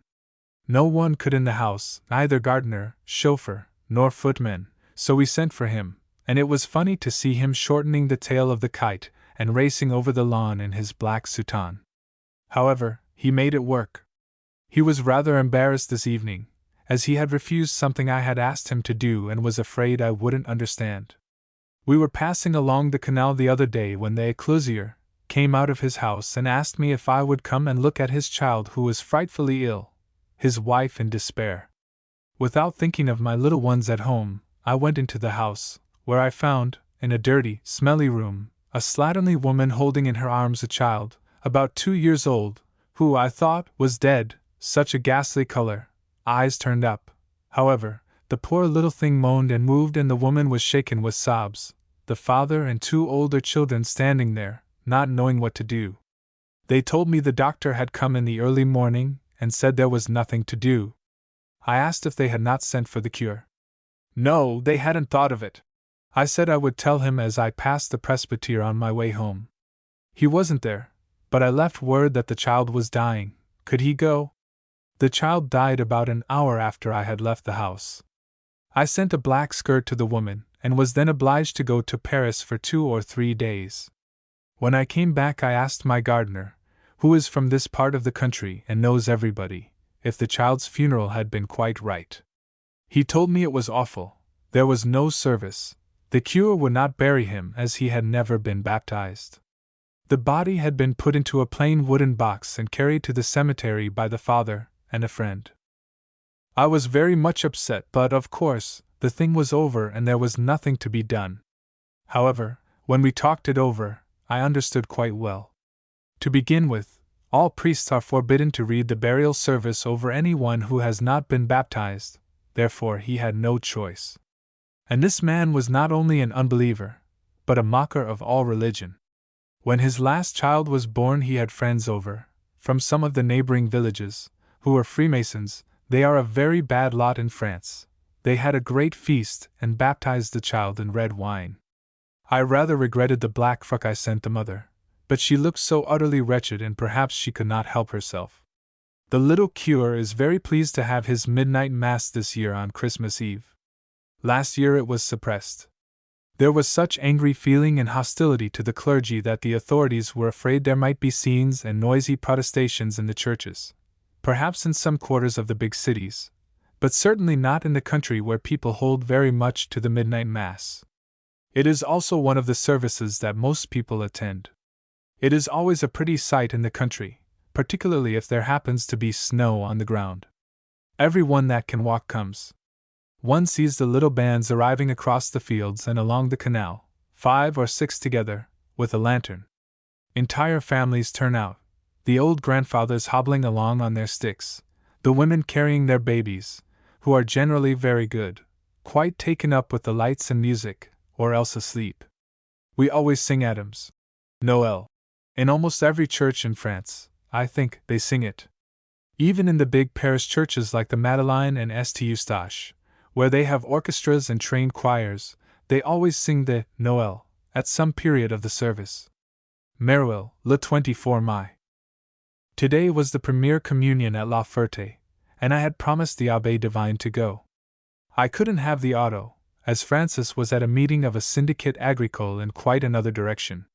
So I took the train, about 7 minutes, and I really believe I had the whole train to myself.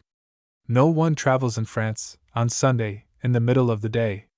It is quite a long walk from the station to the church. The service was at Notre Dame, the church on the hill, with rather a steep climb at the end. The little town looked quite deserted, a few women standing at their doors, and in all directions white figures of all ages were galloping up the hill. The bells were ringing and we were a little late. The big doors of the church were wide open, the organ playing, and a good many people standing about. The altar was bright with flowers and candles, and oriflammes, of blue and pink gauze, worked with gold and silver lilies, were stretched across the church between the pillars. 1 or 2 banners with the head of the Virgin and flowers painted in bright colors were also hanging from the columns.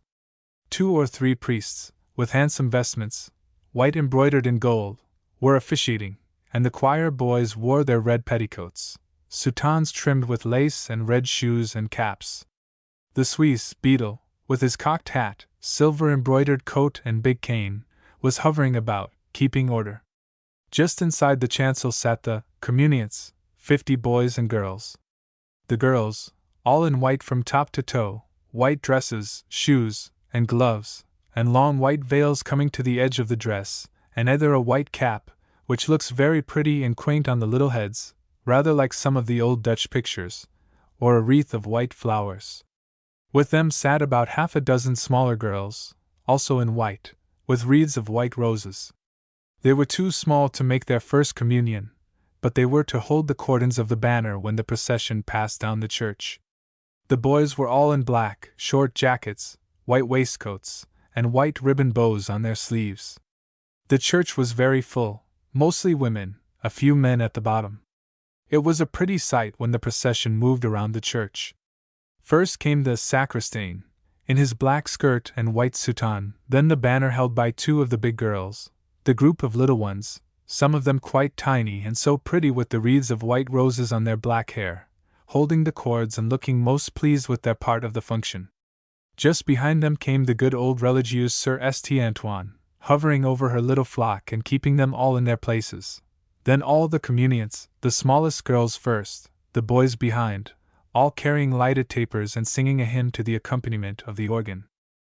They went first to the font, stopped there, and one of the girls read a sort of prayer renewing their baptismal vows.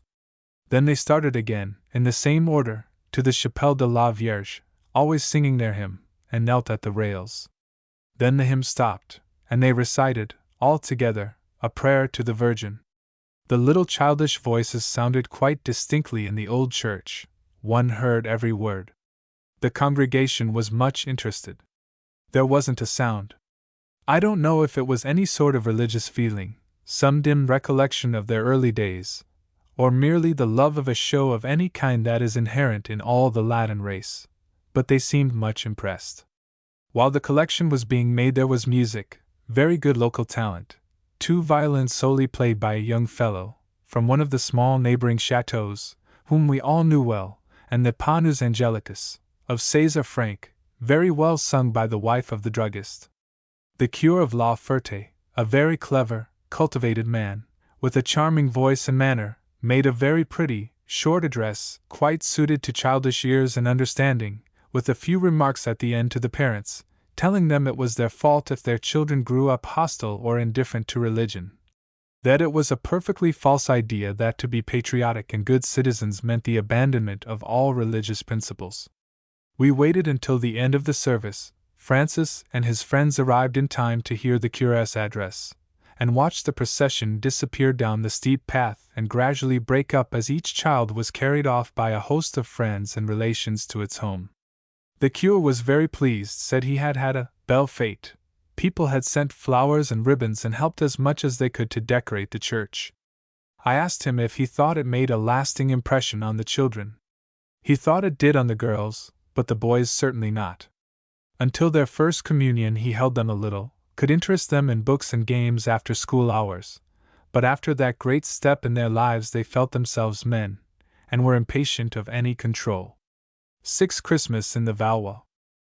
It had been a cold December, quite recalling Christmas holidays at home, when we used to think Christmas without snow wasn't a real Christmas, and half the pleasure of getting the Greens to dress the church was gone, if the children hadn't to walk up to their ankles in untrodden snow across the fields to get the long, trailing branches of ivy and bunches of pine. We were just warm enough in the big chateau. There were 2 calorifers, and roaring wood fires, trees, in the chimneys. But even I must allow that the great stone staircase and long corridors were cold, and I couldn't protest when nearly all the members of the household, of all ages, wrapped themselves in woolen shawls and even fur capes at night when the procession mounted the big staircase. I had wanted for a long time to make a Christmas tree in our lonely little village of St. Quentin, near Louvy, our farm, but I didn't get much support from my French friends and relations. W. was decidedly against it. The people wouldn't understand, had never seen such a thing. It was entirely a foreign importation, and just beginning to be understood in the upper classes of society. One of my friends, Madame Casimir Purrier, who has a beautiful chateau at Pont-sur-Seine, of historic renown, La Grande Mademoiselle, danced there. Apont j'ai fait venir les violons, she says in her memoirs, also disapproved. She gives away a great deal herself, and looks after all her village, but not in that way. She said I had much better spend the money it would cost, on good, sensible, warm clothes, blankets, bones de pain, etc. There was no use in giving them ideas of pleasure and refinement they had never had, and couldn't appreciate.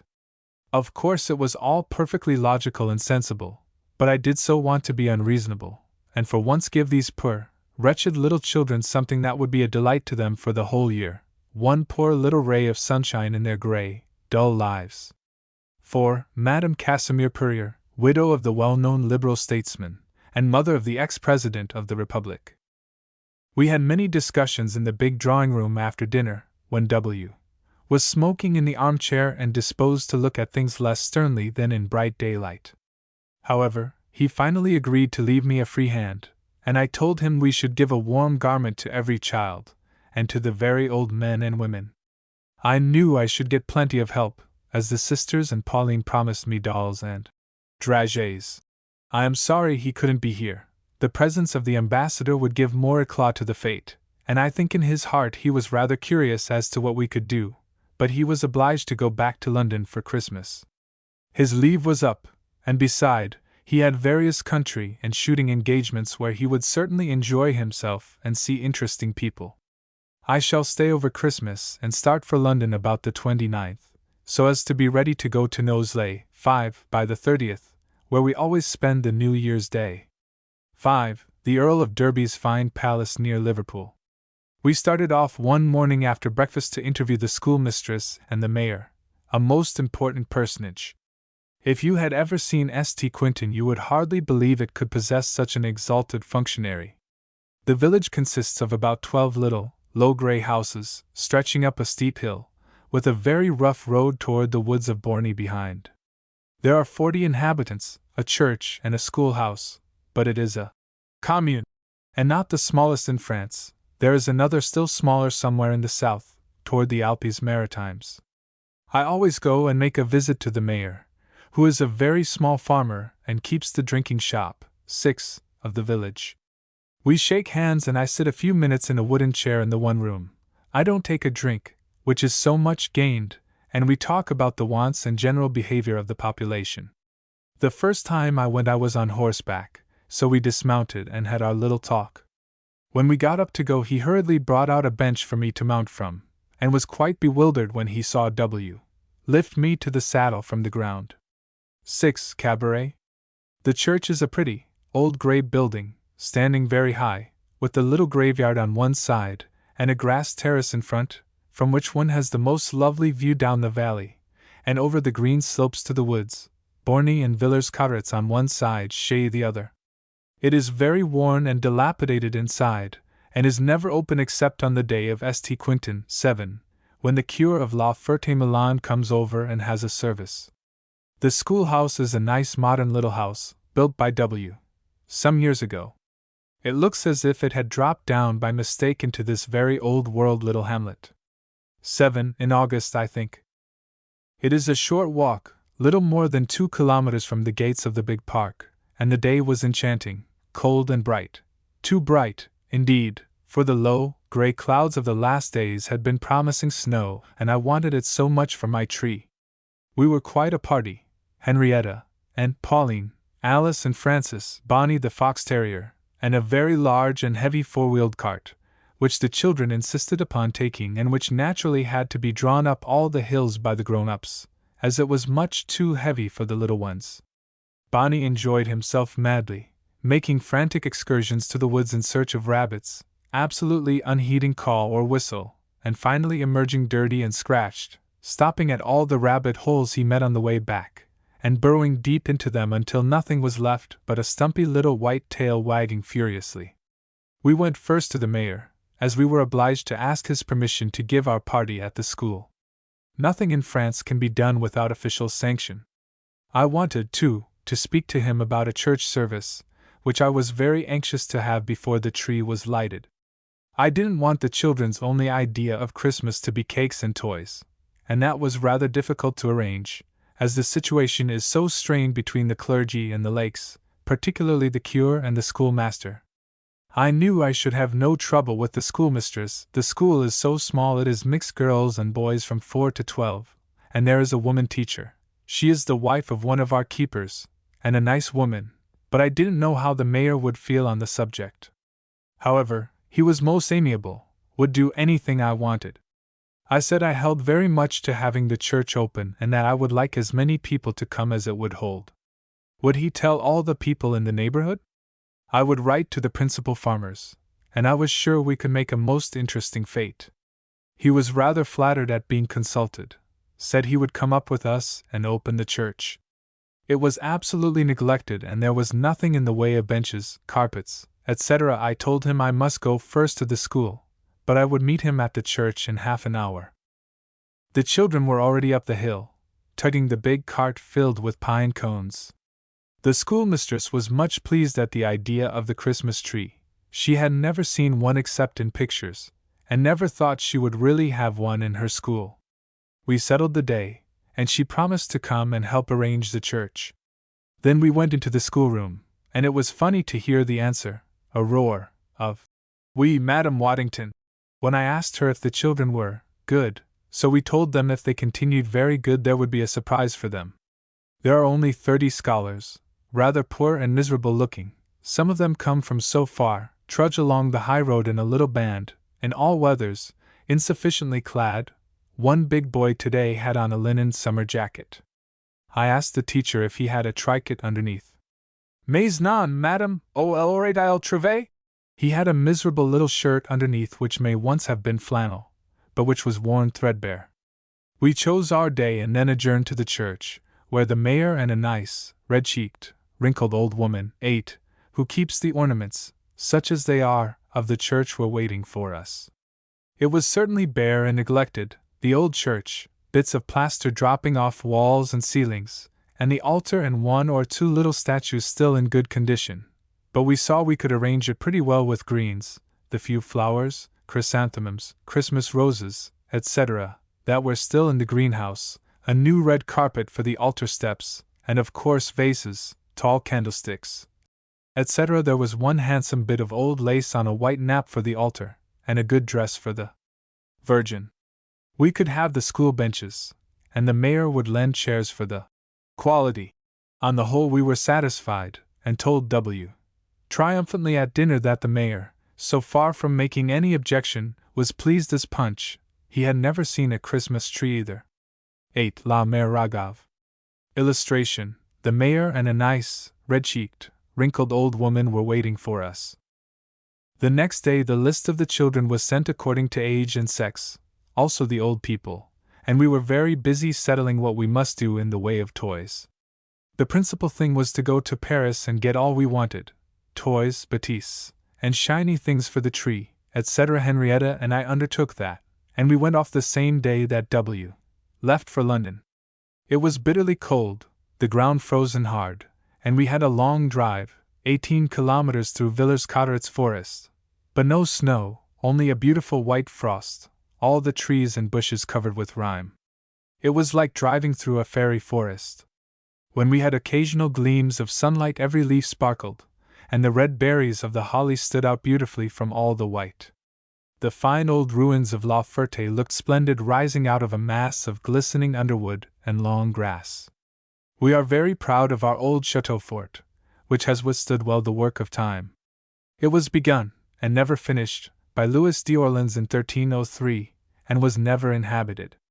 Now there is nothing left but the façade and great round towers, but quite enough to show what it might have been. There is also a bas-relief, perfectly well preserved, over the big door, of the coronation of the Virgin, the kneeling figure quite distinct. On the other side is a great grass place, village green, where the fêtes of La Ferté take place, and where all the town dances the days of the assembly.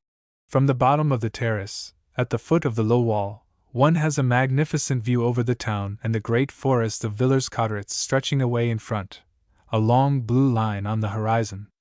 In the main street of La Ferté there is a statue of Racine, who was born there. It is in white marble, in the classic draperies of the time, and is also in very good preservation. The baptismal register of Jean Racine is in the archives of La Ferté. The road all the way to Villers-Cotteret's was most animated. It was market day, and we met every description of vehicle, from the high, old-fashioned tilbury of the well-to-do farmer, to the peasant's cart, sometimes an old woman driving, well wrapped up, her turban on her head, but a knit shawl wound around it, carrying a lot of cheeses to market, sometimes a man with a cow tied behind his cart, and a calf inside. We also crossed Menhir's equipage de chasse, horses and dogs being exercised. We talked a few minutes to Hubert the picker, who was in a very bad humor. They had not hunted for some days, and dogs and horses were unruly. The horses were a fine lot, almost all white or light gray.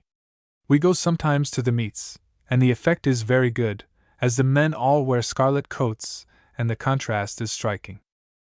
We had an exhausting day in Paris, but managed to get pretty nearly everything. The little children were easily disposed of, dolls, drums, wooden horses, etc., but the bigger boys and girls, who have outgrown toys, are more difficult to suit. However, with knives, paint boxes, lotus, geographical and historical, for the boys, and handkerchief and work boxes, morocco bags, etc., we did finally get our 50 objects. There are always extra children cropping up. Shopping was not very easy, as the streets and boulevards were crowded and slippery. We had a fairly good cab, but the time seemed endless. The big bazaars, Hôtel de Ville, Rue d'Amsterdam, etc., were the most amusing. Really, one could get anything from a 5-sou doll to a menagerie, the little cooking stove all the peasant women use in their cottages. There were armies of extras, white-aproned youths, who did their best for us. We explained to one of the superintendents what we wanted, and he gave us a very intelligent boy, who followed us about with an enormous basket, into which everything was put. When we finally became almost distracted with the confusion and the crowd and our list, we asked the boy what he had liked when he was 11 years old at school, and he assured us all boys liked knives and guns. When we had finished with the boys, we had the decorations for the tree to get, and then to the Bon Marché for yards of flannel, calico, bas de laine, tricots, etc. We had given W. rendezvous at 5 at Henrietta's. He was going to cross at night. We found him there having his tea. He had seen lots of people, been to the Élysée and had a long interview with the President, Grevy, then to the Quai d'Orsay to get his last instructions from the minister, and he had still people coming to see him. When we left, our train was before his. He was closeted with one of his friends, a candidate for the Institute, very keen about his vote which W. had promised him, and going over for about the 20th time the list of the members to see what his chances were. However, I suppose all candidates are exactly alike, and W. says he is sure he was a nuisance to all his friends when he presented himself at the Institute. 1 or 2 people were waiting in the dining room to speak to him, and his servant was distracted over his valise, which wasn't begun then. I promised him I would write him a faithful account of our fate once we had decided our day. We took the 5 o'clock train down, and a nice cold drive we had going home. The roads were rather slippery, and the forest black and weird. The trees which had been so beautiful in the morning covered with rime, seemed a massive black wall hemming us in. It is certainly a lonely bit of country. Once we had left the lights of Villers-Cotterets behind us, crossed the last railway, and were fairly started in the forest. We didn't meet anything, either cart, carriage, bucaran, nor pedestrian of any kind. Henrietta was rather nervous, and she breathed a sigh of relief when we got out on the plains and trotted down the long hill that leads to La Ferté. The chateau lights looked very warm and homelike as we drove in. We gave a detailed account of all we had bought, and as we had brought our lists with us we went to work at once, settling what each child should have. I found a note from the Abbé Marichal, the curé of La Ferté-Milon, whom I wanted to consult about our service. He is a very clever, moderate man, a great friend of ours, and I was sure he would help us and arrange a service of some kind for the children. Of course I was rather vague about a Catholic service. A Protestant one I could have arranged myself, with some Christmas carols and a short liturgy, but I had no idea what Christmas meant to Catholic minds. We had asked him to come to breakfast, and we would go over to the village afterward, see the church and what could be done. He was quite pleased at the idea of doing anything for his poor little parish, and he is so fond of children and young people that he was quite as much interested as we were. He knew the church, having held a service there 3 or 4 times. We walked over, talking over the ceremony and what we could do. He said he would give a benediction, bring over the Enfant Jesus, and make a small address to the children. The music was rather difficult to arrange, but we finally agreed that we would send a big omnibus to bring over the harmonium from La Ferté, 1 or 2 sisters, 2 choir children, and 3 or 4 of the older girls of the school who could sing, and he would see that they learned 2 or 3 canticles. We agreed to do everything in the way of decoration. He made only one condition, that the people should come to the service. I could answer for all our household and for some of the neighbors, almost all, in fact, as I was sure the novelty of the Christmas tree would attract them, and they wouldn't mind the church service thrown in. We went of course to see the mayor, as the curé was obliged to notify him that he wished to open the church, and also to choose the day. We took Thursday, which is the French holiday, that left us just 2 days to make our preparations. We told Madame Isidore, the schoolmistress, we would come on Wednesday for the church, bringing flowers, candles, etc., and Thursday morning to dress the tree. The service was fixed for 3 o'clock, the tree afterward in the schoolroom. We found our big ballots, 9, from the bazaars and other shops, when we got home, and all the evening we wrote tickets and names, some of them so high-sounding, Ismarie, Aline, Leocadie, etc., and filled little red and yellow bags, which were very troublesome to make, with dragées. 9 big packages. Wednesday we made a fine expedition to the woods, the whole party, the donkey cart, and one of the keepers to choose the tree, a most important performance, as we wanted the Rio Pyramid sapient, tapering off to a fine point at the top. L'Abbé keeper told us his young son and the coachman's son had been all the morning in the woods getting enormous branches of pine, holly, and ivy, which we would find at the church. We came across various old women making up their bundles of faggots and dead wood. They are always allowed to come once a week to pick up the dead wood, under the keeper's surveillance. They were principally from Louvie and St. Quentin, and were staggering along, carrying quite heavy bundles on their poor old bent backs. However, they were very smiling today, and I think the burden was lightened by the thought of the morrow. We found a fine tree, which was installed with some difficulty in the donkey cart, Francis and Alice taking turns driving, perched on the trunk of the tree, and L'Abbé walking behind, supporting the top branches.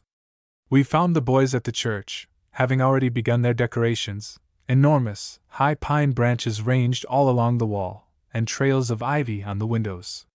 The maids had arrived in the carriage, bringing the new red carpet, vases, candelabras and tall candlesticks, also 2 splendid wax candles painted and decorated, which Gertrude Schuyler had brought us from Italy, all the flowers the gardener would give them, principally chrysanthemums and Christmas roses.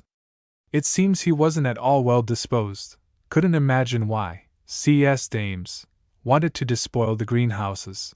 Pour si petit trou de st. Quentin. We all worked hard for about an hour, and the little church looked quite transformed.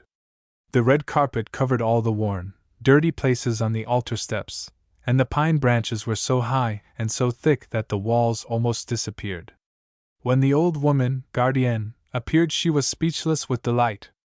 As soon as we had finished there, we adjourned to the schoolhouse, and to our joy snow was falling, quite heavy flakes.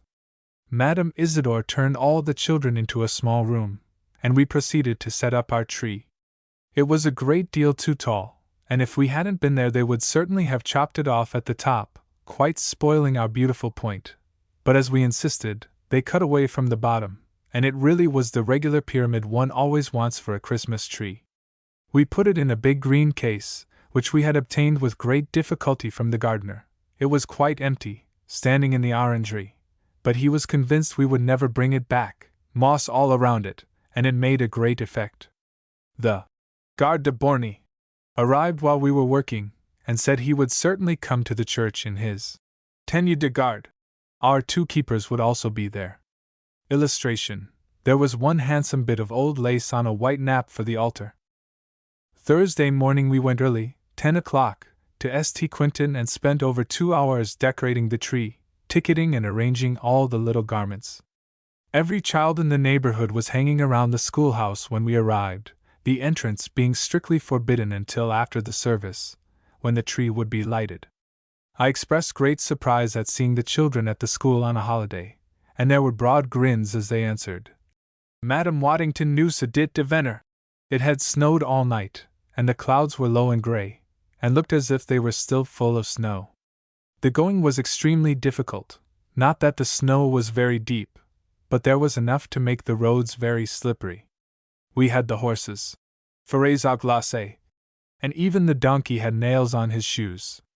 The country looked beautiful, the poor little village quite picturesque, snow on all the dark roofs, and the church standing out splendidly from its carpet of snow, the tall pines not quite covered, and always the curtain of forest shutting in the valley. We left the maids to breakfast with the keeper, and promised to be back at 3 o'clock punctually.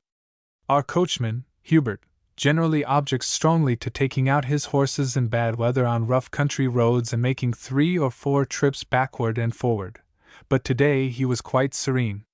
He comes from that part of the neighborhood, and is related to half the village. Our progress was slow, as we stopped a good deal. It was a pretty sight as we got near St. Quentin. The church, brightly lighted, stood out well on the top of the hill against a background of tall trees, the branches just tipped with snow. The bell was ringing, the big doors wide open, sending out a glow of warmth and color, and the carpet of white untrodden country snow was quite intact, except a little pathway made by the feet of the men who had brought up the harmonium. The red carpet and bright chrysanthemums made a fine effect of color, and the little niche, it could hardly be called a chapel, of the Virgin was quite charming, all dressed with greens and white flowers, our tall Italian candles making a grand show. The La Ferté contingent had arrived. They had much difficulty in getting the omnibus up to the church, as it was heavy with the harmonium on top. However, everybody got out and walked up the hill, and all went off well. The abbé was robing, with his 2 choir children, in the minute sacristy, and the 2 good sisters were standing at the gate with all their little flock, about 10 girls, I should think. There were people in every direction, of all sizes and ages, some women carrying a baby in their arms and pushing 1 or 2 others in a cart, some wretched old people so bent and wrinkled one couldn't imagine how they could crawl from one room to another.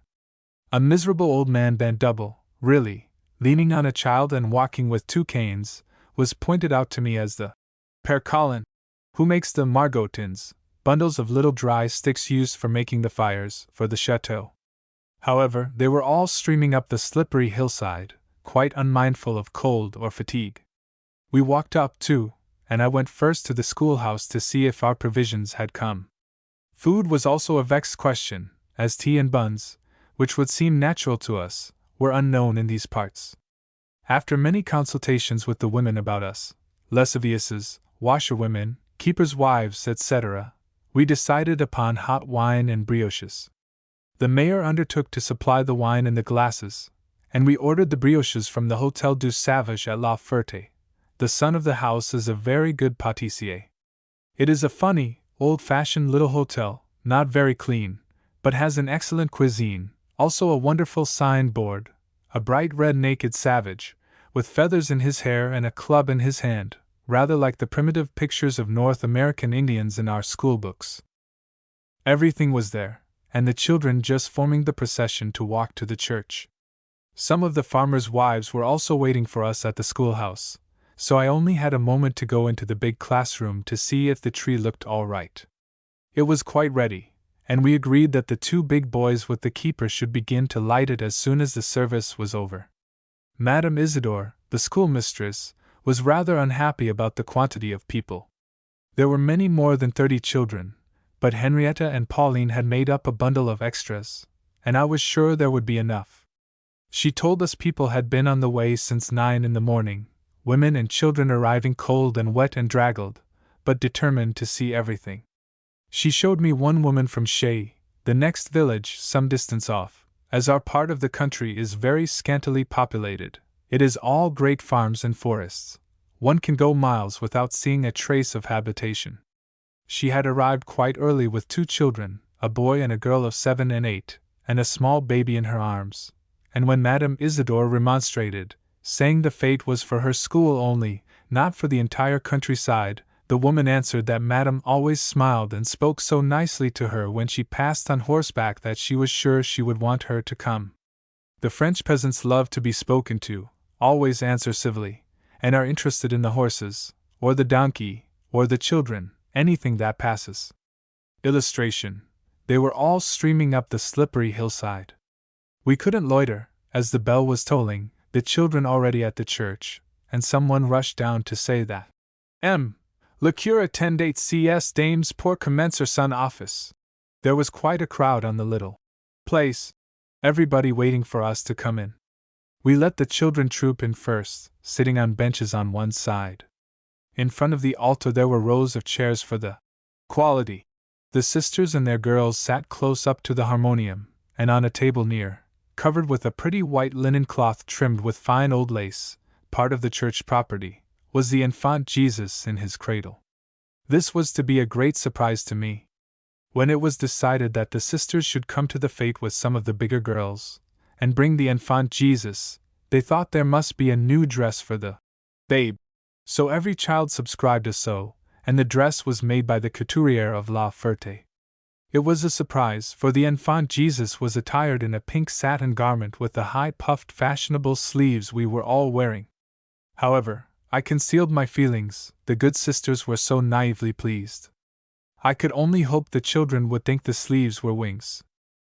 As soon as the party from the chateau was seated, every one crowded in, and there were not seats enough, nor room enough in the little church, so the big doors remained open. It was fairly warm with the lights and the people, and there were nearly as many people outside as in. The 3 keepers, Garde de Borny and our 2, looked very imposing. They are all big men, and their belts and gun barrels bright and shining. They stood at the doors to keep order. The mayor, too, was there, in a black coat and white cravat, but he came up to the top of the church and sat in the same row with me. He didn't have on his tricolored scarf, so I suppose he doesn't possess one. It was a pretty, simple service. When the curé and his 2 choir children in their short, white surplices and red petticoats came up the aisle, the choir sang the fine old hymn, Adest Fideles, the congregation all joining in. We sang, too, the English words, Oh, come, all ye faithful. We didn't know the Latin ones, but hoped nobody would notice. There were 1 or 2 prayers and a pretty, short address, talking of the wonderful Christmas night so many years ago, when the bright star guided the shepherds through the cold winter night to the stable where the heavenly babe was born. The children listened most attentively, and as all the boys in the village begin life as shepherds and cowboys, they were wildly interested. Then there was a benediction, and at the end all the children in procession passed before the infant Jesus, and kissed his foot. It was pretty to see the little ones standing up on tiptoe to get to the little foot, and the mothers holding up their babes. While this was going on, the choir sang the Noël Breton of Holmes. Du Angie Saint Venus ce soir à porter de bien belles choses. There was some little delay in getting the children into procession again to go down to the schoolhouse. They had been supernaturally good, but were so impatient to see the tree that it was difficult to hold them. Henrietta and Pauline hurried on to light the tree. I waited for the abbé. He was much pleased with the attendance, and spoke so nicely to all the people. We found the children all assembled in the small room at the schoolhouse, and as soon as we could get through the crowd we let them come in. The tree was quite beautiful, all white candles, quantities, shiny ornaments and small toys, dolls, trumpets, drums, and the yellow and red bags of dragées hanging on the branches. It went straight up to the ceiling, and quite on top was a big gold star, the manufacture of which had been a source of great tribulation at the chateau. We forgot to get one in Paris, and sent in hot haste on Wednesday to La Ferté for pasteboard and gold paper. But alas! None of us could draw, and we had no model. I made 1 or 2 attempts, with anything but a satisfactory result. All the points were of different lengths, and there was nothing but points, more like an octopus than anything else. However, Pauline finally produced a very good one. It really looked like a star, and of course the covering it with gold paper was easy. The crèche made a great effect, standing at the bottom of the tree with a tall candle on each side. All the big toys and clothes were put on a table behind, where we all Saturday. Then the door was opened. There was a rush at first, but the schoolmistress kept strict order. The little ones came first, their eyes round and fixed on the beautiful tree, then the bigger children, and immediately behind them the oldest inhabitants, such a collection of old, bent, wrinkled, crippled creatures, then as many as could get in. There wasn't a sound at first, except some very small babies crowing and choking, then a sort of hum of pleasure. Illustration: all the children in procession passed. We had 2 or 3 recitations and parts from the older scholars, some songs, and at the end the compliment, the usual thing. Madame et chère bienfaitrice, said by a small thing about 5 years old, speaking very fast and low, trying to look at me, but turning her head always toward the tree and being shaken back into her place by Madame Isidore. Then we began the distribution, the clothes first, so as not to despoil the tree too soon. The children naturally didn't take the slightest interest in warm petticoats or tricots, but their mothers did. We had the little ones first, Frances giving to the girls and Alice to the boys. Henrietta called the names, Pauline gave the toys to our 2, and Madame Isidore called up each child. The faces of the children, when they saw dolls, trumpets, etc., being taken off the tree and handed to each of them, was a thing to remember. The little girls with their dolls were too sweet, hugging them tight in their little fat arms. 1 or 2 of the boys began to blow softly on the trumpets and beat the drums, and were instantly hushed up by the parents. But we said they might make as much noise as they pleased for a few moments, and a fine, vacarme, row, it was, the heavy boots of the boys contributing well as they moved about after their trains, marbles, etc. However, the candles were burning low, they only just last an hour, and we thought it was time for cakes and wine. We asked the children if they were pleased, also if each child had garment, toy and dragées, and to hold them up. There was a great scamper to the mothers to get the clothes, and then all the arms went up with their precious load.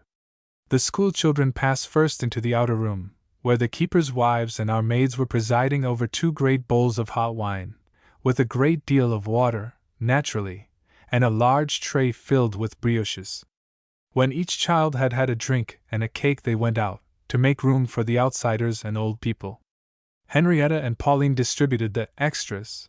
I think there were about 20 in all, counting the babies in arms, also, of course, the girls from La Ferté who had come over with the sisters to sing. I talked to some of the old people.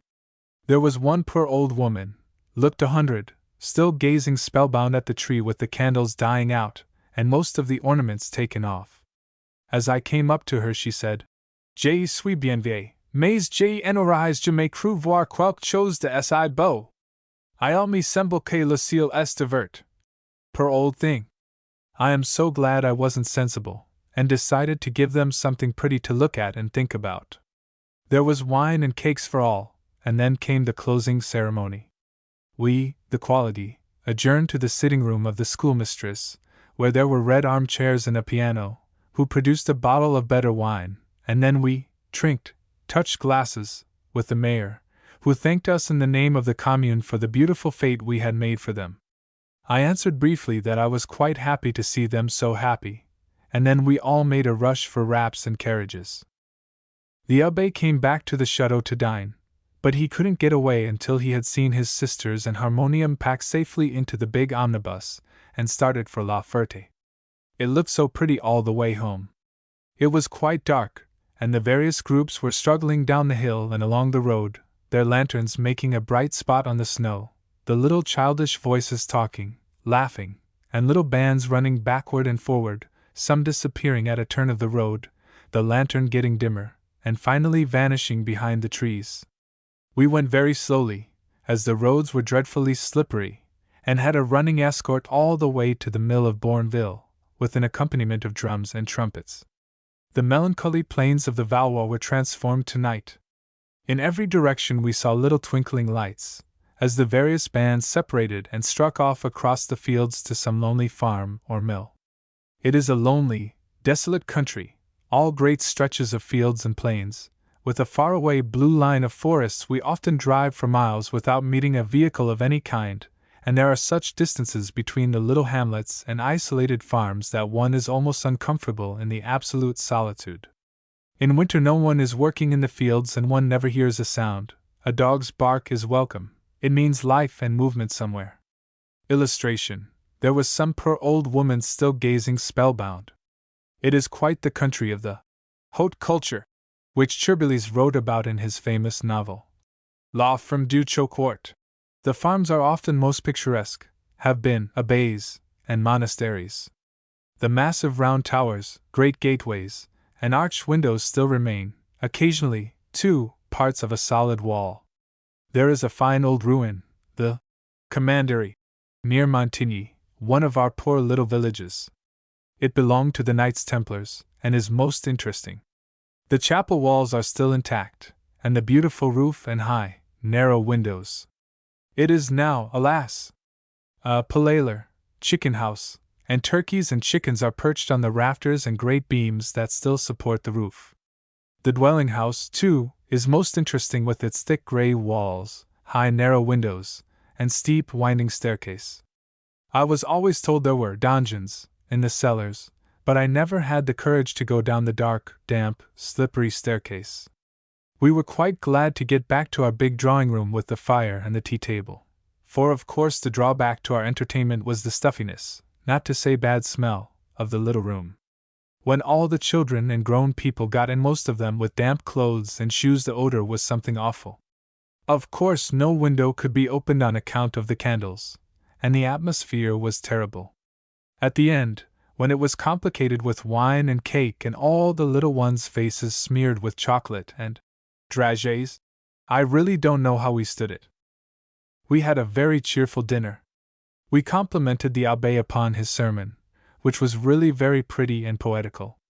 He said the children's faces quite inspired him, and beyond, over their heads, through the open door he got a glimpse of the tall pines with their frosted heads, and could almost fancy he saw the beautiful star. We were all much pleased with our first Christmas in the Valois. 7. A Racine celebration. Mareuil-sur-Orge, April 20th, 1899. I could scarcely believe I was in our quiet little town of La Ferté-Milon today. Such a transformation, flags flying, draperies at all the windows, garlands of greens and flowers across the streets, and a fine triumphal arch, all greens and flowers arranged about the center of the Grande Rue. Many people standing about, looking on, and making suggestions. Altogether, an air de fête which is most unusual in these sleepy little streets where nothing ever passes, except at 4 o'clock, when the 3 schools come out and clatter down the street. The École Maternelle comes first, the good Mère Cécile bringing up the rear of the procession, holding the smallest children, babies 3 and 4 years old, by the hand, 3 or 4 more clinging to her skirts, and guiding them across the perilous passage of the bridge over the canal. It is a pretty view from the bridge. The canal, really the River Ork, Canalizy, which has preserved its current and hasn't the dead, sluggish look of most canals, runs alongside of the Mail, a large green place with grass, big trees, a broad walk down the center, and benches under the trees. It is a sort of promenade for the inhabitants, and also serves as a village green, where all the fairs, shows, and markets are held. The opposite bank is bordered by quaint old houses, with round towers and gardens, full of bright flowers, running down to the water's edge. There is one curious old columbier which has been there for centuries. Near the bridge there is a lavoir, where there are always women washing. They are all there today, but much distracted, wildly interested in all that is going on, and the unwonted stir in the streets, chattering hard, and giving their opinions as to the decoration of the arch, which is evidently a source of great pride to the town. On a bright sunny day, when the red roofs and flowers are reflected in the water, and it is not too cold, their work doesn't seem very hard. But on a winter afternoon, when they have to break the ice sometimes, and a biting wind is blowing down the canal, it is pitiable to see the poor things thinly clad, shivering and damp, their hands and arms red and chapped with cold. On the other side of the bridge, the canal wanders peacefully along through endless green meadows, bordered with poplars, to Mirals, a little village where there is the first écluse on the way to Paris. We had been talking vaguely all winter of doing something at La Ferté-Milon to fêter the bicentenaire of Racine. They were making preparations at Paris, also at Port Royal, and it seemed hard to do nothing in his native place. His statue in the Grande Rue is one of the glories of La Ferté. Jean Racine was born in La Ferté in 1639. He lost both father and mother young, and was brought up by his grandparents. He was sent first to school at Beauvais, later, while still quite a youth, to Port Royal. His stay there influenced considerably his character and his writings, and though he separated himself entirely from the solitaires, during the years of his brilliant career as poet and courtier, there remained always in his heart a latent tenderness for the quiet green valley of the Chevreuse, where he had passed all his years of adolescence, listening to the good fathers, and imbibing their doctrines of the necessity of divine grace to complete the character. His masters were horrified and distressed when his talent developed into plays, which brought him into contact with actors and actresses, and made him an habitué of a frivolous court. There is a pretty letter from one of his aunts, a religieuse de Port Royal, begging him to keep away from de frequentations abominables, and to return to a Christian life. His career was rapid and brilliant. He was named to the Académie Française in 1673, and when he retired from the theatre was a welcome and honored guest at the most brilliant court of the world. He was made private historian to the king and accompanied him on various campaigns. There are amusing mentions of the poet's historians. Boileau was also royal historian, in the writings of their contemporaries, les Messrs du Sublime. Much embarrassed with their military accoutrements, and much fatigued by the unwonted exercise and long days on horseback, the king showed Racine every favor. He was lodged at Versailles and at Marly and was called upon to amuse and distract the monarch when the cares of state and increasing years made all diversions pall upon him. He saw the decline and disgrace of Madame de Montespan, the marvelous good fortune of Madame de Maintenon. His famous tragedies of Esther and Athalie were written at Madame de Maintenon's request for her special institution of St. Cyr, and the performances were honored by the presence of the king. Racine himself directed the rehearsals, and the music was composed by Jean-Baptiste Moreau, organist of St. Cyr. The youthful actresses showed wonderful aptitude in interpreting the passionate, tender verses of the poet. Young imaginations worked and jealousies and rivalries ran high. After a certain number of representations, Madame de Maintenon was obliged to suspend the performances in public, with costumes and music. The plays were only given in private at the Maison de St. Cyr, the young scholars playing in the dress of the establishment.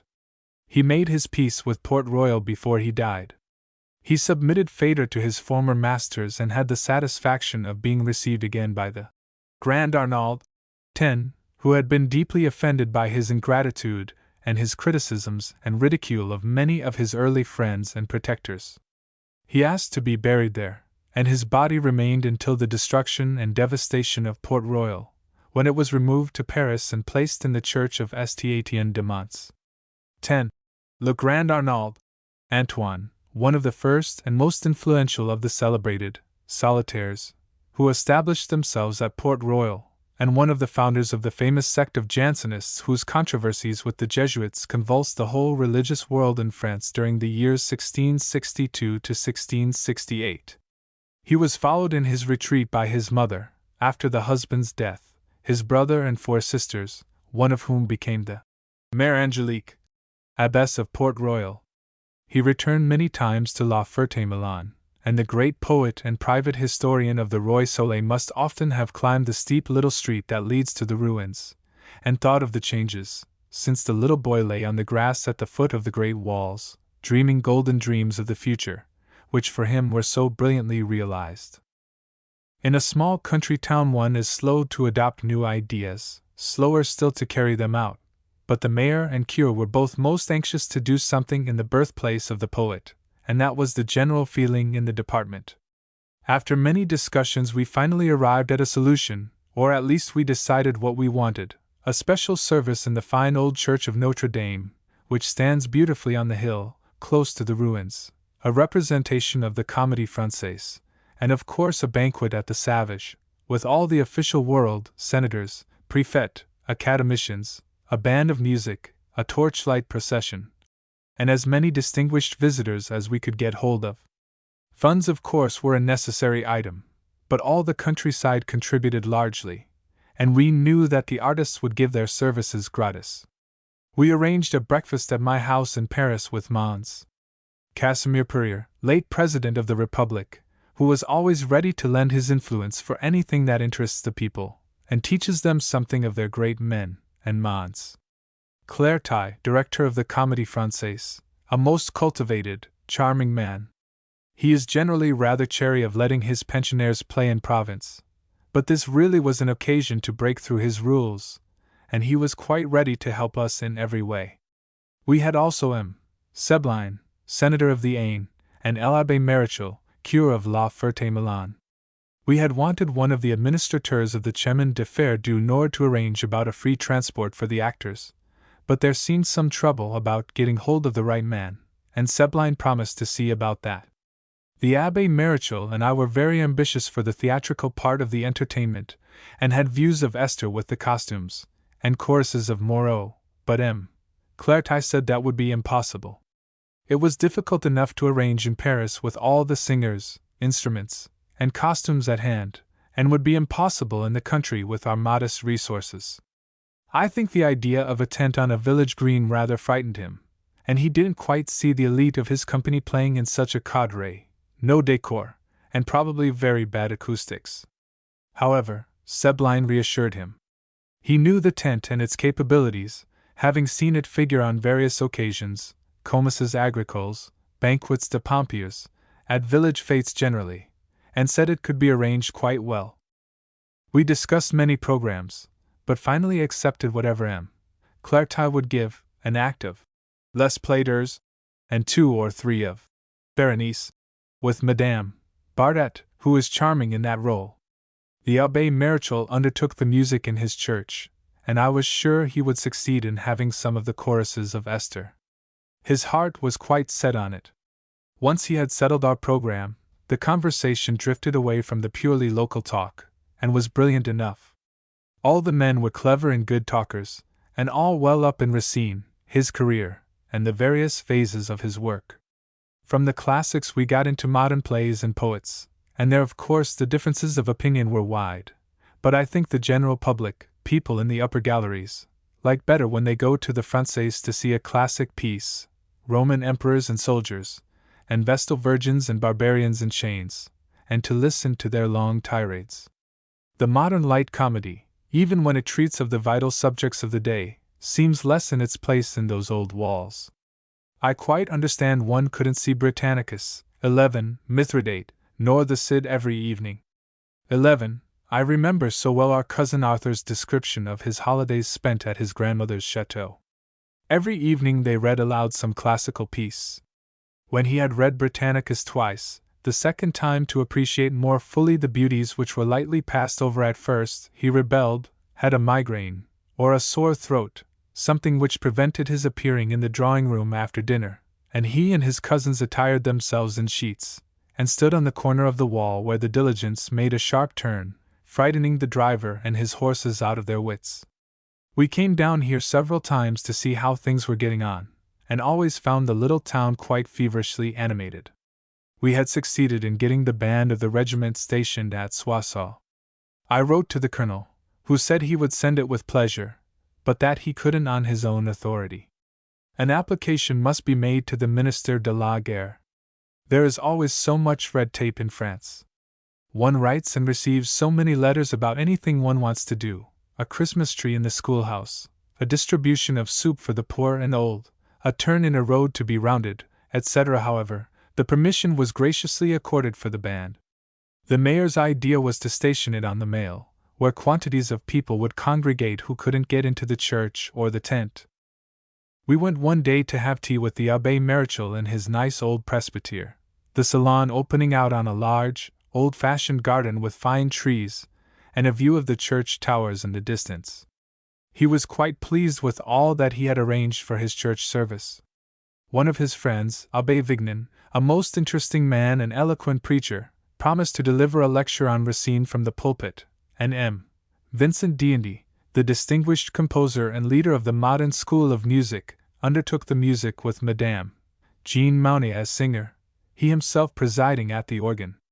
I tried to persuade the proprietors of all the chateaux in the neighborhood to come, but I can't say I had much success. Some had gout, some had mourning. I don't remember if anyone had married a wife and therefore couldn't come. However, we shall fill our own house, and give breakfast and dinner to anyone who will come. Today we have been wandering about on the green near the ruins, trying to find some place where we can give our friends tea. The service in the church will certainly be long, and before the theatrical performance begins we should like to arrange a little gouter. But where? It is too far to go back to our house, and the Savage, our usual resort, will be packed on that day, and quite off its head, as they have 2 banquets morning and evening. The Café de Ruines, a dirty little place just under the great walls of the chateau, didn't look inviting, but there was literally nothing else, so we interviewed the proprietor, went into the big room downstairs, which was perfectly impossible, reeking with smoke, and smelling of cheap liquor, but he told us he had a Trace Belle Salle upstairs, where we should be quite alone. We climbed up a dark, rickety little turning staircase, and found ourselves in quite a good room, with 3 large windows on the green, the walls covered with pictures from the cheap illustrated papers, and on the whole not too dirty. We have taken it for the afternoon, told the patron we would come tomorrow, put up tables, and make as many preparations as we could for the great day. He was very anxious to furnish some vin du pays. But we told him all we wanted was fire, plenty of hot water, and a good scrubbing of floor and windows. It is enchanting this afternoon. We are taking advantage of the fine weather to drive about the country, and show our friends some of our big farms and quaint little villages. They look exactly as they did 100 years ago, when the Cossacks were here, as they say in the country. Some of the inns have still kept their old-fashioned signs and names. Near May, on the road to Meaux, Bossuet's fine old cathedral town, there is a nice old square red brick house, L'Auberge du Veau-Catet, the inn of the sucking calf, which certainly indicates that this is great farming country. There are quantities of big white oxen, cows, and horses in the fields, but the roads are solitary. One never meets anything except on market day. The Florians who live in Saint-Etienne, which is thickly populated, villages and chateaux close together, were much struck with the loneliness and great stretches of wood and plain. We are praying for fine weather, as rain would be disastrous. The main street looks really charming. The green arch is nearly finished, and at night, when everything is illuminated, will be most effective. 22nd. It rained yesterday afternoon and all night, not light April showers, but a good, steady downpour. Francis and Tess. De Gontaut arrived from Paris in his little open automobile. Such a limp, draggled female as emerged from the little carriage I never saw. They had had some sharp showers, pans, breakdowns too, and she says she pushed the carriage up all the hills. She didn't seem either tired or cross, and looked quite bright and rested when she reappeared at dinner. Various friends arrived this morning, and we have been in La Ferté all the afternoon. The draperies and festoons of flowers don't look any the worse for the heavy rain, and at least it is over, and we shall probably have sun tomorrow. The tent is up on the green, and looks fairly large. I don't think anyone will see anything except in the first 8 or 10 rows of chairs, but it seems they will all hear. The stage was being arranged, and much to our amusement, they told us the Empire chairs and tables had been lent by the Abbé Marichal. He is a collectioner, and has some handsome furniture. We inspected our tea room, which didn't look too bad. Our men were there with tables, china, etc., and when it is all arranged we shall have quite a respectable buffet. The landlord was very anxious to decorate the tables with greens, flags, and perhaps a bust of Racine with a crown of laurels, but we told him it would be better not to complicate things. The view was lovely today from the top of the hill, the ruins looking enormous, standing out against the bright blue sky, and soft and pink at the top where the outline was irregular, and the walls crumbling a little.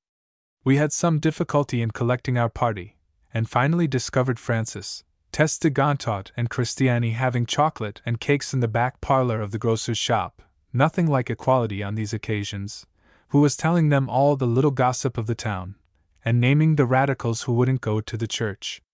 We had a pleasant evening with music and baraque, which is not very fatiguing as a mental exercise. I tried to send all the party to bed early, and have come upstairs myself, but I still hear the click of the billiard balls, and sounds of merriment downstairs. It is a splendid starlight night, the sky quite blue over the pines. I think we shall have beautiful weather for our fete. I have very vague ideas as to how many people we shall have for breakfast and dinner tomorrow, but the office is warned. I hope we shan't starve. April 24th, Monday. We had a beautiful and most successful day yesterday. All the household was stirring fairly early, as we had to get ourselves into La Ferté before 12 o'clock. We started in all sorts of conveyances, train, carriage, voiturette, and found the Grande Rue full of people. The official breakfast was over, also the visit to the mairie, where there are a few souvenirs of the poet, his picture, acte de naissance, 12, and signature. The procession was just forming to climb up the steep, little street that leads to the church, so we took a short cut, still steeper, and waited outside the doors to see them arrive. It was a pretty sight to see the cortege wind up the path, the Bishop of Soissons and several other ecclesiastics in their robes, black-coated officials, some uniforms, the whole escorted by groups of children running alongside, and a fair sprinkling of women in light dresses, with flowers on their hats, making patches of color. The church was crowded. One didn't remark the absence of certain esprits forts, who gloried in remaining outside, and the service was most interesting. The lecture, or rather, Éloge de Racine, was beautifully given by the Abbé Vignette. It was not very easy for a priest to pronounce from the pulpit an eulogium on the poet and dramatic author who had strayed so far from the paths of grace and the early teachings of Port Royal, where the Petit Racine had been looked upon as a model pupil destined to rise high in the ecclesiastical world. But the orator made us see through the sombre tragedies of Phaedra, Britannicus, and others the fine nature of the poet, who understood so humanly the passions that tempt and warp the soul, and showed a spirit of tolerance very remarkable in those days. He dwelt less upon the courtier, spoke more of the Christian of his last days.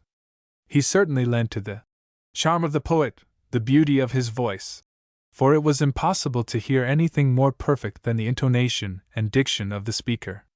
12 Birth Certificate.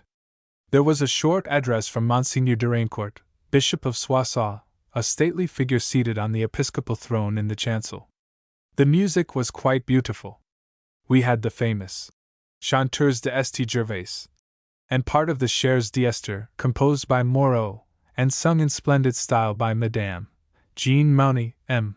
Vincent D&D accompanying on the organ.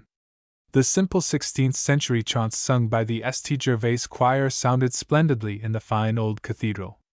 The tones seemed fuller and richer than in their parish church. We went out a little before the end to see what was going on the green. It was still quite a climb from the church, and all the people of the upper town had turned out to see the sight. It is quite a distinct population from the lower town. They are all canal hands, and mostly a very bad lot. The men generally drink, not enough to be really intoxicated, one rarely sees that in France, but enough to make them quarrelsome, and the women almost all slatternly and idle. They were standing at their doors, babies in their arms, and troops of dirty, ragged, pretty little children playing on the road, and accompanying us to the green, begging for un petit sou. We saw the cortege winding down again, the robes and banners of the clergy making a great effect, and we heard in the distance the strains of the military band stationed on the Mail, echoes of the Marseillaise and the Père la Victoire, making a curious contrast to the old-world music we had just been listening to in the church. Our party scattered a little. Francis went down to the station with his auto to get the Duc and Duchesse d'Albufera, who had promised to come for the comedy and dinner. They are neighbors, and have a beautiful place not very far off, Montgobert, in the heart of the Villers-Cotterêts forest. He is a descendant of Suchet, one of Napoleon's marshals, and they have a fine picture of the marshal in uniform, and various souvenirs of the emperor. Francis had some difficulty in making his way through the Grande Rue, which was packed with people very unwilling to let any vehicle pass. However, they had a certain curiosity about the little carriage, which is the first one to appear in this part of the country, where one sees only farmers' gigs on 2 high wheels, or a tapissière, a covered carriage for 1 horse. However, as everyone knew him, they were good-natured enough, and let him pass, but he could not get any further than the foot of the street, too steep for any carriage to venture. It was a pretty sight as we got to the place. Quantities of people walking about, many evident strangers seeing the ruins for the first time. There was a band of schoolboys, about 20, with a priest, much excited. They wanted to go in the tent and get good places, but were afraid of missing something outside, and were making little excursions in every direction, evidently rather worrying their director. The tent, fairly large, looked small under the shadow of the great walls. We looked in and found a good many people already in their places, and saw that the first 2 or 3 rows of red armchairs were being kept for the quality. One of the sights was our 2 tall men standing at the door of the rather dirty, dilapidated Café de Ruines, piloting our friends past the groups of workmen smoking and drinking in the porch, and up the dark, rickety staircase. I don't think anyone would have had the courage to go up, if Henrietta hadn't led the way. Once up, the effect of our banqueting hall was not bad. The servants had made it look very well with china and silver brought from the house, also 3 or 4 fresh pictures taken from the illustrated papers to cover those which already existed, and which looked rather the worse for smoke and damp. We were actually obliged to cover General Boulanger and his famous black charger with a Bois de Boulogne le Matin, with carriages, riders, bicycles, pretty women and children strolling about. The view from the windows was charming, and it was amusing to watch all the people toiling up the path. We recognized many friends, and made frantic signs to them to come and have tea. We had about 3/4 of an hour before the comedy began, and when we got to the tent it was crowded. All the dignitaries, bishop, prefect, senator, deputy. He didn't object to the theatrical performance. M. Henri Husset, academician. M. Roujon, directeur de beaux-arts, sitting in the front row in their red armchairs, and making quite as much of a show for the villagers as the actors. The performance began with the 3rd act of Les Plaideurs, played with extraordinary entrain. There were roars of laughter all through the salle, or tent, none more amused than the band of schoolboys, and their youthful enjoyment was quite contagious. People turned to look at them, and it was evident that, if they didn't see, they heard, as they never missed a point, probably knew it all by heart. Then came a recitation by Mlle. Moreno, who looked and spoke like a tragic muse, the remorse and suffering of Phaedra. The end of the performance, the 2 last acts of Berenice, was enchanting. Madame Bartet looked charming in her floating blue draperies, and was the incarnation of the resigned, poetic, loving woman. Paul Manette was a grand, somber, passionate Titus, torn between his love for the beautiful queen and his duty as a Roman to choose only one of his own people to share his throne and honors. The Roman Senate was an all-powerful body, and a woman's love too slight a thing to oppose to it. Bartet was charming all through, either in her long plaints to her confidante, where one felt that in spite of her repeated assurances of her lover's tenderness there was always the doubt of the emperor's faith, or in her interviews with Titus, reproaching him and adoring him, with all the magic of her voice and smile. It was a triumph for them both, and their splendid talent. With no decor, no room, no scenic illusions of any kind, they held their audience enthralled. No one minded the heat, nor the crowd, nor the uncomfortable seats, and all were sorry when the well-known lines said by Madame Bartet, in her beautiful, clear, pathetic voice, Servans tu trois d'exemple à l'univers de l'amour la plus tendre et la plus malheureuse dont il puisse garder l'histoire de la ruse, brought to a close the fierce struggle between love and ambition. As soon as it was over, I went with Sabline to compliment the actors. We found Bartet not in her dressing room, but standing outside still in her costume, very busy photographing Minette, superb as a Roman emperor. He was posing most impatiently, watching the sun slowly sinking behind the ruins, as he wanted to photograph Berenice before the light failed, and the time was short. They were surrounded by an admiring crowd, the children much interested in the beautiful lady with the stars all over her dress. We waited a few moments, and had a little talk with them. They said the fete had interested them very much, and they were very glad to have come. They were rather taken aback at first when they saw the tent, the low small stage, and the very elementary scenery, were afraid the want of space would bother them, but they soon felt that they held their audience, and that their voices carried perfectly. They were rather hurried, as they were all taking the train back to Paris, except Bartet, who had promised to stay for the banquet. I had half hoped she would come to me, but of course I was obliged to waive my claim. When I saw how much the prefect and the official world held to having her, when I heard afterwards that she had had the seat of honor next to the bishop, I was very glad I hadn't insisted, as she certainly doesn't often have the opportunity of sitting next to a bishop. It seems he was delighted with her. We loitered about some little time, talking to all our friends. The view from the terrace was beautiful. Directly at our feet the little town, which is literally two streets forming a long cross, the Grande Rue, a streak of light and color, filled with people moving about, and the air alive with laughter and music.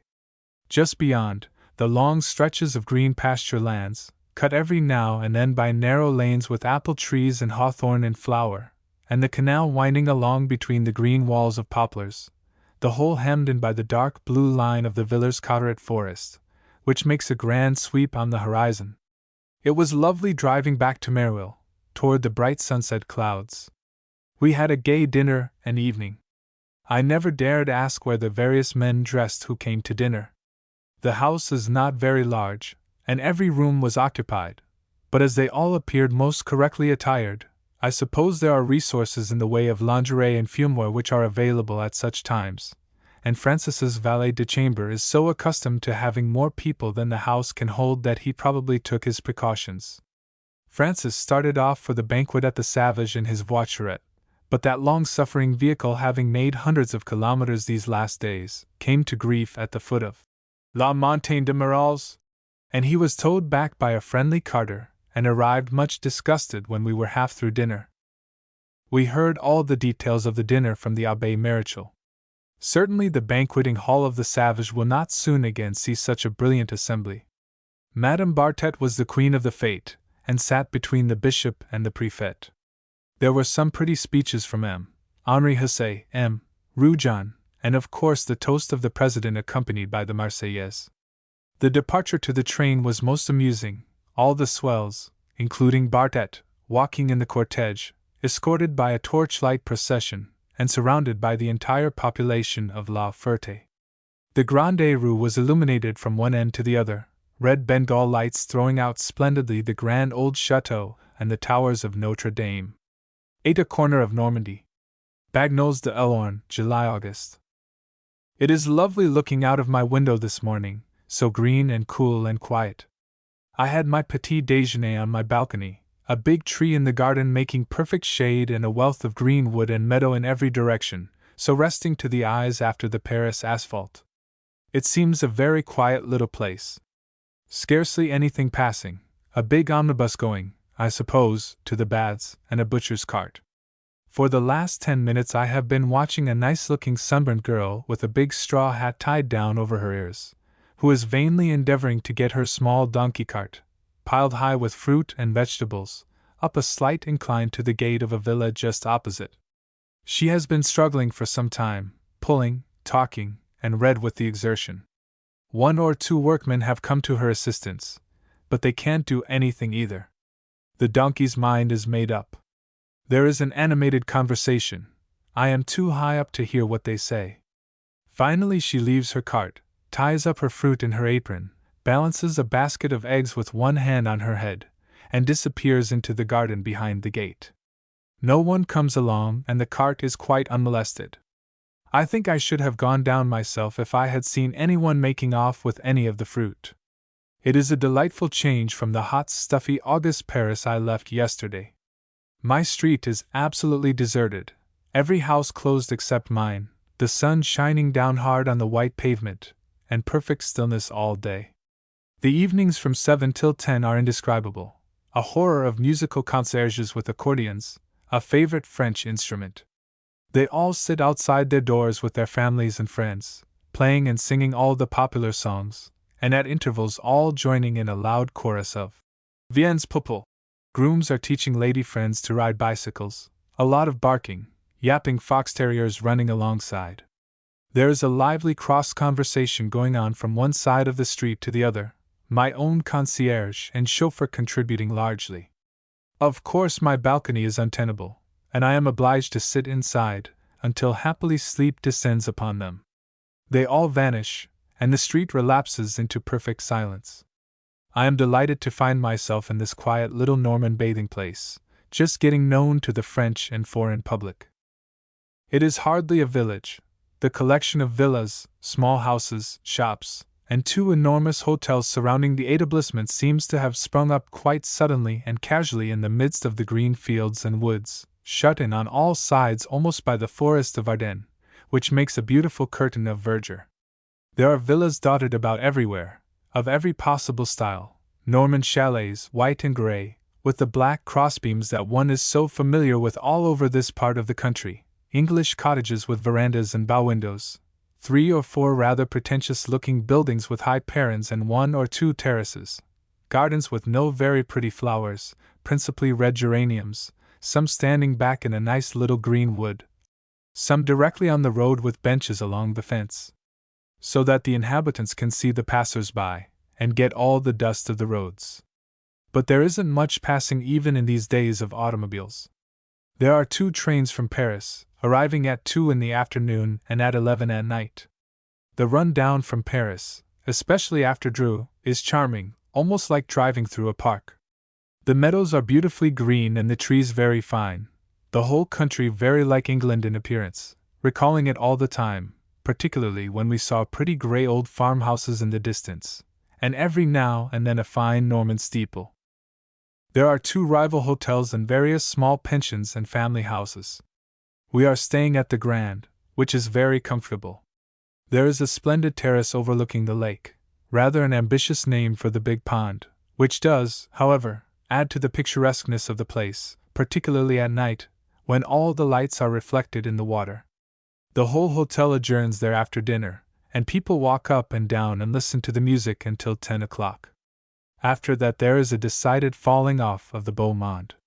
Many people take their bath at 5:30 in the morning and are quite ready to go to bed early. The walk down in the early morning is charming, through a broad, shaded alley, Allée de Dante.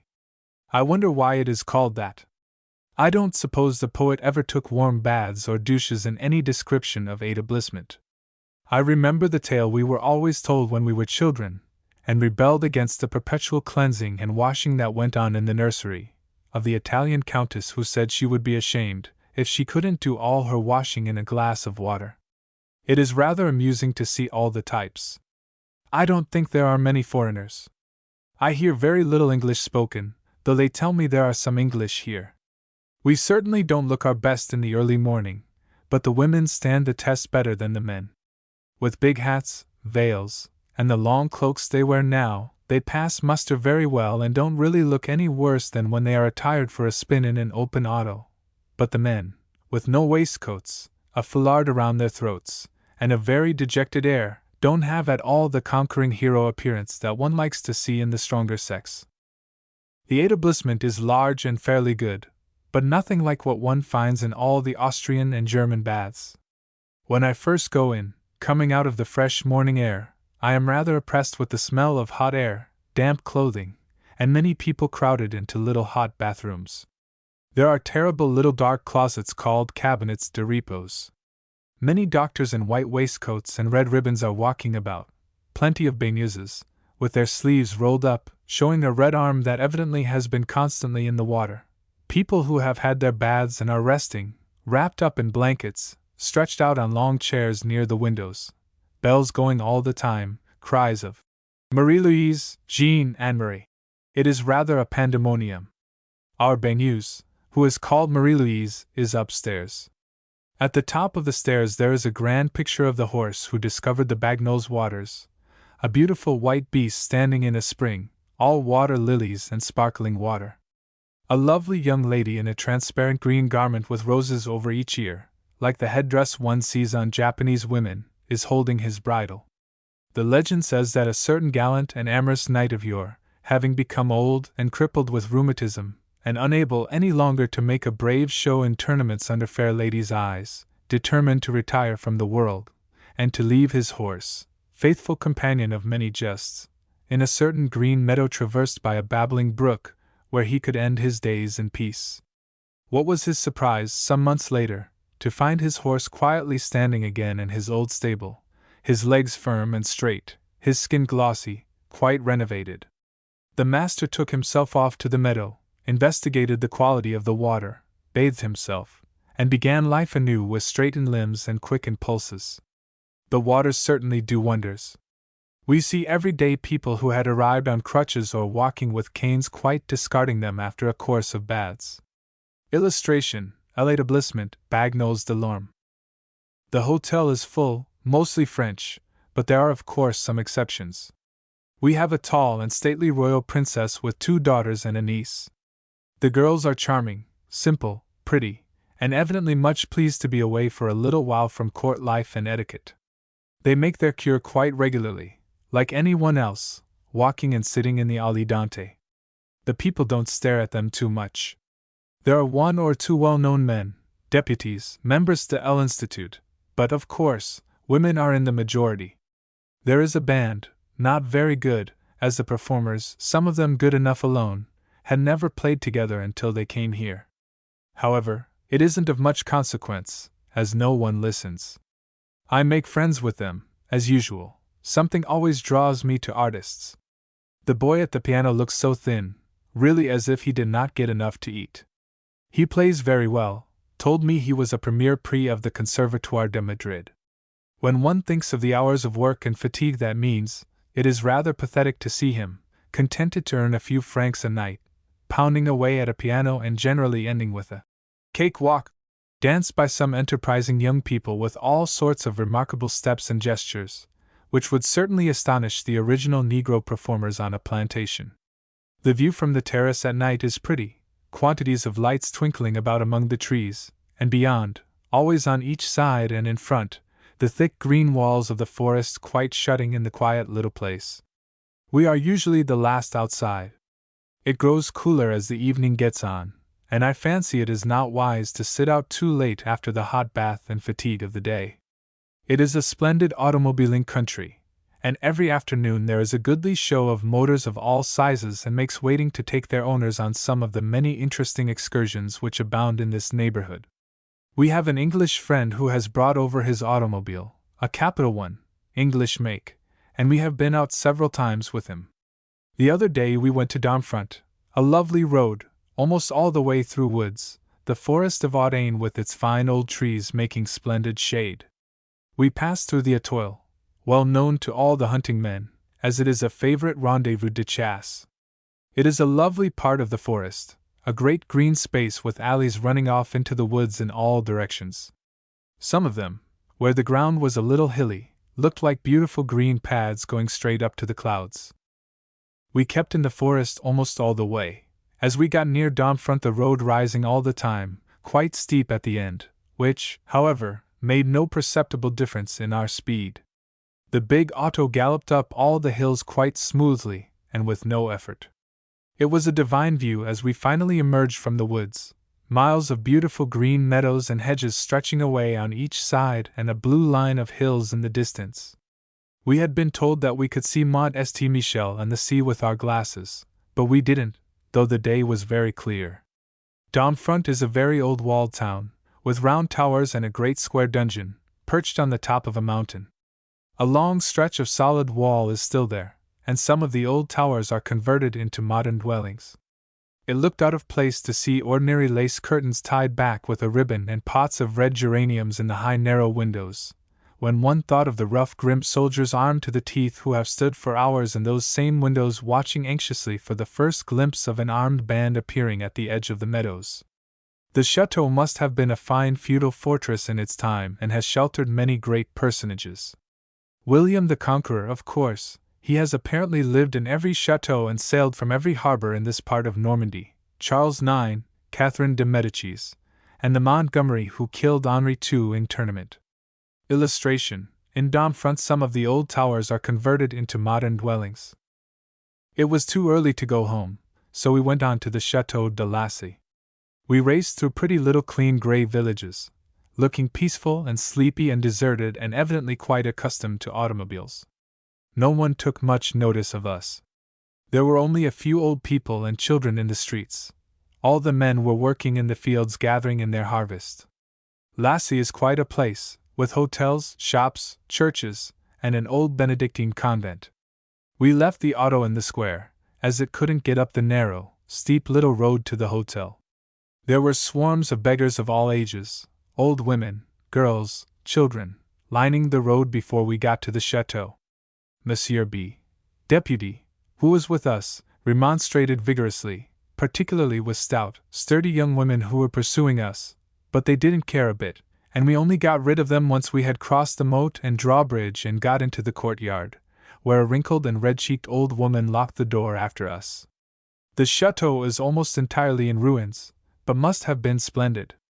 There is a sort of modern dwelling house in the inner court, but I fancy the proprietor rarely lives there. It is enormous. There are 8 massive round towers connected by a courtyard, little green path, that runs along the top of the ramparts.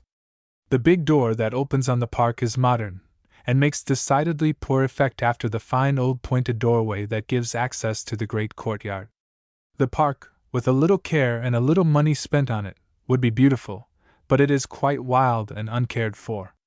There are splendid old trees, some of them covered entirely with ivy growing straight up into the branches and giving a most peculiar effect to the trees, ragged green paths leading to woods, running waters with little bridges thrown over them, a splendid vegetation everywhere, almost a jungle in some places, all utterly neglected. The old woman took us through the casemates, dark stone galleries with little narrow slits for windows or to fire through. They used to run all around the house, connected by a subterranean passage, but they are now, like all the rest, half in ruins. It was most interesting. We had not the energy, any of us, to go up into the tower and see the view. We had seen it all the way, culminating at Domfront on the top of the mountain, and though very beautiful, it is always the same, great stretches of green fields, hedges, and fine trees. It is a little too peaceful and monotonous for my taste. I like something bolder and wilder. A high granite cliff standing out in the sea, with the great Atlantic rollers breaking perpetually against it, appeals to me much more than green fields and cows standing placidly in little clear brooks, and clean, comfortable farmhouses, with pretty grey Norman steeples rising out of the woods. But my companions were certainly not of my opinion and were enchanted with the Norman landscape.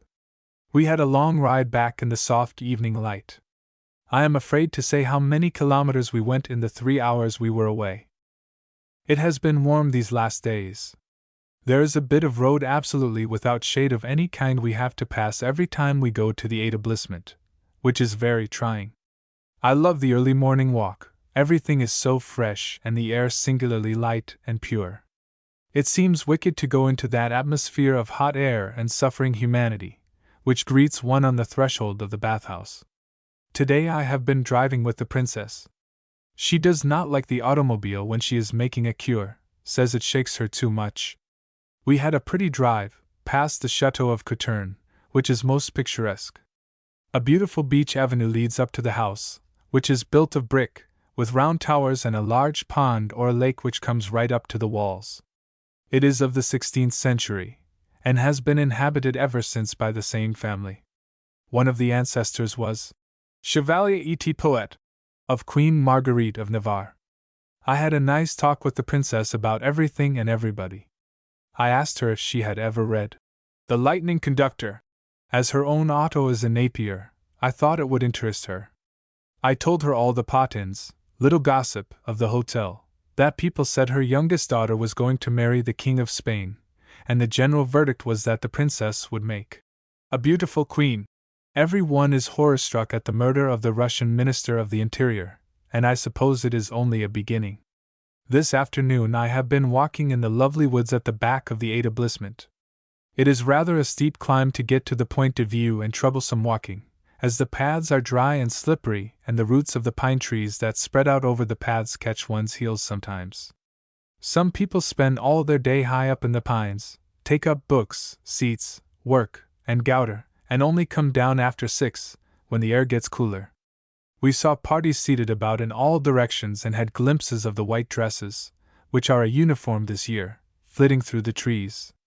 It was very pretty, but not like the walls of Marienbad, with the splendid black pine forest all around and every now and then a glimpse of a green elm, high field on the top of a mountain, with the peasant girl in her high Tyrolean hat and clean white chemisette standing on the edge, with her cows all behind her and the bells tinkling in the distance. Illustration: Chateau de Lacy. It was so warm this evening that we sat out until 10 o'clock. We had a visit from Comte G., son-in-law of our friend Mrs. L.S. He lives at Deauville, and had announced himself for Monday morning for breakfast at 12. He did come for breakfast, but on Tuesday morning, having been en route since Monday morning at 7 o'clock. He was in an automobile, and everything happened to him that can happen to an automobile except an absolute smash. He punctured his tires, had a big hole in his reservoir, his steering gear bent, his bougies always doing something they oughtn't to. He dined and slept at Falaise, rather a sketchy repast, but as he told us he could always get along with poached eggs, could eat 6 in an ordinary way and 12 in an emergency, we were reassured, for one can always get eggs and milk in Normandy. He arrived in a perfectly good humor, and made himself very pleasant. He is an old soldier, a cavalry officer, and doesn't mind roughing it. The journey from Deauville to Bagnols is usually accomplished in 3 or 4 hours. Falaise, the birthplace of William the Conqueror, is an interesting old town, but looks as if it had been asleep ever since that great event. The old castle is very fine, stands high, close to the edge of the cliff, so that the rock seems to form part of the great walls. There is one fine round tower, and always the grass walk around the ramparts. The views are beautiful. Looking down from one of the narrow, pointed windows still fairly preserved, we had the classic Norman landscape at our feet, beautiful green fields, enormous trees making spots of black shade in the bright grass, the river, sparkling in the sunshine, winding through the meadows, a group of washerwomen, busy and chattering, beating their clothes on the flat stones where the river narrows a little under the castle walls, and a bright blue sky overhead. We walked through the Grande Place, picturesque enough. On one side the church of La Trinite, and in the middle of the place the bronze equestrian statue of William the Conqueror. It is very spirited. He is in full armor, lance in hand, his horse plunging forward toward imaginary enemies. They say the figure was copied from Queen Mathilde's famous tapestries at Bayeux, but it looked more modern to me. I remember all the men and beasts and ships of those tapestries looked most extraordinary as to shape. Monsieur R. took over the young princesses the other day in his auto. They were very keen to see the cradle of their race. It was curious to see the descendants of the great rough soldier starting in an auto, fresh, pretty English girls, dressed in the trottières, little short skirts, that we all wear in the country, carrying their kodaks and sketching materials. All this part of the country teems with legends of the great warrior. Years ago, when we were at Deauville, we drove over to Dives to breakfast. One gets a very good breakfast at the little hotel. We wandered about afterward down to the sea. William the Conqueror is said to have sailed from Dives, and into the little church where the names of all the barons who accompanied him to England are written on tablets on the walls. We saw various relics and places associated with him, and talked naturally a great deal about the Conqueror. On the way home, we were a large party in a brake. One of our compatriots, a nice young fellow whose early education had evidently not been very comprehensive, turned to me, saying, "Do tell me, what did that fellow conquer?" I could hardly believe my own ears, but unfortunately for him, just at that moment we were walking up a steep hill and everybody in the carriage overheard his remark. It was received with such shouts of laughter that any explanation was difficult, and one may imagine the jokes, and the numerous and fabulous conquests that were instantly put down to the great Duke's account. The poor fellow was quite bewildered. However, I don't know if an American is bound to know any history but that of his own country. I am quite sure that many people in the carriage didn't know whom Pocahontas married, nor what part she played in the early days of America. But it was funny all the same. We have been out again this afternoon in Monsieur R.'s auto, a charming turn. We started out by the Etoile, as Monsieur R. wanted to show it to some gentlemen who were with us. The drive, if anything, was more lovely than the first time. The slanting rays of the sun were so beautiful, shining through the rich green foliage, making patterns upon the hard, white road. We raced all over the country, through countless little villages, all exactly alike, sometimes flying past a stately old brick chateau just seen at the end of a long, beech avenue, sometimes past an old church standing high, its grey stone steeple showing well against the bright, cloudless sky, and a little graveyard stretching along the hillside, the roads bordered on each side with high green banks and hedges, the orchards full of apple trees, and the whole active population of the village in the fields. It is a beautiful month to be in Normandy, for one must have sun in these parts. As soon as it rains, everything is grey and cold and melancholy. The forest looks like a great high black wall, the meadows are shrouded in mist, and the damp strikes through one. Now it is smiling, sunny, peaceful. We have frightened various horses today, a quiet old grey steed, driven by two old ladies in black bonnets. They were too old to get out, and were driving their horse timidly and nervously into the ditch in their anxiety to give us all the road. However, we slowed up and the horse didn't look as if he could run away. Two big cart horses, too, at the end of a long line, dragging a heavy wagon, turned short round and almost ran into us. Also a very small donkey, driven by a little brown girl, showed symptoms of flight. I don't know the names of half the villages we passed through. Near Bagnols we came to La Ferté-Mace, which looks quite imposing as one comes down upon it from the top of a long hill. The church makes a great effect, looks almost like a cathedral. Bagnols looked very animated as we came back. People were loitering about shopping, quite a number of carriages and autos before the door of the Grand Hotel, and people sitting out under the trees in the gardens of the different villas. It was decidedly cool at the end of our outing. I was glad to have my coat. This morning after breakfast, in the big hall, where every one congregates for coffee, we had a little political talk, not very satisfactory. Everybody is discontented and everybody protests, but no one seems able to stop the radical current. The rupture with the Vatican has come at last, and I think might have been avoided if they had been a little more patient in Rome. There will be all sorts of complications and bitter feeling, and I don't quite see what benefit the country at large will get from the present state of things. A general feeling of irritation and uncertainty, higher taxes, for they must build schoolhouses and pay lay teachers and country cures. A whole generation of children cannot be allowed to grow up without religious instruction of any kind. I can understand how the association of certain religious orders, men, could be mischievous, harmful even, but I am quite sure that no one in his heart believes any harm of the women, sœurs de charite and teachers, who occupy themselves with the old people, the sick, and the children. In our little town they have sent away an old sister who had taught and generally looked after 3 generations of children. When she was expelled, she had been 50 years in the town and was teaching the grandchildren of her first scholars. Everybody knew her, everybody loved her. When any one was ill or in trouble, she was always the first person sent for. Now there is at the school an intelligent, well-educated young lake with all the necessary brevets. I dare say she will teach the children very well, but her task ends with the close of her class. She doesn't go to church, doesn't know the people, doesn't interest herself in all their little affairs, and will never have the position and the influence the old religieux had.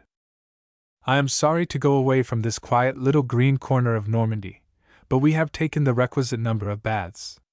Every one rushes off as soon as the last bath, 21st generally, is taken. Countess F.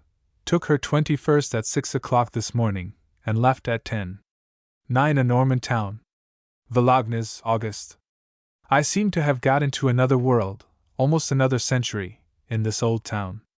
I had always promised the Florians I would come and stay with them, and was curious to see their installation in one of the fine old hotels of the place. The journey was rather long, not particularly interesting. We passed near Caen, getting a very good view of the 2 great abbeys, 13, with their towers and spires quite sharply outlined against the clear blue sky. The train was full. At almost every station family parties got in, crowds of children all armed with spades, pails, butterfly nets, and rackets, all the paraphernalia of happy, healthy childhood. For miles after Caen there were long stretches of green pasture lands, hundreds of cows and horses, some of them the big Norman dray horses resting a little before beginning again their hard work, and quantities of long-legged colts trotting close up alongside of their mothers, none of them apparently minding the train. We finally arrived at the quiet little station of Valognes. Countess de Florian was waiting for me, with their big omnibus, and we had a short drive all through the town to their hotel, which is quite at one end, a real country road running in front of their house.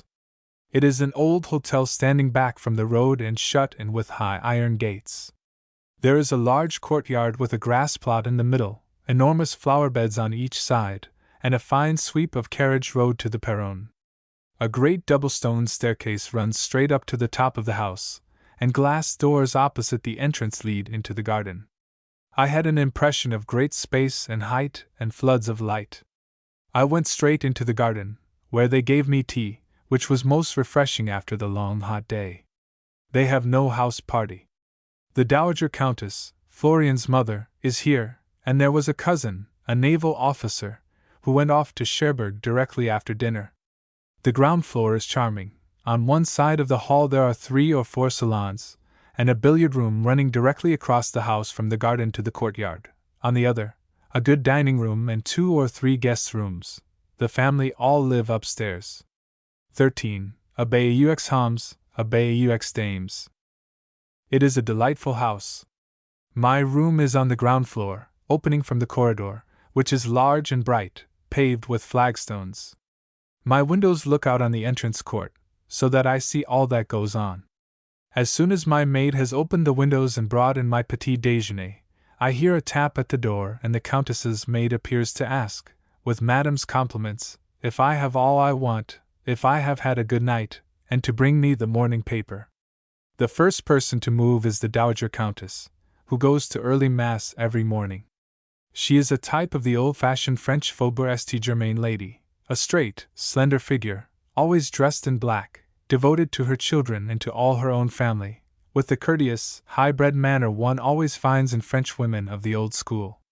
She doesn't take much interest in the outside world, nor in anything that goes on in other countries, but is too polite to show that when she talks to me, for instance, who have knocked about so much. She doesn't understand the modern life, so sans gêne and agitated, and it is funny to hear her say when talking of people she doesn't quite approve of, "Ils ne sont pas de notre monde."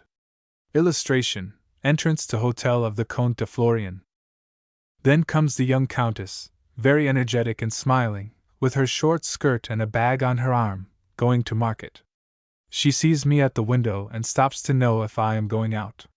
Will I join her at the market? All the ladies of Volognes do their own marketing, and some of the well-known fish women and farmers' wives who come in from the country with poultry would be quite hurt if Madame la Comtesse didn't come herself to give her orders and have a little talk.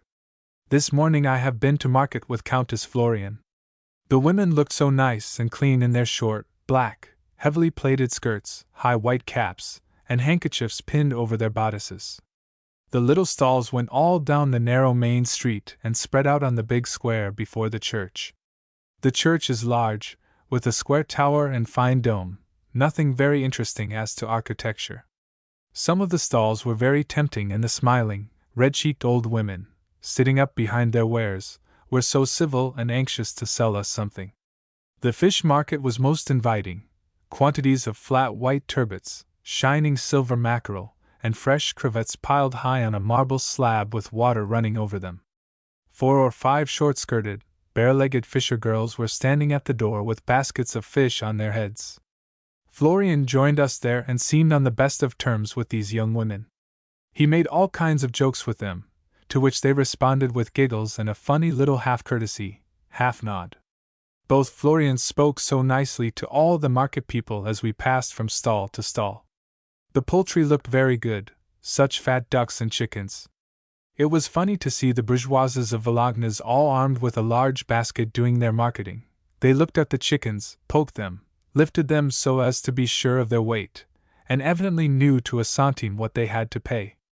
I fancy the Norman manager is a pretty sharp customer, and knows exactly what she must pay for everything. The vegetable stalls were very well arranged, the most enormous cabbages I ever saw. I think the old ladies who presided there were doing a flourishing business. I did not find much to buy, some grey knitted stockings that I thought would be good for my Meruel, 14 boys, and some blue linen blouses with white embroidery, that all the carters wear, and which the Paris dressmakers transform into very pretty summer costumes. I bought for myself a paper bag full of cherries for a few sous, then left the Florians, and wandered about the streets a little alone. They are generally narrow, badly paved, with grass growing in the very quiet ones. There are many large hotels standing well back, Entrée Curie Jardin, the big doors and gateways generally heavy and much ornamented, a great deal of carving on the facades and cornices, queer heads and beasts. Volognes has not always been the quiet, dull, little provincial town it is today. It has had its brilliant moment, when all the hotels were occupied by grand seigneurs, handsome equipages rolled through the streets, and its society prided itself on its exclusiveness and grand manner. It used to be said that to rule a carrosse at Volognes was a titre de noblesse, and the inhabitants considered their town a petit Paris.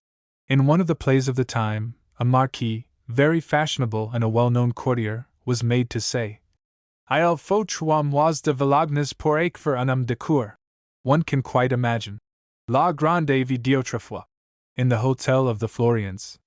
Their garden is enchanting, quantities of flowers, roses particularly. They have made 2 great borders of tall pink rose bushes, with dwarf palms from Bordighera planted between, just giving the note of stiffness which one would expect to find in an old-fashioned garden. On one side is a large terrace with marble steps and balustrade, and beyond that, half hidden by a row of fruit trees, a very good tennis court.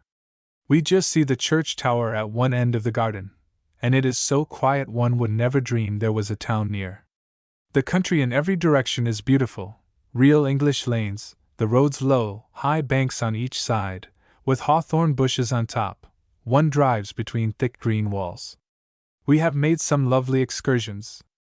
They have a big omnibus with a banquette on top which seats 4 people, also a place by the coachman, and 2 great Norman posters, who go along at a good steady trot, taking a little gallop occasionally up and down the hills. 14. Meruel is the name of the village near our place in France. Countess de Nadeillac, Countess Florian's sister-in-law, arrived today with her daughter for a short visit. We had a pleasant evening with music, billiards, and dominoes, a favorite game in this country. The Dowager Countess always plays 2 games, and precisely at 9:30 her old manservant appears and escorts her to her rooms. We all break up early. The 10 o'clock bell is usually the signal. It rings every night, just as it has done for hundreds of years. The town lights are put out, and the inhabitants understand that the authorities are not responsible for anything that may happen in the streets of Valognes after such a dangerous hour of the night. There are some fine places in the neighborhood. We went today to Schiffervast, a large chateau which had belonged to the Darras, but has been bought recently by a rich couple, Valognes people, who have made a large fortune in cheese and butter.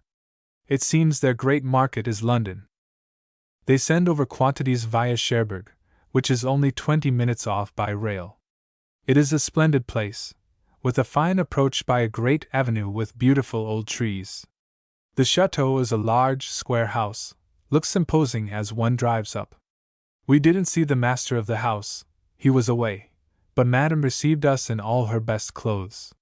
She was much better dressed than we were, evidently by one of the good Paris houses.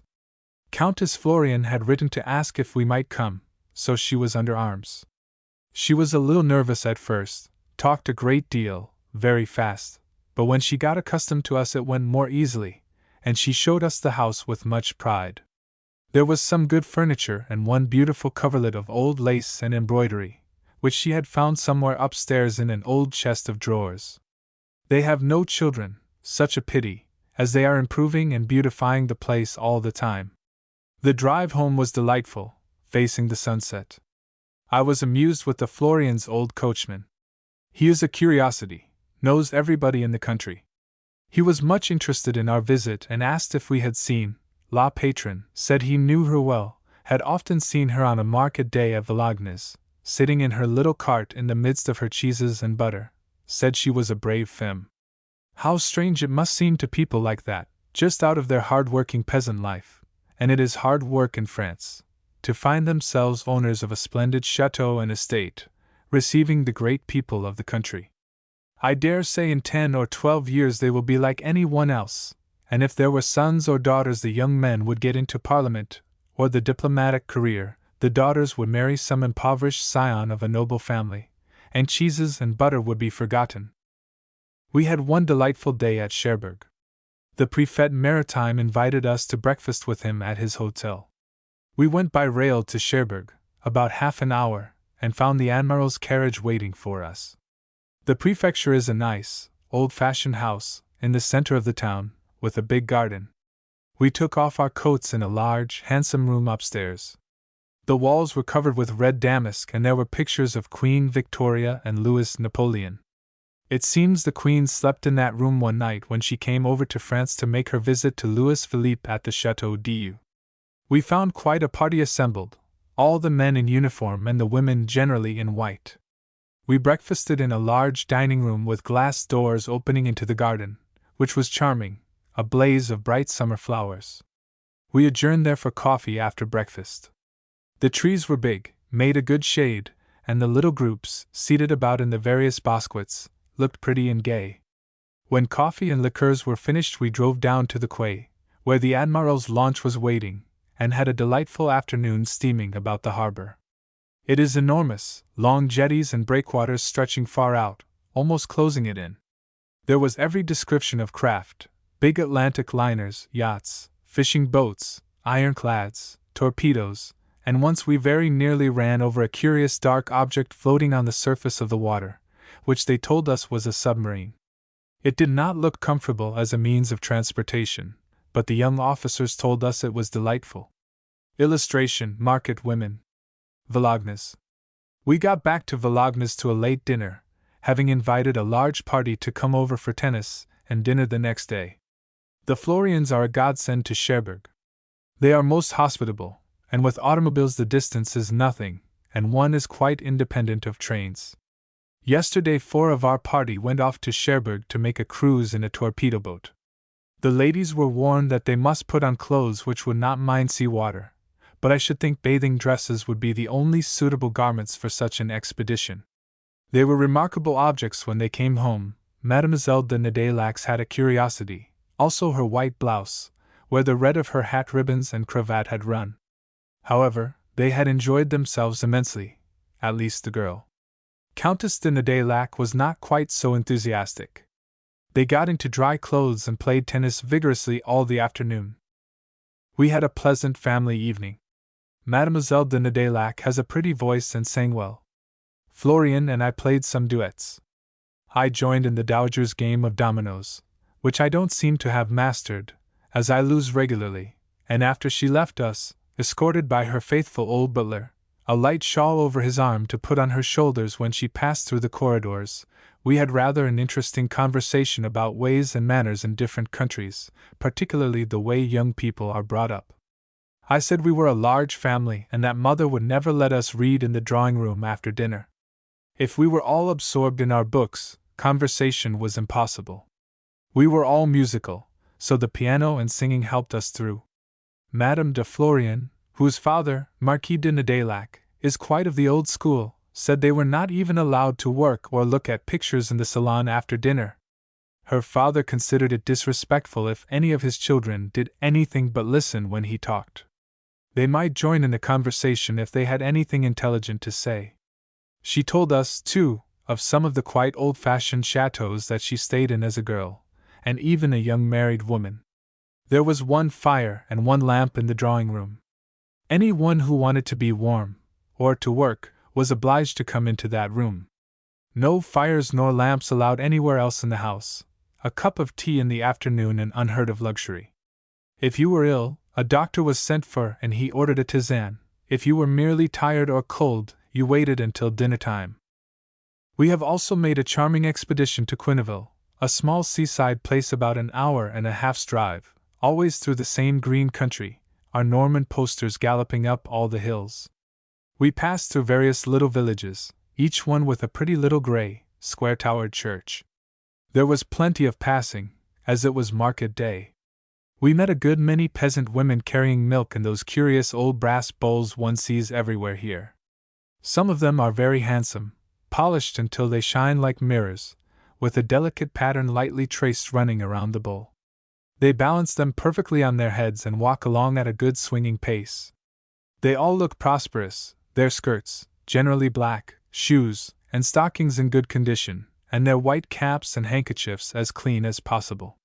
Quenneville is a very quiet little place, no hotel, and rows of ugly little houses well back from the sea, but there is a beautiful stretch of firm white sand. Today it was dead low tide. The sea looked miles away, a long line of dark seaweed marking the water's edge. There were plenty of people about, women and girls with stout bare legs, and a primitive sort of tool, half pitchfork, half shovel, were piling the seaweed into the carts which were waiting on the shore. Children were paddling about in the numerous little pools and making themselves wreaths and necklaces out of the berries of the seaweed, some of them quite bright-colored, pink and yellow. We wandered about on the beach, sitting sometimes on the side of a boat, and walking through the little pools and streams. It was a lonely bit of water. We didn't see a sail. The sea looked like a great blue plain meeting the sky, nothing to break the monotony. We got some very bad coffee at the restaurant, didn't attempt tea. They would certainly have said they had it, and would have made it probably out of hay from the barn. The drive home was delicious, almost too cool, as we went at a good pace, the horses knowing as well as we did that the end of their day was coming. We have been again to market this morning. It was much more amusing than the first time, as it was horse day, and men and beasts were congregated in the middle of the cathedral square. There was a fair show, splendid big cart horses and good cobs and ponies, here and there a nice saddle horse. There were a good many women driving themselves, and almost all had good, stout little horses. They know just as much about it as the men and were much interested in the sales. They told me the landlady of the hotel was the best judge of a horse and a man in Normandy. She was standing at the entrance of her courtyard as we passed the hotel on our way home, a comely, buxom figure, dressed like all the rest in a short black skirt and sabots. She was exchanging smiling greetings and jokes with every one who passed and keeping order with the crowds of farmers, drivers, and horse dealers who were jostling through the big open doors and clamoring for food for themselves and their animals. She was the type of the hard-working, capable Frenchwoman of whom there are thousands in France. Some years ago I was on the committee for a great sale we had in our arrondissement in Paris for the benefit of L'assistance par le travail, an excellent work which we are all much interested in. I was in charge of the buffet, and thought it better to apply at once to one of the great caterers, Potel and Chateau, and see what they could do for us. We made an appointment, and Madame de B. and I drove down to the place. The manager was out, but they told us that Madame was waiting for us in the back shop. We found rather a pretty woman, very well dressed in velvet, with diamond earrings, and I was put out at first, thought that didn't look like business. However, we talked a few minutes. She said her husband was obliged to go to the country, but would certainly come and see me the next day. Then she stepped up to her desk, where there was a big book open, said she understood we wished to give an order for a buffet for a charity sale, and was at once absorbed in sandwiches, tea and coffee, orangeade, and all the requirements for such an occasion. She was perfectly practical and gave us some very useful hints, said she supposed we wanted some of their maitres d'hotel. We thought not, our own would do. That, she said, would be a great mistake. They weren't accustomed to that sort of thing and wouldn't know how to do it. One thing, for instance, they would certainly fill all the glasses of orangeade and punch much too full and would waste a great deal. Their men never filled a glass entirely, and consequently gained 2 on every dozen. She told us how much we wanted, made out the estimate at once, and ended by asking if we would allow them to present the tea as their contribution to the charity. It didn't take more than 20 minutes, the whole thing. She then shut up her book, went to the door with us, thanked us for giving them the order, and hoped we would be satisfied. That business capability and thriftiness runs through almost all Frenchwomen of a certain class, and when I hear, as of course I often do, the frivolous, butterfly, pleasure-loving Frenchwoman spoken of, that energetic, hard-working bourgeoise comes into my mind. We all who live in France know the type well. The whole nation is frugal. During the Franco-German War, my husband, who had spent all the dreary months of the invasion at his chateau in the country, was elected a member of the Assemblée Nationale, which met at Bordeaux. They were entirely cut off from Paris, surrounded by Prussian troops on all sides, and he couldn't get any money. Whatever he had had at the beginning of the war had been spent, sending off recruits for one of the great army corps near his place. It was impossible to communicate with his banker or any friends in Paris, and yet he couldn't start without funds. He applied to the notary of La Ferté-Milon, the little town nearest the chateau. He asked how much he wanted. W. said about 10,000 francs. The notary said, "Give me 2 days and I will get it for you." He appeared 3 days afterward, bringing the 10,000 francs, a great deal of it in large silver 5-franc pieces, very difficult to carry. He had collected the whole sum from small farmers and peasants in the neighborhood, the 5-franc pieces coming always from the peasants, sometimes 50 sewed up in a mattress or in the woman's thick, wadded Sunday skirt. He said he could get as much more if W. wanted it. It seems impossible for the peasant to part with his money or invest it. He must keep it well hidden, but in his possession. We had a pretty drive this afternoon to one of Florian's farms, down a little green lane, some distance from the high road and so hidden by the big trees that we saw nothing until we got close to the gate. It was late, all the cows coming home, the great Norman horses drinking at the trough, 2 girls with bare legs and high caps calling all the fowl to supper, and the farmer's wife, with a baby in her arms and another child, almost a baby, pulling at her skirts, seated on a stone bench underneath a big apple tree, its branches heavy with fruit.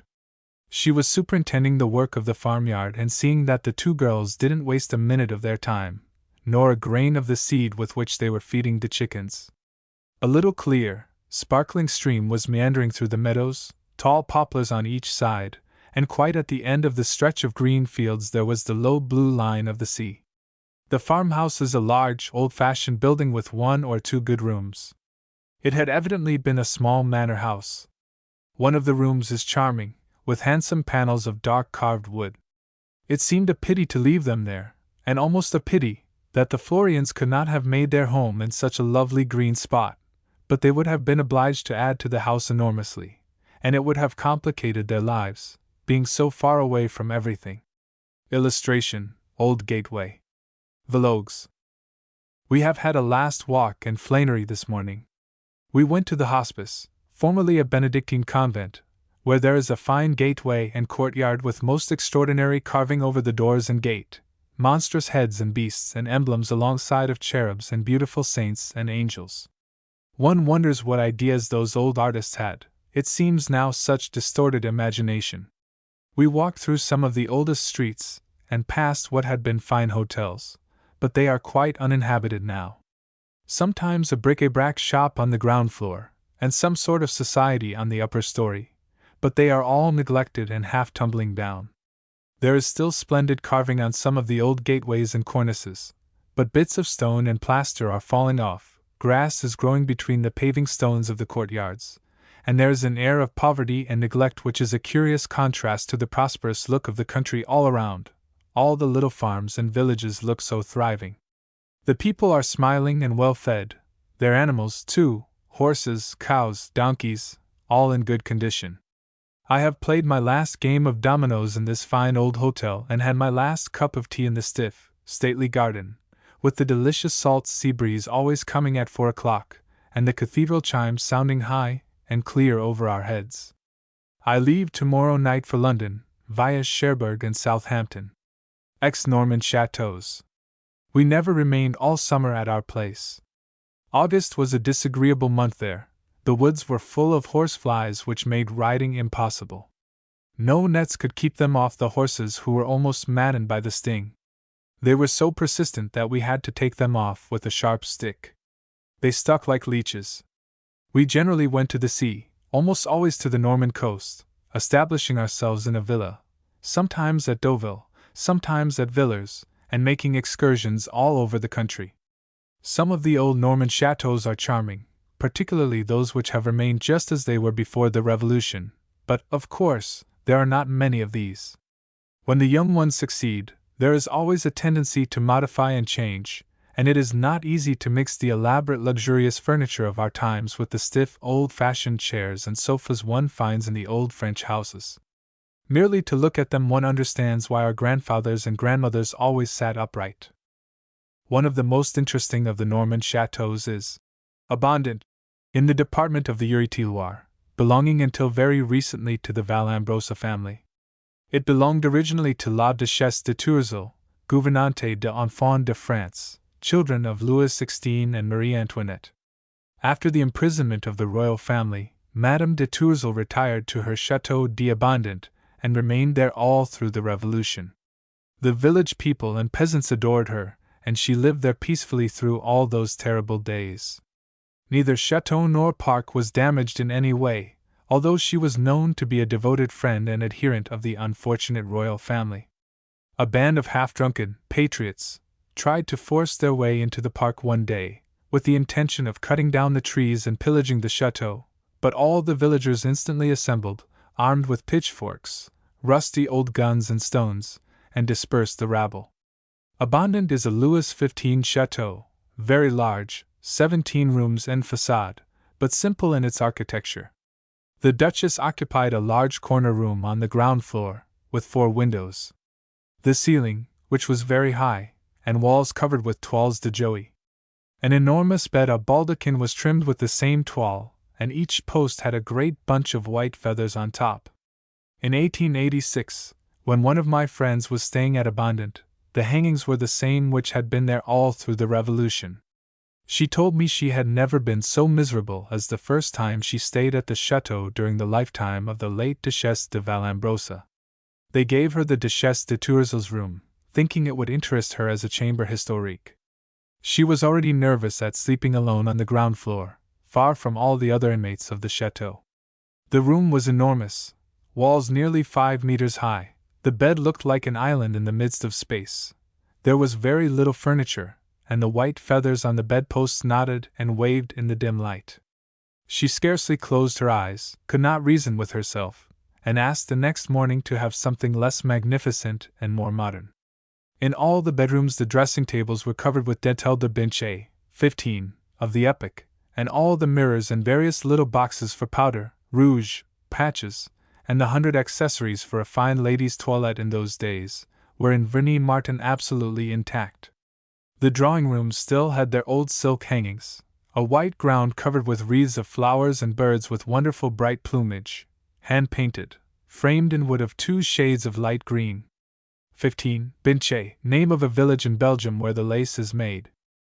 The big drawing room was entirely paneled in wood of the same light green, most beautifully and delicately carved.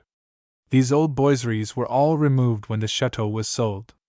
After the death of the Duchesse de Tourzel, the chateau went to her niece, the Duchesse de Cars, who left it to her niece, the Duchesse de Valambrosa, a very rare instance, in France, of a property descending directly through several generations in the female line. It was sold by the Valambrosas. The old wood panels are in the Paris house of a member of that family. The park was very large and beautifully laid out, with the fine trees one sees all over Normandy. 20 years ago a salle de spectacle and verdure still existed in the park. The seats were all in grass, the coulisses, side scenes, made in the trees of the park, their boughs cut and trained into shape, to represent green walls, a marble group of allegorical figures at the back. It was most carefully preserved. The seats of the amphitheater looked like green velvet, and the trees were always cut in the same curious shapes. It seemed quite a fitting part of the fine old place, with its memories of past fates and splendors, before the whirlwind of liberty and equality swept over the country. Many of the chateaux are changing hands. The majorat, entail, doesn't exist in France, and as the fortunes must always be divided among the children, it becomes more and more difficult to keep up the large places. Life gets dearer every day. Fortunes don't increase. Very few young Frenchmen of the upper classes do anything. The only way of keeping up the big places is by making a rich marriage, the daughter of a rich banker or industrial, or an American. Our cousins, Comte and Comtesse d'Y, have a pretty little old place not very far from Villers-sur-Mer, where we went sometimes for sea bathing. The house is an ordinary square white stone building, a fine terrace with a flight of steps leading down to the garden on one side. The park is delightful, many splendid old trees. Until a few years ago there were still some that dated since Louis XIV. The last one of that age, a fine oak, with wide spreading branches, died about 2 years ago, but they cannot make up their minds to cut it down. I advise them to leave the trunk standing. I think by degrees the branches will fall as they are quite dead, cover it with ivy or a vine of some kind, and put a notice on it of the age of the tree.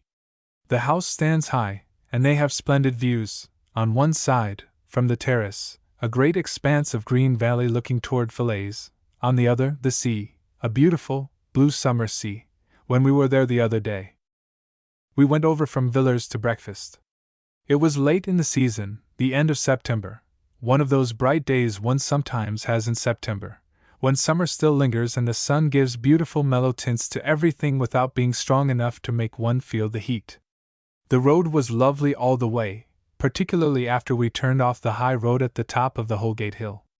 We went through countless little Norman lanes, quite narrow, sometimes, between high green banks with a hedge on top, and the trees meeting over our heads, so narrow that I wondered what would happen if we met another auto. We left the sea behind us, and plunged into the lovely green valley that runs along back of the coastline. We came suddenly on the gates of the chateau, rather a sharp turn. There was a broad avenue with fine trees leading up to the house, on one side, meadows fenced off with white wooden palings where horses and cows were grazing, a pretty lawn before the house with beds of begonias, and all along the front, high raised borders of red geranium which looked very well against the grey stone. We found a family party, Comte and Comtesse d'Y, their daughter and a governess. We went upstairs, a nice wooden staircase with broad shallow steps, to an end room, with a beautiful view over the park, where we got out of all the wraps, veils, and glasses that one must have in an open auto if one wishes to look respectable when one arrives, and went down at once to the hall where the family was waiting.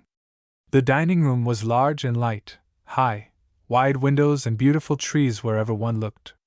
The decoration of the room was rather curious. The D.Y.'s descend, like many Norman families, from William the Conqueror, and there are English coats of arms on some of the shields on the walls.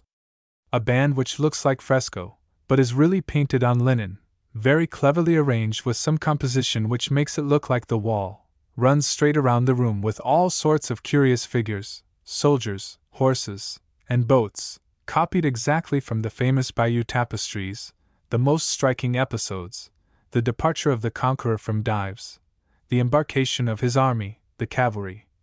Most extraordinary long queerly shaped horses with faces like people, the death of Harold, the fighting.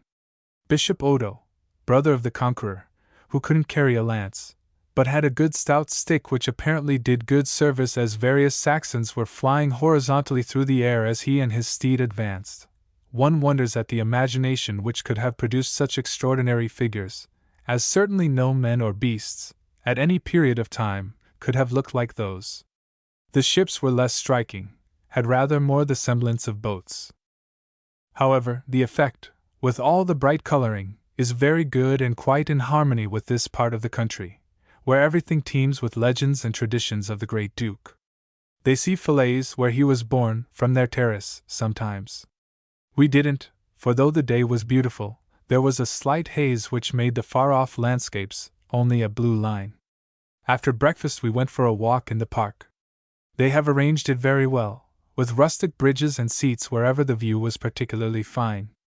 We saw a nice, old, red brick house, near the farm, which was the manor where the Dowager Countess lives now. She made over the chateau to her son, in her lifetime, on condition that he would keep it up and arrange it, which he has done very well. We made the tour of the park, passing a pretty lodge with roses and creepers all over it, and Mary put upon a sign, D.Y. is mayor of his little village and finds it convenient to have the Mary at his own gate. We rested a little in the drawing-room before going back, and he showed us various portraits and miniatures of his family which were most interesting. Some of the miniatures are exactly like one we have of father, of that period with the high stock and tight-buttoned coat. The light was lovely, so soft and warm, in the drawing-room, and as there were no lace curtains or vitriages, and the silk curtains were drawn back from the high plate-glass windows, we seemed to be sitting in the park under the trees. They gave us tea and the good little cakes. St. Pierre, a sort of sable, for which all the coast is famous. The drive home was enchanting, with a lovely view from the top of the hill, a beautiful blue sea at our feet, and the turrets and pointed roofs of the Villers houses taking every possible color from the sunset clouds. We went back once more to the dance given for her 17-year-old daughter. It was a lovely afternoon and the place looked charming, the gates open, carriages and autos arriving in every direction. People came from a great distance, as with the autos no one hesitates to undertake a drive of 100 kilometers. The young people danced in the drawing-room. Madame D.Y. had taken out all the furniture, and the parents and older people sat about on the terrace where there were plenty of seats and little tea tables.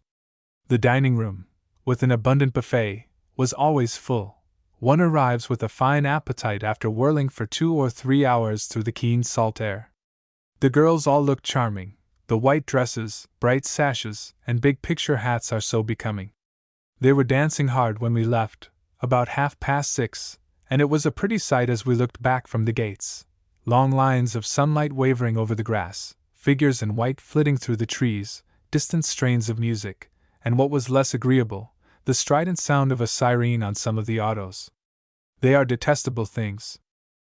We were very comfortable at Villers in a nice, clean house looking on the sea, with broad balconies at every story, where we put sofas and tables and green blinds, using them as extra salons.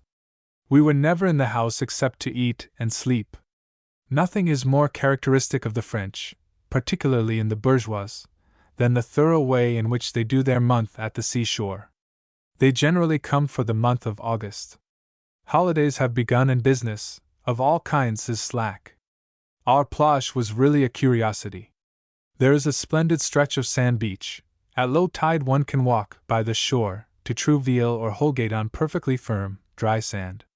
There are hundreds of cabins and tents, striped red and white, and umbrellas on the beach, and all day long whole families sit there.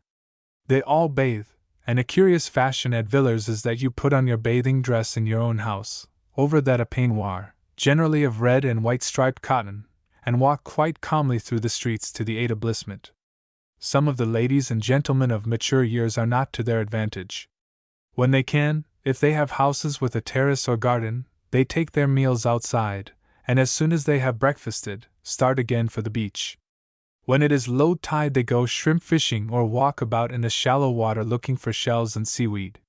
When it is high tide, all sit at the door of their tents sewing, reading, or talking. I mean, of course, the petite bourgeoisie. At other places on the coast, Deauville or Holgate, the life is like Newport or Dinard, or any other fashionable seaside place, with automobiles, dinners, dressing, etc. They get all the sea air and out-of-door life that they can crowd into 1 month. One lady said to me one day, "I can't bathe, but I take a bain d'eau every day. I sit on the rocks as far out in the water as I can, take off my hat and my shoes and stockings." There is a great clearing out always by the 1st of September, and then the place was enchanting. Bright, beautiful September days, one could still bathe, the sun was so strong, and the afternoons, with just a little chill in the air, were delightful for walking and driving. There was a pretty Norman farm, just over the Plage, at the top of the Falaise where we went sometimes for tea. They gave us very good tea, milk, and cider, and excellent bread and butter and cheese. We sat out of doors in an apple orchard at little tables, all the beasts of the establishment in the same field. The chickens and sheep surrounded us, were evidently accustomed to being fed, but the horses, cows, and calves kept quite to the other end. We saw the girls milking the cows, which, of course, interested the children immensely. We made some charming excursions in the auto, went one Saturday to Caen, such a pretty road through little smiling villages, every house with a garden, or if too close together to allow that, there were pots of geraniums, the falling kind, in the windows, which made a red curtain dropping down over the walls. We stopped at Lisieux, a quaint old Norman town, with a fine cathedral and curious houses with gables and towers, one street most picturesque, very narrow, with wooden houses, their projecting roofs coming so far over the street one could hardly see the sky in some places. There were all kinds of balconies and cornices most elaborately carved, the wood so dark one could scarcely distinguish the original figures and devices, but some of them were extraordinary, dragons, and enormous winged animals. We did not linger very long as we were in our new auto, a Martigny hill climber, built in Switzerland and, of course, like all automobilists, were anxious to make as fast a run as possible between Villers and Caen. The approach to Caen is not particularly interesting. The country is flat, the road running through poplar-bordered fields. One does not see it at all until one gets quite near, and then suddenly beautiful towers and steeples seem to rise out of the green meadows. It was Saturday, market day, and the town was crowded, every description of vehicle in the main street and before the hotel, 2 enormous red 60-horse-power Mercedes, farmers' gigs and donkey carts with cheeses and butter, a couple generally inside, the man with his blue smock and broad-brimmed hat, the woman with a high, clean, stiff-starched muslin cap, a knit shawl over her shoulders. They were not in the least discomposed by the bustle, and the automobiles, never thought of getting out of the way, jogged comfortably on keeping to their side of the road. We left the auto at the hotel and found many others in the courtyard, and various friends. The D.Y.S. had come over from Granges, their place. He is Consigliere General of Calvados, and market day, in a provincial town, is an excellent occasion for seeing one's electors. There were also some friends from Trouville-Deauville, most of them in autos, some in light carriages. We tried to make a rendezvous for tea at the famous pâtissier's, who sends his cakes and bonbons over half the department, but that was not very practical, as they had all finished what they had to do and we had not even begun our sightseeing. However, D.Y. told us he would leave our names at the tea-room, a sort of club they have established over the pâtissier's, where we would be quieter and better served than in the shop, which would certainly be crowded on Saturday afternoon. We walked about till we were dead tired. St. Pierre is a fine old Norman church with beautiful tower and steeple. It stands fairly well in the place St. Pierre, but the houses are much too near. It should have more space around it. There was a market going on the other side of the square, fruit, big apples and pears, flowers and fish being heaped up together. The apples looked tempting, such bright red ones. We went to the 2 abbeys, both of them quite beautiful. St. Etienne, Abbey aux Halmes, was built by William the Conqueror, who was originally buried there. It is very grand, quite simple, but splendid proportions, a fitting resting place for the great soldier, who, however, was not allowed to sleep his last sleep, undisturbed, in the city he loved so well. His tomb was desecrated several times and his remains lost in the work of destruction. We went on to the Abbaye aux Dames, which is very different, smaller, not nearly so simple. The facade is very fine with 2 square towers most elaborately carved. The steeples have long since disappeared, and there are richly ornamented galleries and balustrades in the interior of the church, not at all the high solemn vaulted aisles of the Abbaye aux Dames. It was founded by Queen Mathilde, wife of William the Conqueror, and she is buried there, a perfectly simple tomb with an inscription in Latin. There was at one time a very handsome monument, but it was destroyed, like so many others, during the Revolution, and the remains placed, some years after, in the stone coffin where they now rest. We hadn't time to see the many interesting things in the churches and in the town, as it was getting late, and we wanted some tea before we started back. We found our way to the pâtissier's quite easily, but certainly couldn't have had any tea if D.Y. had not told us to use his name and ask for the clubroom. The little shop was crowded, people standing and making frantic dashes into the kitchen for chocolate and muffins. The clubroom upstairs was quite nice, painted white, a good glass so that we could arrange our hair a little, 1 or 2 tables, and we were attended to at once. They brought us the specialite of the place, light, hot brioches with grated ham inside, very good and very indigestible. We went home by a different road, but it looked just like the other, fewer little hamlets, perhaps, and great pasture fields, filled with fine specimens of Norman dray horses and mares with long-legged colts running alongside of them. It was late when we got home. The lighthouses of Hunfla and Havre made a long golden streak stretching far out to sea, and the great turning flashlight of Estiadresse was quite dazzling. We went back over the same ground 2 or 3 days later on our way to Bayeux. The town is not particularly interesting, but the cathedral is beautiful and in wonderful preservation. The columns are very grand, every capital exquisitely carved and no 2 alike. Our guide, a very talkative person, unlike the generality of Norman peasants, who are usually taciturn, was very anxious to show us each column in detail and explain all the really beautiful carving, but we were rather hurried as some of the party were going to lunch at Barbyville, Comte Foy's Chateau. On the same place as the cathedral is the Hôtel de Ville, with the wonderful tapestries worked by the Queen Mathilde, wife of William the Conqueror. They are really most extraordinary, and so well preserved. The colors look as if they had been painted yesterday. I hadn't seen them for years and had forgotten the curious shapes and vivid coloring. We went to one of the lace shops. The Bayeux lace is very pretty, made with the fuseau, very fine, a mixture of Valenciennes and Mechlin. It is very strong, though it looks delicate. The denteliers still do a very good business. The little girls begin to work as soon as they can thread their needle, and follow a simple pattern. The FS enjoyed their day at Barbyville, Comte Foy's Chateau, very much. They said the house was nothing remarkable, a large square building, but the park was original.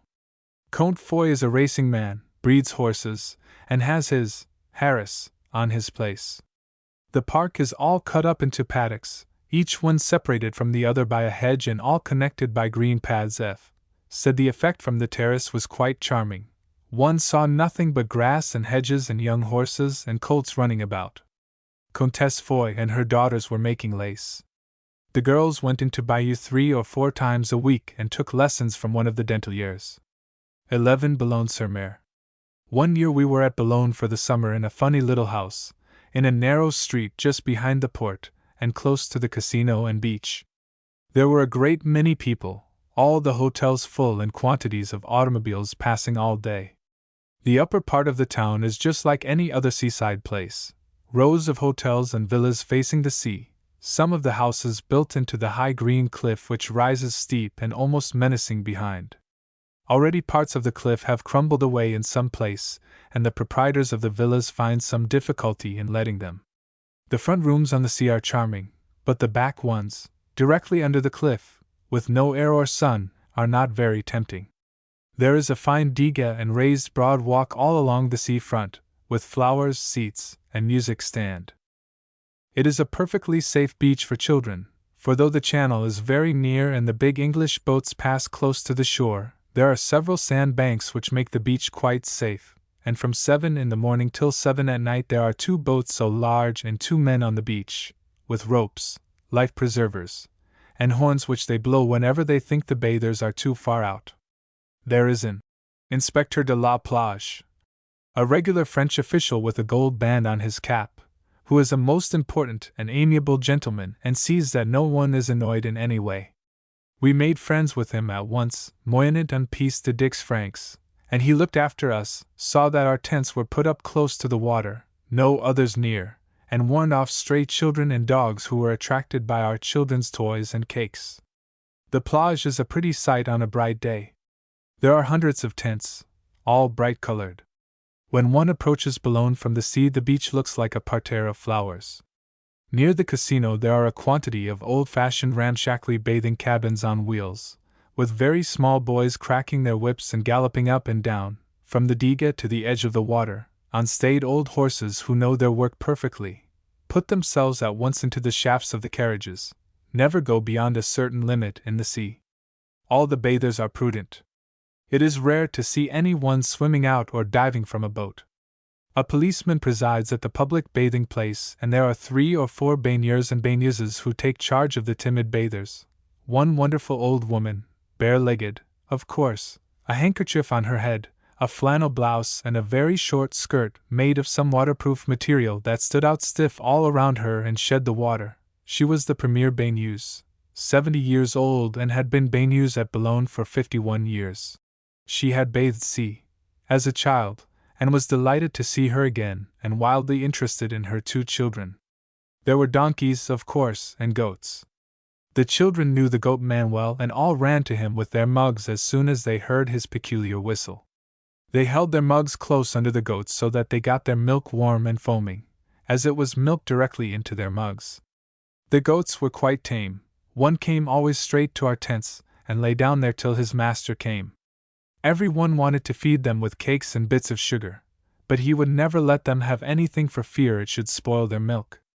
Another friend was the cake man, dressed all in white, with his basket of brioches and madeleines on his head. Then there were the inevitable Africans with fezzes on their heads and bundles of silks, crepes de chine and ostrich feathers, that one sees at every plage. I don't think they did much business. The public was not all distinguished. We often wondered where the people were who lived in the hotels, all very expensive, and villas, for, with very rare exceptions, it was the most ordinary petite bourgeoisie that one saw on the beach, a few Americans, a great many fourth-rate English. They were a funny contrast to the people who came for the Concours Hippique and the Race Week. One saw then a great influx of automobiles. There were balls at the casino and many pretty, well-dressed women, of both worlds, much in evidence. The chatelaines from the neighboring chateaux appeared and brought their guests. For that one week Boulogne was quite fashionable. The last Sunday of the races was a terrible day. There was an excursion train from Paris and 2 excursion steamers from England. We were on the quay when the English boats came in, and it was amusing to see the people. Some of them had left London at 6 in the morning. There were all sorts and kinds, wonderful sportsmen with large check suits, caps and field glasses slung over their shoulders, a great many pretty girls, generally in white. All had bags and baskets with bathing suits and luncheon, and in an instant they were swarming over the plage, already crowded with the Paris excursionists. They didn't interfere with us much as we never went to the beach on Sunday. F. was fishing all day with some of his friends in a pilot boat. They brought back 300 mackerel, had a beautiful day, the sea quite calm and the fish rising in quantities. C. and I, with the children, went off to the Hartelout woods in the auto. We established ourselves on a hillside, pines all around us, the sea at our feet, a beautiful blue sky overhead, and not a sound to break the stillness except sometimes, in the distance, the siren of a passing auto. We had our tea basket, found a nice clear space to make a fire, which we did very prudently, scooping out a great hole in the ground and making a sort of oven. It was very difficult to keep the children from tumbling into the hole as they were rolling about on the soft ground, but we got home without any serious detriment to life or limb. The life in our quarter on the quays is very different, an extraordinary animation and movement. There are hundreds of vessels of every description in the port. All day and all night boats are coming in and going out, the English steamers with their peculiar, dull, penetrating whistle that one hears at a great distance, steam tugs that take passengers and luggage out to the Atlantic liners, lying just outside the diga, yachts, pilot boats, easily distinguished by a broad white line around their hulls, and a number very conspicuously printed in large black letters on their white sails. Balancers, smart-looking little craft that take buoys out to the various points where they must be laid. One came in the other day with two large red bell-shaped buoys on her deck which made a great effect from a distance. We were standing on the pier, and couldn't imagine what they were, avisos, dispatch boats, with their long, narrow flam, which marks them as war vessels, streaming out in the wind. Their sailors looked very picturesque in white jerseys and blue berets with red pompons. Small steamers that run along the coast from Calais to Dunkirk, others cargo boats, broad and deep in the water, that take fruit and eggs over to England. The baskets of peaches, plums, and apricots look most appetizing when they are taken on board. The steamers look funny when they come back with empty baskets, quantities of them, piled up on the decks, tied to the masts. Many little pleasure boats, flat, broad rowing boats that take one across the harbor to the Gare Maritime, which is a long way around by the bridge, a most uncomfortable performance at low tide, as you go down long, steep, slippery steps with no railing, and have to scramble into the boat as well as you can. Of course, there are fishing boats of every description, from the modest little sloop with one mast and small sail to the big steam trawlers which are increasing every year and gradually replacing the old-fashioned sailing boat. One always knows when the fishing boats are arriving by the crowd that assembles on the quay, that peculiar population that seems natural to all ports, young, able-bodied sailors, full of interest about the run and the cargo, old men in blue jerseys who sit on the wall, in the sun, all day, and recount their experiences, various officials with gold bands on their caps, men with hand carts waiting to carry off the fish and fishwives, their baskets strapped on their backs, hoping for a haul of crabs and shrimps or fish from some of the small boats. All the cargo of the trawlers is sold before they arrive to the mariers, men who deal exclusively in fish, and who have a contract with the big boats. There is no possibility of having a good fish except at the Halleys, where one can sometimes get some from one of the smaller boats, which fish on their own account and have no contract. But even those are generally sold at once to small dealers, who send them off to the neighboring inland towns. In fact, the proprietor of one of the big hotels told me he had to get his fish from Paris and paid Paris prices. The fishwives, the young ones particularly, are a fine-looking lot, tall, straight, with feet and legs bare, a little white cap or woolen fichu on their heads. They carry off their heavy baskets as lightly as possible, taking them to the Halleys where all the fish must go. They are quite a feature of Boulogne, the young fishwives. One sees them often at low tide, fishing for shrimps, carrying their heavy nets on their shoulders and flat baskets strapped on their backs into which they tip the fish very cleverly. They are quite distinct from the Boulonnaises matelots, who are a step higher in the social scale.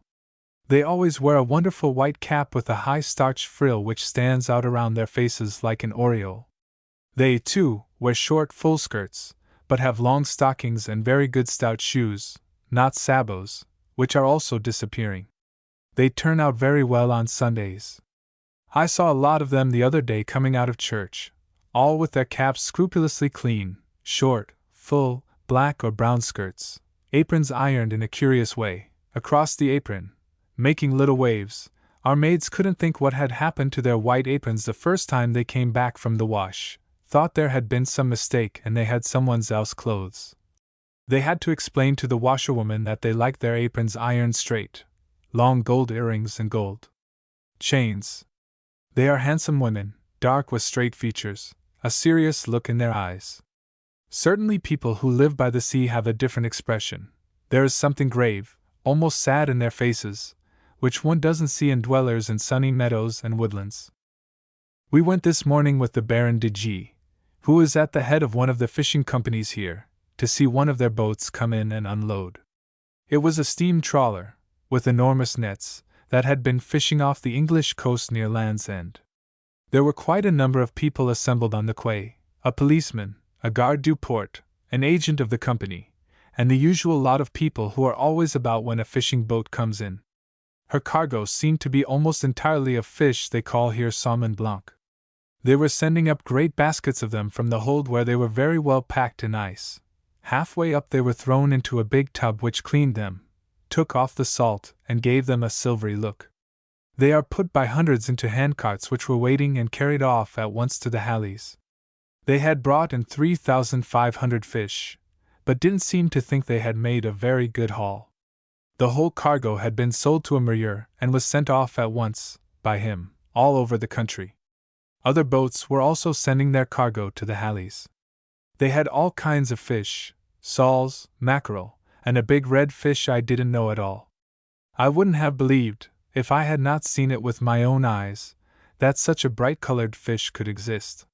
However, a very sharp little boy, who was standing near and who answered all my questions, told me they were rouges. We went on to the hallies, a large grey stone building facing the sea, rather imposing with a square tower on top, from which one can see a long way out to sea and signal incoming fishing boats. It was very clean, water running over the white marble slabs, and women, with pails and brushes, washing and wiping the floor. It is evidently a place that attracts strangers. Many tourists were walking about, one couple, American, I think, passing through in an automobile and laying in a stock of lobsters and crabs, the big deep-sea crabs, and rouges. The man rather hesitated about leaving his auto in the streets. They had no chauffeur with them, tried to find a boy who would watch it. For a wonder none was forthcoming, but two young fishwives, who were standing near, said they would. When the man came back with his purchases he gave each of them a 5-franc piece, which munificence so astounded them that they could hardly find words to thank him. Quantities of fish of all kinds had arrived, some being sold à la carte, but it was impossible to understand the prices or the names of the fish, at least for us. The buying public seemed to know all about it. The fishwives were very busy standing behind the marble slabs with short, thick knives, with which they cut off pieces of the large fish when the customer didn't want a whole one, and laughing and joking with everyone. Here and there we saw a modern young person in a fancy blouse, her hair dressed and waved, with little combs, but there were not many. We bought some soles and shrimps. D.G. tried to bargain a little for us, but the women were so smiling and so sure we didn't know anything about it, or what the current price of the fish was, that we had not much success. The trawlers are gradually taking away all the trade from the old-fashioned fishing boats. They go faster, carry more and larger nets, and are, of course, stronger sea-boats. They are not much more expensive. They burn coal of an inferior quality, and their machinery is of the simplest description. There is not the loss of life with them that there must be always with the smaller sailing boats. Newfoundland is the most dangerous fishing ground, as the men have so much to contend with, the passing of transatlantic liners and the cold, thick fogs which come up off the banks. All of them prefer the Iceland fishing. The cold is greater, but there is much less fog and very few big boats to be met en route. Few of the Boulogne boats go to Newfoundland. It is generally the boats from Fécamp and some of the Breton ports that monopolize the fishing off the banks. It seems that men often die from the cold and exposure in these waters. From the old-fashioned sailing boats they usually send them off, 2 by 2 in a dory. They don't fish from the big boats. They start early, fish all day. If no fog comes up, they are all right and get back to their boats at dark, but if a sudden fog comes on they often can't find their boats and remain out all night, half frozen. One night they can stand, but 2 nights cold and exposure are always fatal. When the fog lifts the little boat is sometimes quite close to the big one, but the men are dead, frozen. D.G. tells us all sorts of terrible experiences that he has heard from his men, and yet they all like the life, wouldn't lead any other, and have the greatest contempt for a landsman. There is a fruit stall at the corner of our street, where we stop every morning and buy fruit on our way down to the beach. We have become most intimate with the 2 women who are there. One, a young one with small children about the age of ours, to whom she often gives grapes or cherries when they pass, and the other a little, old, wrinkled, brown-faced grandmother, who sits all day, in all weathers, under an awning made of an old sail and helps her daughter. She has very bright eyes and looks as keen and businesslike as the young woman. She told us the other day she had 40 grandchildren, all the males, men and boys, sailors and fishermen and mooses, many of the girls fishwives and the mothers married to fishermen or sailors. I asked her why some of them hadn't tried to do something else. There were so many things people could do in these days to earn their living without leading such a rough life. She was quite astonished at my suggestion, replied that they had lived on the sea all their lives and never thought of doing anything else. Her own husband had been a fisherman, belonged to one of the Iceland boats, went 3 or 4 times a year regularly, didn't come back 1 year, no tidings ever came of ship or crew, it was God's will, and when his time came he had to go, whether in his bed or on his boat. And she brought up all her sons to be sailors or fishermen, and when 2 were lost at sea, accepted that, too, as part of her lot, only said it was hard, sometimes, for the poor women when the winter storms came and the wind was howling and the waves thundering on the beach, and they thought of their men, she always called her husband when speaking of him, wet and cold, battling for their lives. I talked to her often in the words of the old song. But men must work and women must weep, though storms be sudden, and waters deep, and the harbor bar be moaning, came back to me more than once, for the floating buoy at the end of the jetty makes a continuous dull melancholy sound when the sea is at all rough, and when it is foggy, the channel fogs come up very quickly, we hear fog horns all around us and quite distinctly the big siren of Cap Gris, which sends out its long wailing note over the sea. It is very powerful and is heard at a long distance. The shops on the quay are an unfailing source of interest to me. I make a tour there every morning before I go down to the beach. They have such a wonderful variety of things. Shells of all sizes, enormous pink ones like those I always remember standing on the mantelpiece in the nursery at home, brought back by a sailor brother who used to tell us to put them to our ears and we would hear the noise of the sea, and beautiful delicate little mother-of-pearl shells that are almost jewels, wonderful frames, boxes, and pincushions, made of shells. Big spoons, too, with a figure or a ship painted on them, knives, penholders, paper cutters and brooches, made out of the bones of big fish, tassels of bright-colored seaweed corals, vanilla beans, curiously worked leather belts, some roughly carved ivory crosses, umbrella handles, canes of every description, pipes, long gold earrings, parrots, little birds with bright-colored feathers, monkeys, an extraordinary collection. I am sure one would find many curious specimens if one could penetrate into the back of the old shops and pull the things about. Evidently sailors from all parts of the world have passed at Boulogne. Still I don't hear many foreign languages spoken, almost always French and English. Occasionally a dark face, with bright black eyes strikes one. We saw 2 Italians the other day, talking and gesticulating hard, shivering, too, with woolen comforters tied over their caps. There was a cold fog and we were all wrapped up. It must be awful weather for southerners who only live when the sun shines and go to bed when it is cold and gray. There are all sorts of itinerants, petits marchands, on the other side of the quay, looking on the water, old women with fruit and cakes, children with crabs and shrimps, dolls in Bolognese costume, fish wives and matelots, stalls with every description of food, tea, coffee, chocolate, sandwiches, and fried potatoes. The children bought some potatoes the other day wrapped up in brown paper, quite a big portion for 2 sous, and said they were very good. The quays are very broad, happily, for everything is put there. One morning there were quantities of barrels. I asked what was in them. Salt, they told me, for the herring boats which are starting these days. Nets, coils of ropes, big sails, baskets, boxes, odd bits of iron, some anchors. One has rather to pick one's way. An automobile has been standing there for 3 or 4 days. I asked if that was going to Iceland on a trawler, but the man answered quite simply, "Oh no, madam, what should we do with an automobile in a fishing boat? It belongs to the owner of one of the ships, and has been here and pan waiting till he can have it repaired." We went one evening to the casino to see a bawled the Matelots. It was a curious sight, a band playing on a raised stand, a broad space cleared all round it, and lots of people dancing. The great feature, of course, was the Matelots. Their costumes were very effective.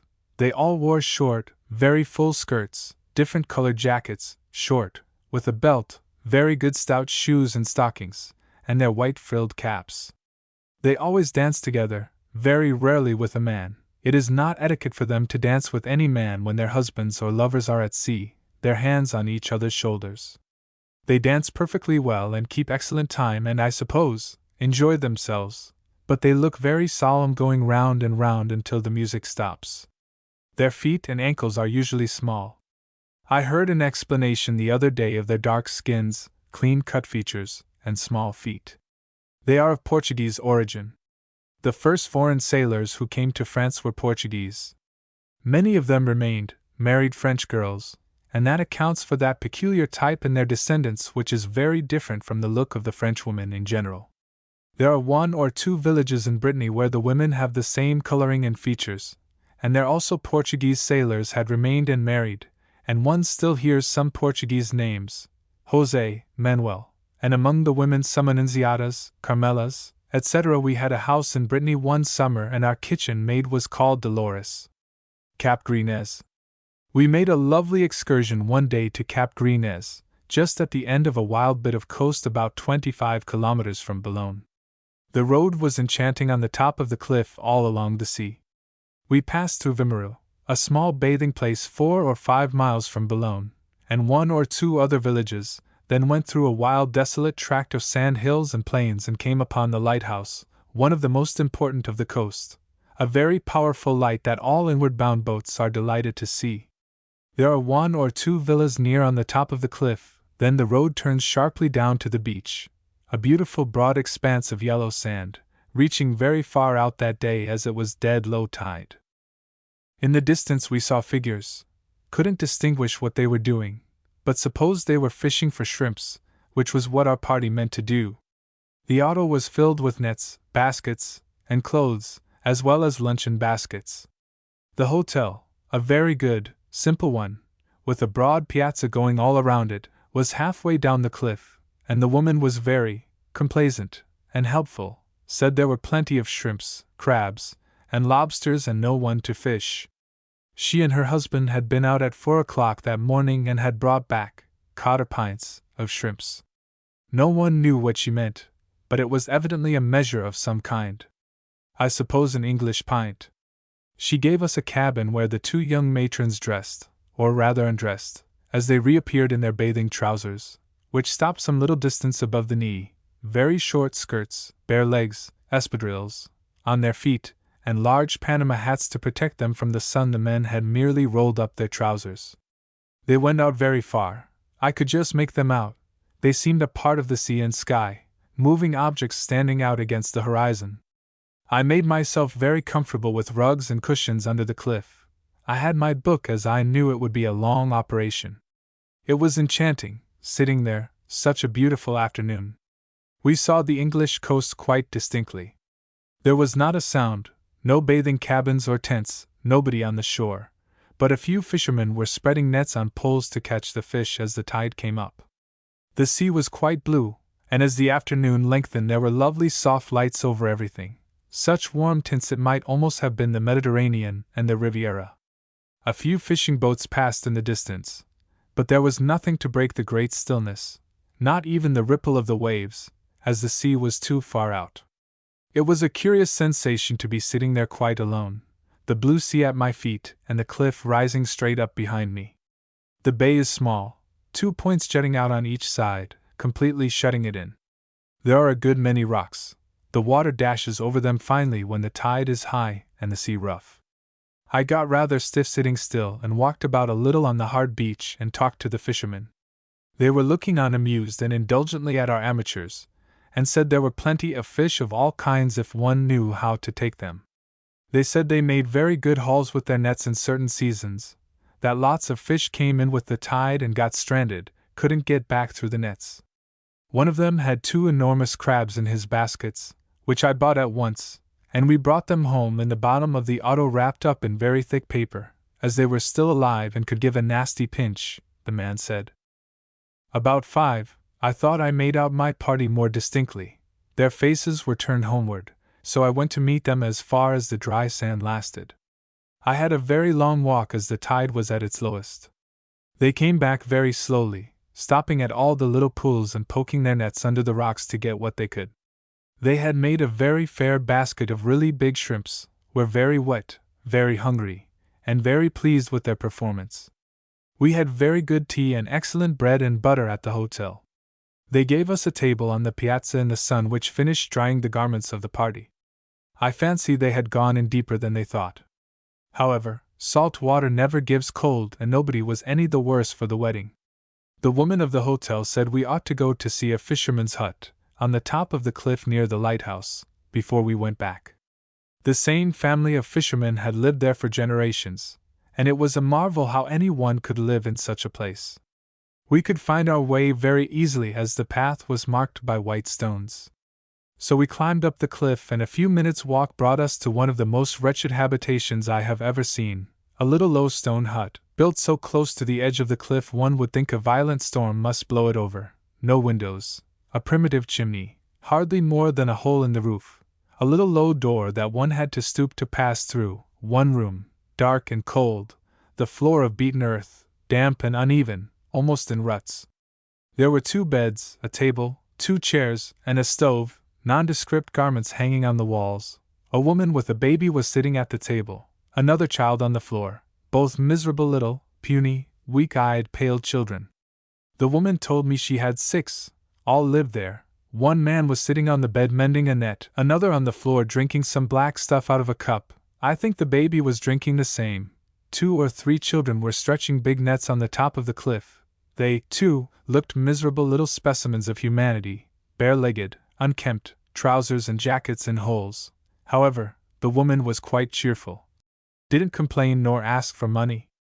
The men accepted 2 francs to drink our health.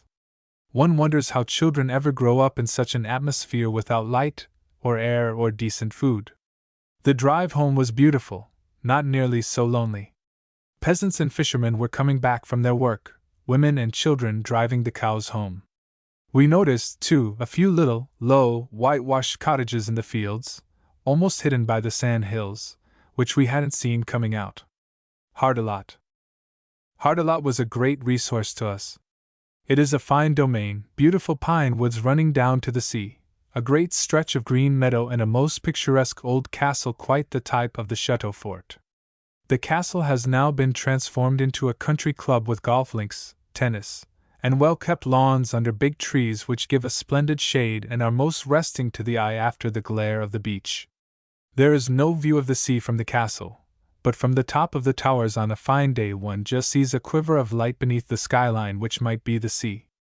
The chateau has had its history like all the old feudal castles on the seaboard and has changed hands very often, being sometimes French and sometimes English. It was strongly fortified and resisted many attacks from the English before it actually came into their possession. Part of the wall and a curious old gateway are all that remain of the feudal days. The castle is said to have been built by Charlemagne. Henry VIII of England lived in it for some time, and the preliminaries of a treaty of peace between that monarch and Francois I were signed there, the French and English ambassadors arriving in great state, with an endless army of retainers. One wonders where they all were lodged, as the castle could never have been large, one sees that from the foundations, but I fancy habits were very simple in those days, and the suites probably slept on the floor in one of the halls with all their clothes on, the troopers keeping on their jackboots so long that they had to be cut off sometimes, the feet and legs so swollen. The drive from the club to the plage is charming. Sometimes through pretty narrow roads with high banks on each side, with hedges on top, quite like parts of Devonshire, and nice, little, low, whitewashed cottages with green shutters and red doors, much more like England than France. We stopped at a cottage called the Dickens House, where Charles Dickens lived for some time.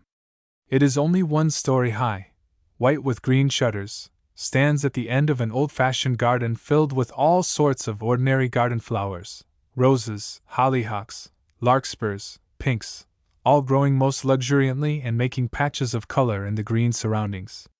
We saw Dickens' study, his table still in the window, where he always wrote, looking over the garden to an endless stretch of green fields. The plage is very new. There is a nice clean hotel, with broad piazzas and balconies directly on the sea, and a few chalets are already built, but there is an absolute dearth of trees and shade. There was quite a strong sea breeze the day we were there, and the fine white sand was blown high into the air in circles, getting into our eyes and hair. There is a splendid beach, miles of sand, not a rock or cliff, absolutely level. The domain of Hardelot belongs to a company of which Mr. John Whitley was the president. He had concessions for a tramway from Boulogne to Hardelot which will certainly bring people to the plage and club. Now there is only an autobus, which goes very slowly and is constantly out of order. Once the club is organized, I think it cannot fail to be a charming resort. There is plenty of game in the forest, they have a good piece of it, perfect golf and tennis grounds, as much deep-sea fishing as one wants. We went often to tea at the Chateau. Played golf, and we walked about and sat under the trees, and the children were quite happy playing on the lawns where they were as safe as in their nurseries.